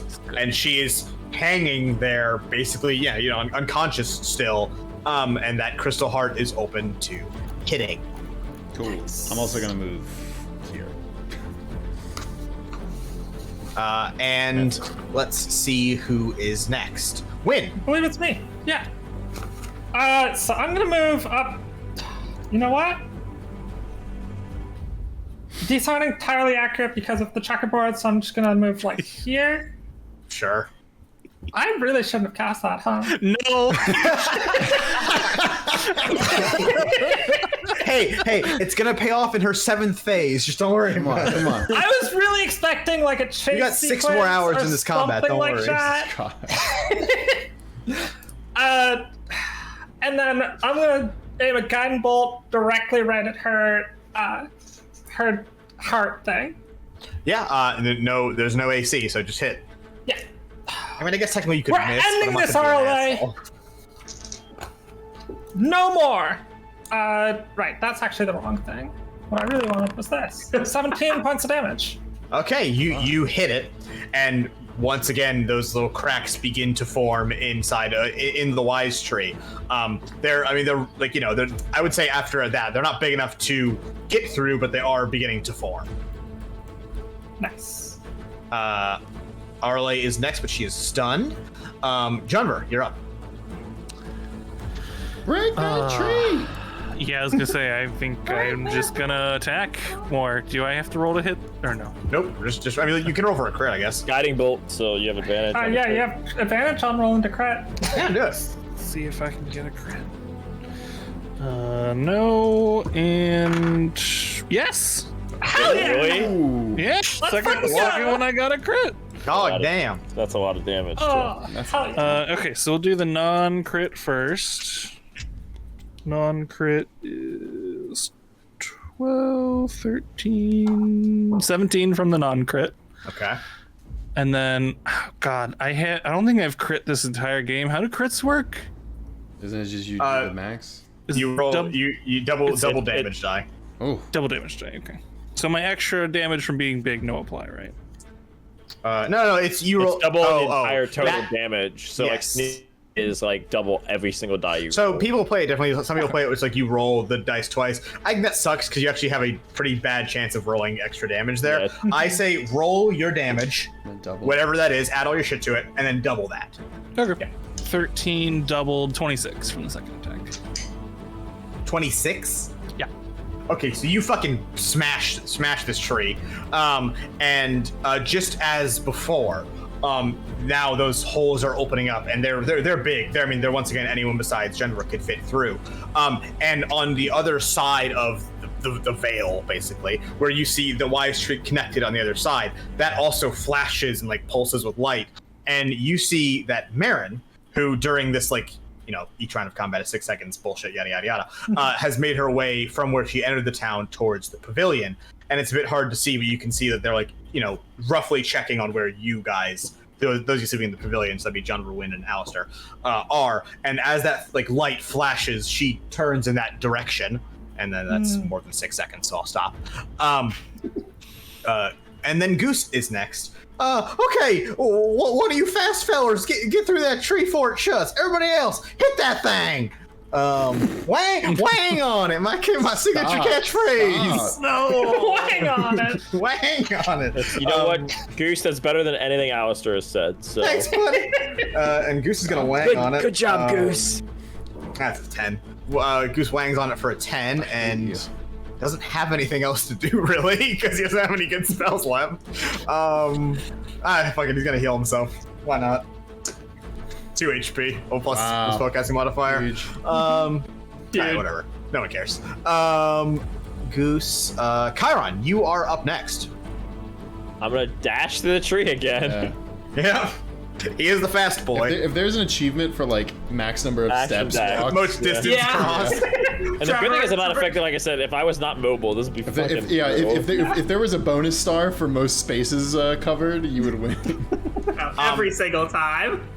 You rush towards the wise tree this time, wasting no time like looking around as everything changes. And as the tree parts and splits with that magical light, you just kind of like full sprint and push yourself right into one of those gaps in the tree. Hell Okay. yeah. And then you wake up. Yeah. Like someone tossed a bucket of water on you, or like someone goes, "You're late for school," and you gotta wake up. Get your piece of toast that you can eat while you run. My name's and Chiron, and I'm late for the first day of hero school. you wake up and like you jolt awake right where you were in the graveyard, and it's almost like peaceful here, away from the battle and everything going on in the dream. And as you basically like get your wits about you and rise to your feet, you see it sitting there in between Arelea's hands. There is that magical crystal. Punch the fuck out of it. But unlike before, where it like shone and pulsed with magic and, you know, instantly knocked you, Ash, and Goose out, it's flickering now, like unevenly flashing with magic across its surfaces that seem to try to do something, but nothing actually happens. Smash it into a tree. I didn't have any actions left. I just thought of this. The town, like, miniaturized, right? Mm-hmm.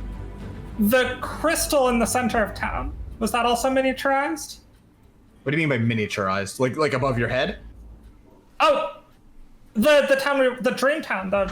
So the bloom vanished when like Arelaa turned it into this version of it. I see. Yes. Okay.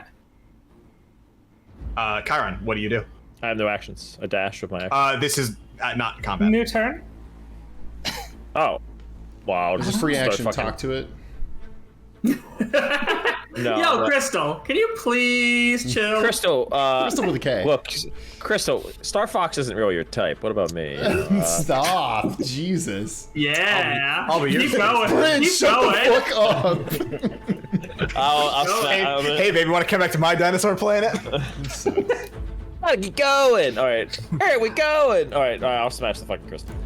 I'll start just like crack my knuckles. So- Wanging on it? And, like, yeah, You're really weighing on that thing. Hate this. So you reach out to grab or strike at the crystal, and as you make contact with it, in a moment, everything changes.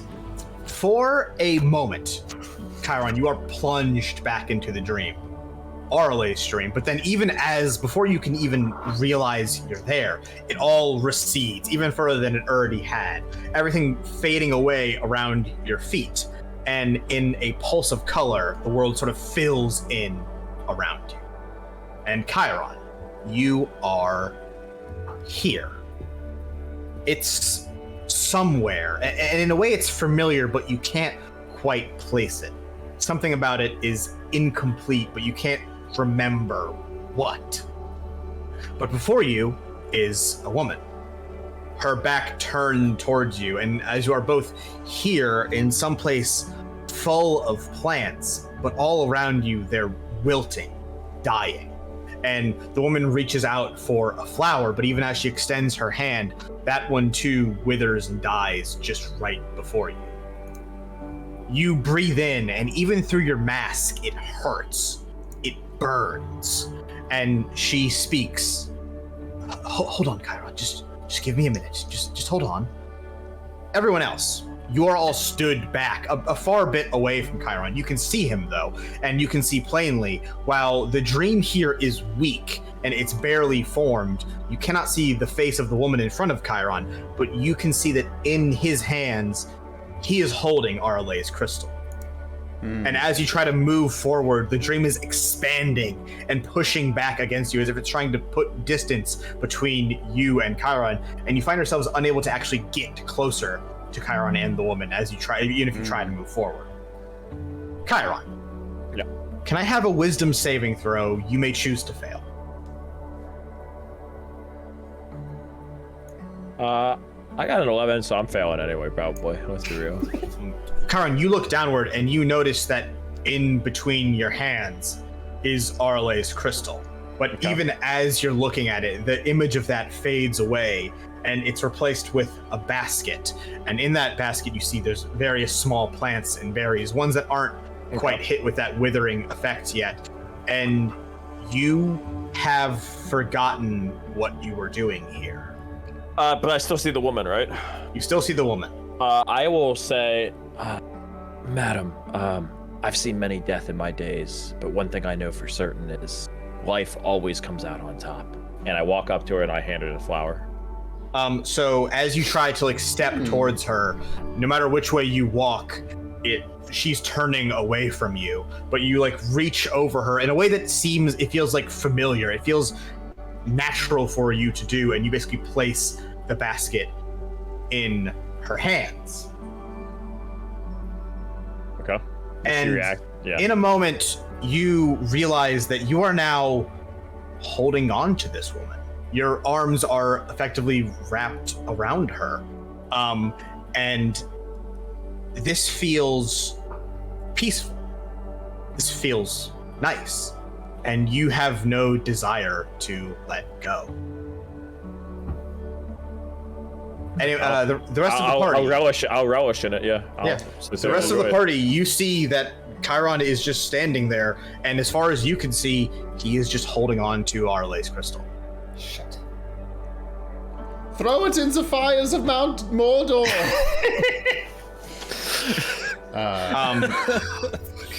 Chiron, can I have a wisdom check with disadvantage? You may choose to fail. Another one. I have a 14. I got 11s on both of them. For a moment, you look down, and where that woman is, you do see the crystal, but your mind decides to not believe that to be true, and you hold on the crystal, unable or even unwilling to let it go. But then it is forced from your hands. You are forcibly ejected from your own dream. And just like before, around you all, the dream collapses, falling in on itself. And it all shrinks in around someone else. It shrinks in around Marin. Who stood before you all, having just pulled the crystal free from Chiron's grip. And now the dream builds out around Marin, and you're all pushed back. You're buried up to your waists in sand that all seems to flood outward and aim to bury you further. And Marin sits in the center of wherever this is, somewhere dark with light leaking through onto the sandy floor. And Marin is knelt there, holding on to someone, and you all recognize them from Arelea's memories. Is that Croft? That is Cade. Okay. The whole front of his clothing is drenched in what is quite clearly blood, and he looks, like shit. Marin's face is frozen still, but a few tears stream down the sides, and Cade reaches up with a shaky hand to brush a tear away, but does a lousy job of it. Hey, it's okay. It'll be okay. It's me. I'm always okay, right? He speaks shakily, his chest rising and falling in uneven motions. And she's gonna make a wisdom saving throw.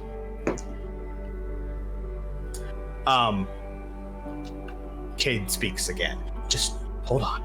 Just hold on to me. Just keep holding on there. He speaks again, and you all notice that the dream flickers, fades, and that is not Cade Marin is holding. It's the crystal. Yeah. Mm-hmm. We can't move closer, but can we shout? Yeah, I'm gonna yell.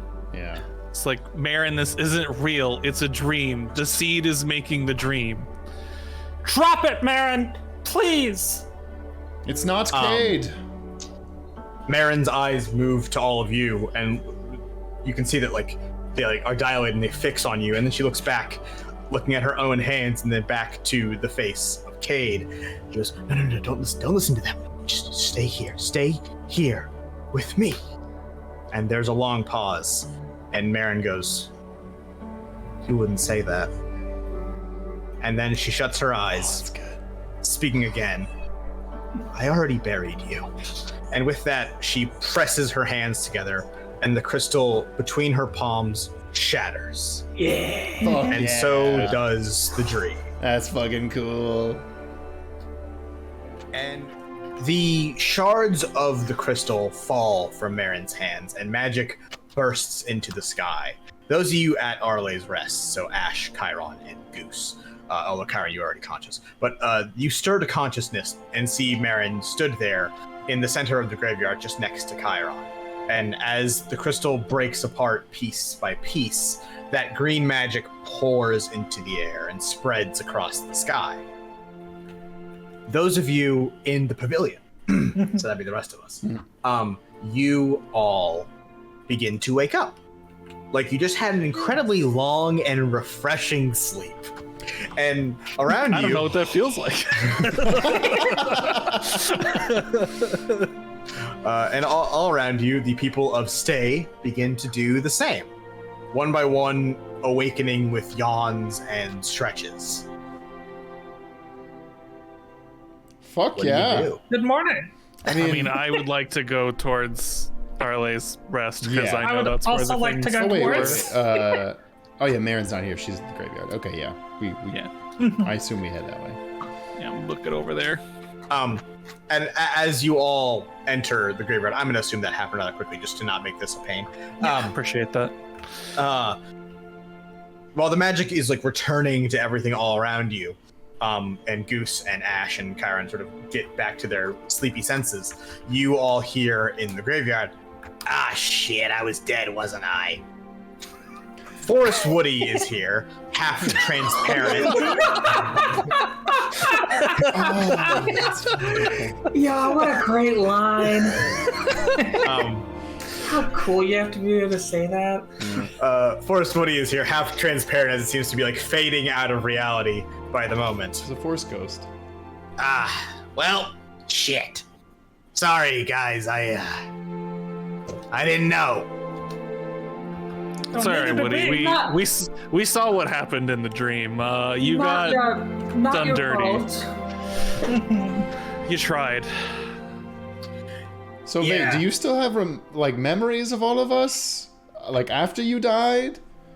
I mean, look, I'm cobbling it together, but I remember. Oh shit, I'm fading away real fast. Shut up, plot hole. I'm dying.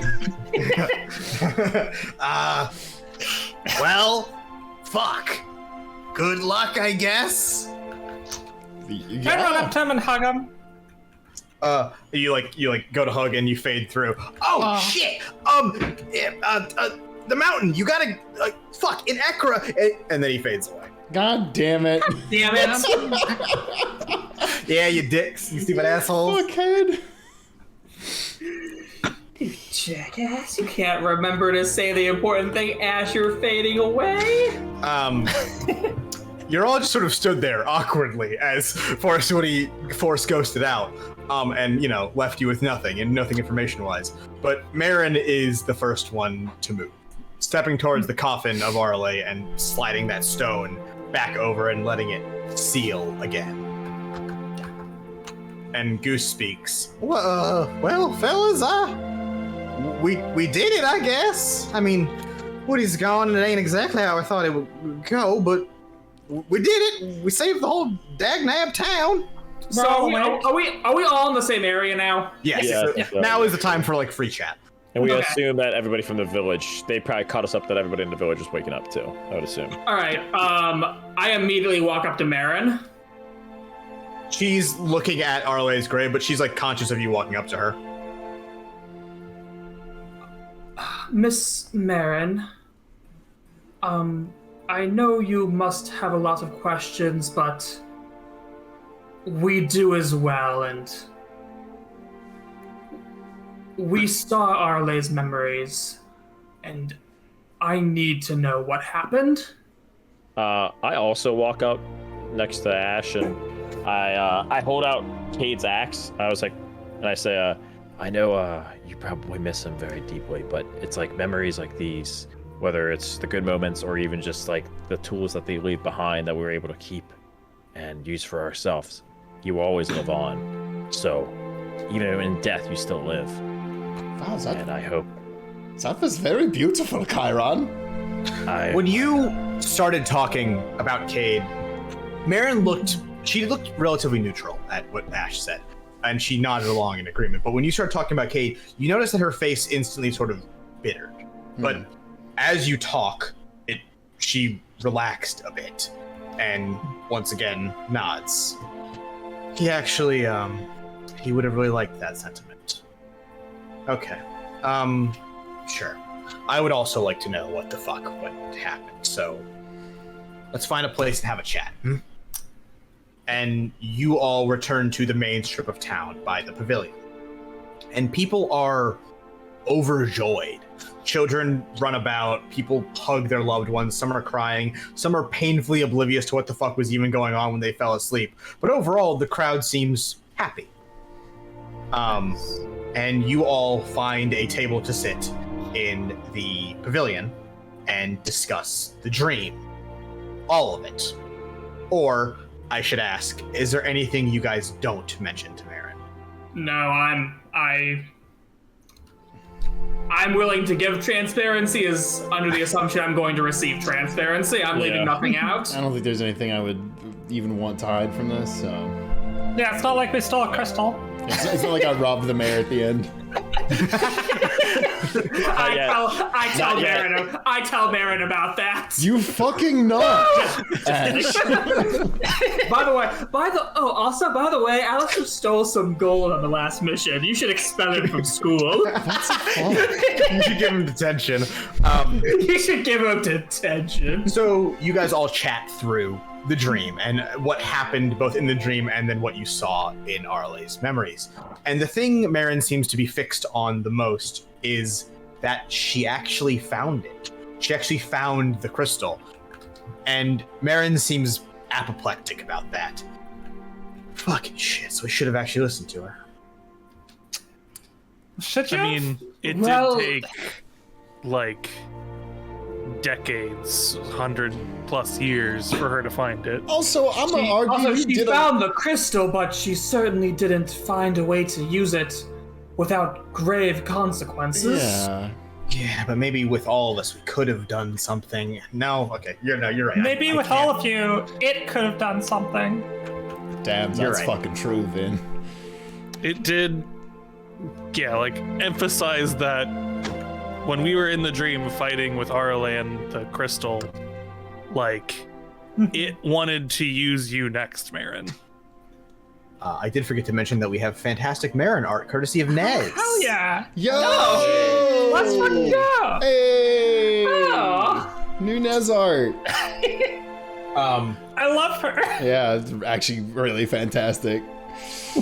Yeah, Nezz is the best. And like folding her like fingers and like listening to her, no, you're right. I mean, Arelaa wouldn't have trusted us with it in the first place, so what's it fucking matter? She didn't. She drugged Kasara. Probably got her name wrong again, but Kasira, you know what? Kasira. Yeah, that's fucked. She's not gonna like that when I tell her about that. Well, good job, I guess. I mean, great job, I guess. I mean, you beat Arelaa. I couldn't fucking beat Arelaa. I mean, frankly, not sure how it would have gone if you weren't there to crush the crystal. Wasn't looking good, if I'm being honest. I'm gonna be honest. I think Arelaa kind of beat herself a little bit. That's true too. At this point, this had almost stopped being the Arelaa of legend. The first time I met her, she moved a forest. I didn't know you could do that. So, yeah, that kind of tracks that she beat herself up. Well, I guess in the interest of fairness, yeah, that all happened pretty much how you remember it. we didn't treat her the best after everything. Is there anything you wanted to ask me? Did Arelaa ever explain her basis for why she believed the hearth wasn't enough? When we were all fighting the Sky Eater, we knew from a while back that, honestly, shattering the other hearth was a pretty good idea as far as killing a space god goes. We just needed a big shot of energy, and that would certainly do it. Some people, Raviom, Arelaa, Croft, they were against that idea and thought that even if we succeeded in doing it, overall it would deal so much damage to the world that we'd never be able to recover. I don't know if she was right or not. I'm not, I don't really use magic. That's not my field, so I couldn't tell you, but TL thought it was a good idea, and Kasira and her sort of did it without asking. And we never really got past that.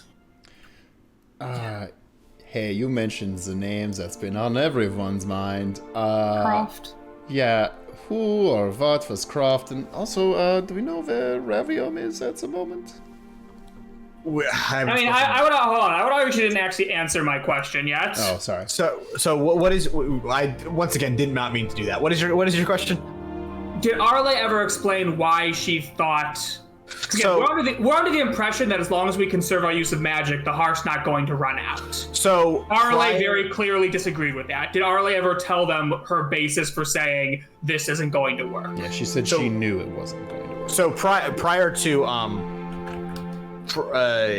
gonna explain this, not as I'm just gonna explain this. Prior to even shooting the hearth down, that was already proposed as an idea, and several people, most of the people that had more of a connection to magic and the world, thought that it was a catastrophically bad idea because it would sort of lead us into a path where eventually we would run out of magic and the world would fall apart. They were afraid of it before we even did it, is basically the thought. Gotcha.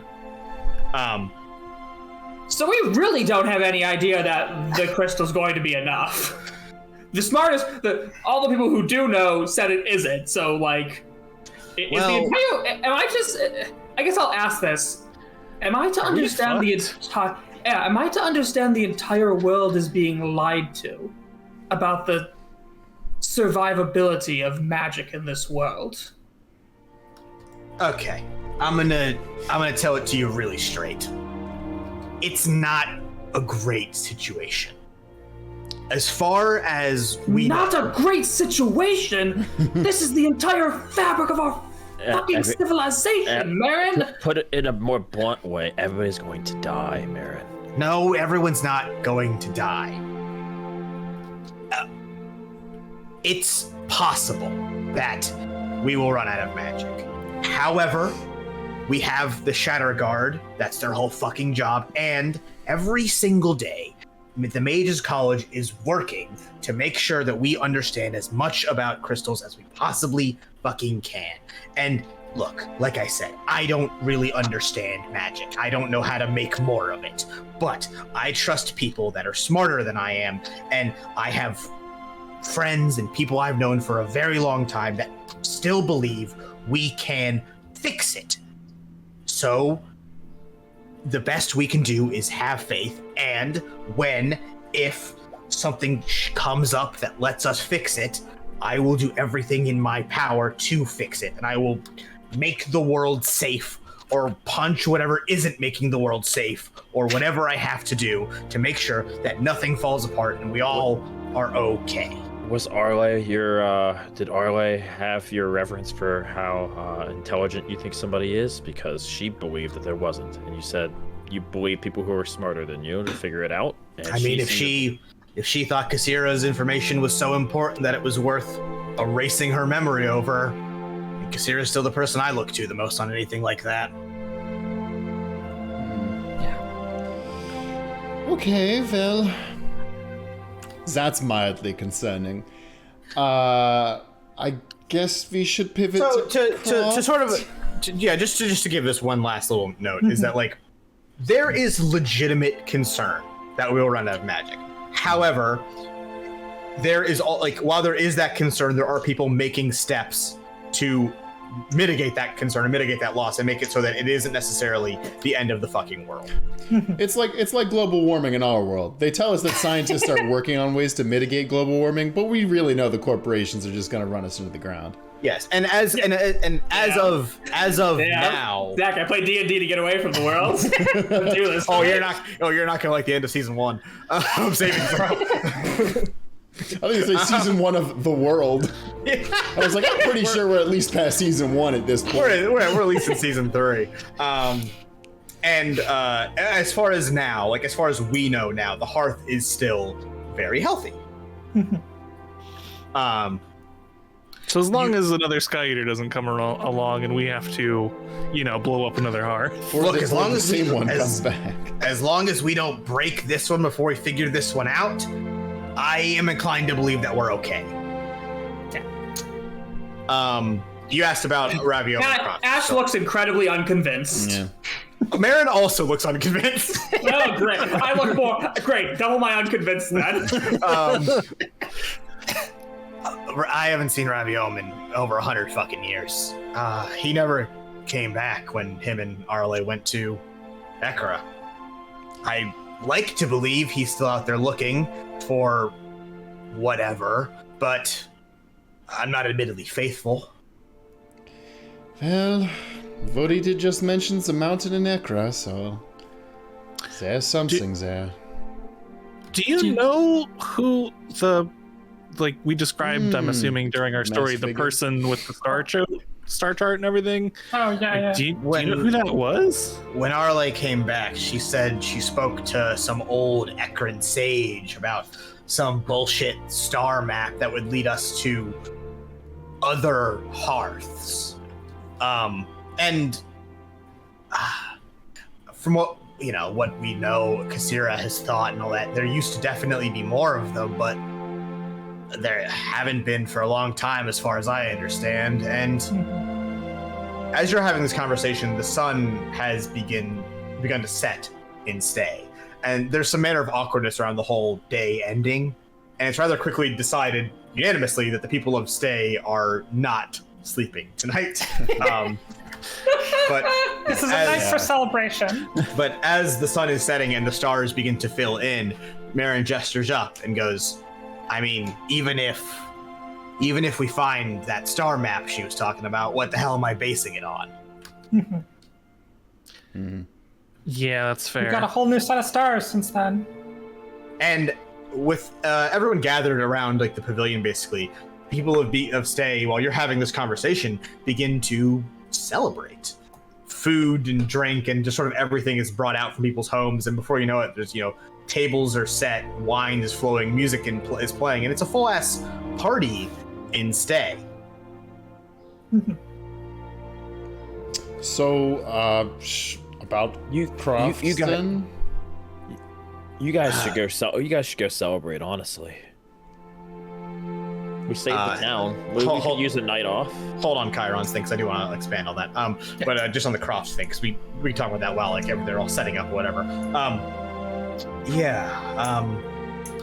Look, I'm not going to say that we all made it through bloodlessly. Croft was Arlea's husband, and he didn't make it. And the whole stars in the sky thing, right? And she gestures up to the night sky. Croft, I don't know that it was Croft. Arelaa just likes to say that it was. He never got a star, and I don't know why. I don't know what. And she pauses, still looking up at the sky. It's gone. She notes plainly a tinge of confusion to her word. Arlea's star is gone. Arlea's star is gone. Yeah. And she braces her hand against the wooden table you're all sitting at, and it just basically cracks and goes right through. I just don't fucking get it. Stupid fucking constellation bullshit. And then she looks around and sees that everyone is celebrating. Look, if there's any reason to do this job, it's this. Not the party. Well, that's nice too, but the people. Look at them. That's joy right there. Pure joy. We can talk about all this at home in Rotmar. Just go enjoy the party. It's all because of you anyway, right? Go. Yeah. Let's go celebrate. Did he have where he left his mask? Just my as God. a sidebar. Chiron. the masked dude from Ekra? Yeah. She wasn't there. You've seen it in better detail than she has. Yeah, but I was just interested. You never know if it. Can we find Shayra? Sure. While no one intended to fall. No one was intending to fall asleep during the party and stay. People certainly are. And you see that Shayra is notably intoxicated and kind of like falling over because she's presumably been up for like 30 hours at this point. Yeah. Thank you. I mean, it's done, right? We're safe? Just not to cut you off, sorry. Is it worth knowing that Ash does not join in the celebrations in the slightest? He can sit with Marin if you want to keep chatting with her.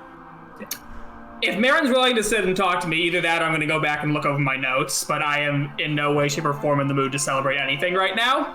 Yeah. She'll So Ash is not with the group and doing any sort of celebrating. Yeah, I would say you two can be chatting.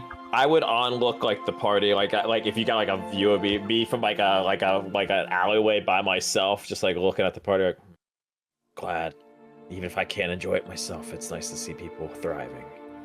All right, you're Batmaning on top of a roof. Damn, I Ooh, just he want to really know. is. I just want to know Oh, what yeah, Chiron's he is. backstory is now. I'm gonna grab several pints Yeah. and put them on a buckler like it's a waiting tray, and go back to Marin and Ashba and be like, "Want one?" Oh, Marin will take one, absolutely. I actually will take a drink. Yes, I'll give Marin and Ash a drink each. I'm gonna hand a buckler to Marin. And then I'm gonna take the rest of the with me. To sort of like wrap up this little celebration bit, because this is a scattered celebration. Mm-hmm. People are happy and they are appreciative of all of you. And while they seem to focus more on Goose as like, oh my god, you did so good, thanks buddy. Fuck him. Everyone is still very like thankful of you, and people, you don't know any motherfuckers, but a lot of them come up and thank you for coming and saving the day, and it's just nice. Like there's not like a sense of like a lesson was learned here and the town is going to grow and change. They are just appreciative that heroes came and saved their bacon, effectively. Yeah. And Ash and Marin, you basically chat through pretty much the entire night about, I'm going to say Marin is quite placating to Ash's endless stream of questions about this or that with magic. Yeah, I'm basically asking if there's anything you tell me about what the College of Magic is working on or any successes they have. Yeah, and I'm going to say that she actually tells you quite a bit, and that'll actually work out next time for when we do your intermission bit. But as morning comes around, this time, people who had fallen asleep or passed out drunk begin to awake all on their own. And you are all, you basically just hung out for an evening. There's a cat.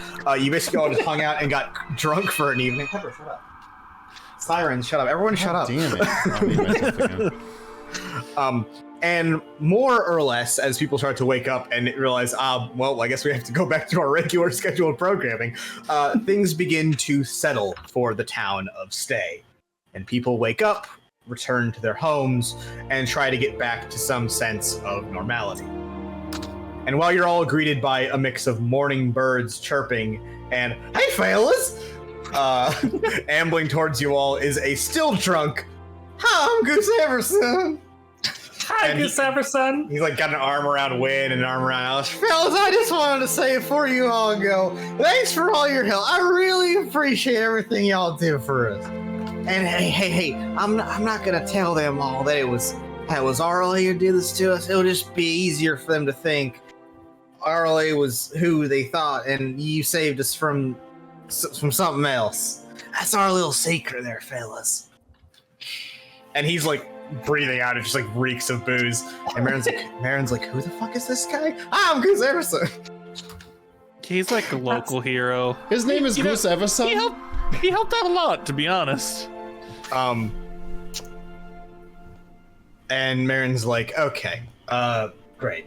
Are we ready to go? Sure. We're ready to go. Let's get paid. Let's say farewell to stay. And Marin reaches into her pocket and retrieves a call stone and like sort of steps out of the pavilion and over into the center of town and kind of gestures for you all to follow. And she inscribes something on the stone, and the words begin to fade away as she returns it to her pocket. And with little hesitation around you, light begins to carve and form into a circle around you on the ground. And just like the other times, runes begin to write themselves into the circle and fill in. Have you all gotten used to this yet? Absolutely not. Good, because I fucking hate teleporting. We used to just like go places with boats and horses and airships. Now it's this fucking bullshit. I can, if I do it by myself, you know, I got Misty Step or whatever. That's fine. This shit reeks. Shit's bunk. When I have an antibody, that would help. Oh my god. Alleviate any stomach trauma that you would, if you were like, I've been meaning to test it on Tortle. You're like showing off the needles, and Marin's like, get that shit away from me. And the ground beneath you seems to spread apart, and you all feel lighter, and you float upwards a bit, and you, for the last few glimpses, see Stay. A few people like Goose and Shayra wave at you, and then you fall. And hey, let's do one last dex check before we end the episode. Yeah! No! So 15. Alistair's time for a nat 1. God damn it. 17. Not quite a nat 1, but I got a 4. I actually only rolled a 3. Wow, we all did terrible. Can fly. So She can't teleport. Junver, Alistair, Ash, and Marin, you all land with a thud, sort of like flopping on your back as you hit the floor, and you are once again returned to the main office of the Imperial Guild of Adventuring and Heroics. But this time you land alongside Marin, who lands hard, like sort of like falling on her back and then planting a hand on the ground to steady herself. And just like before, Darmay and Vestler are here, and Vestler moves towards you all. Well, how did it go? Is everyone all right? More cool art. Oh, hell yeah. Oh, wow. They're red. Red as fuck. Let's fucking go. And that's gonna do it for this episode of Saving Throw. Oh, you can't just give us new art and then be like, yeah, it's the I don't have time to read any of the shit that's coming next. The guy looked like me on the left if I cleaned up like. Wow, it actually does. It does. Yeah, you're right. It does. All right, With all right, the color Nezz, that you dream of owning. All right, Nezz, I see inspiration for things. It's fine. This is the upgraded version of Professor Jason from the Pokemon series, Fantasy Jason. That's gonna do this episode of Saving Throw. As always, thank you all so much for joining us and for hanging out. I have a blast making these episodes, but it's always much more fun knowing we get to, share this with y'all. If you like the show, please remember to support us on podcast platforms, YouTube. If you're still listening, give us a like, a comment, a 5-star, whatever your platform currently has. We appreciate it greatly, and it's super awesome to see. Also, I selfishly love reading people's comments to this. I'm not gonna pretend that I don't fucking go through them. But until next time, this has been Saving Throw. Join us next time as we get all of our fun little upgrades, go through our intermission, and head off onto our next adventure. This one's gonna be cold. Guess we're not going to Ekra. This one's been Saving Throw. A ding, ding, ding. Bundle up, little bird. Bye-bye.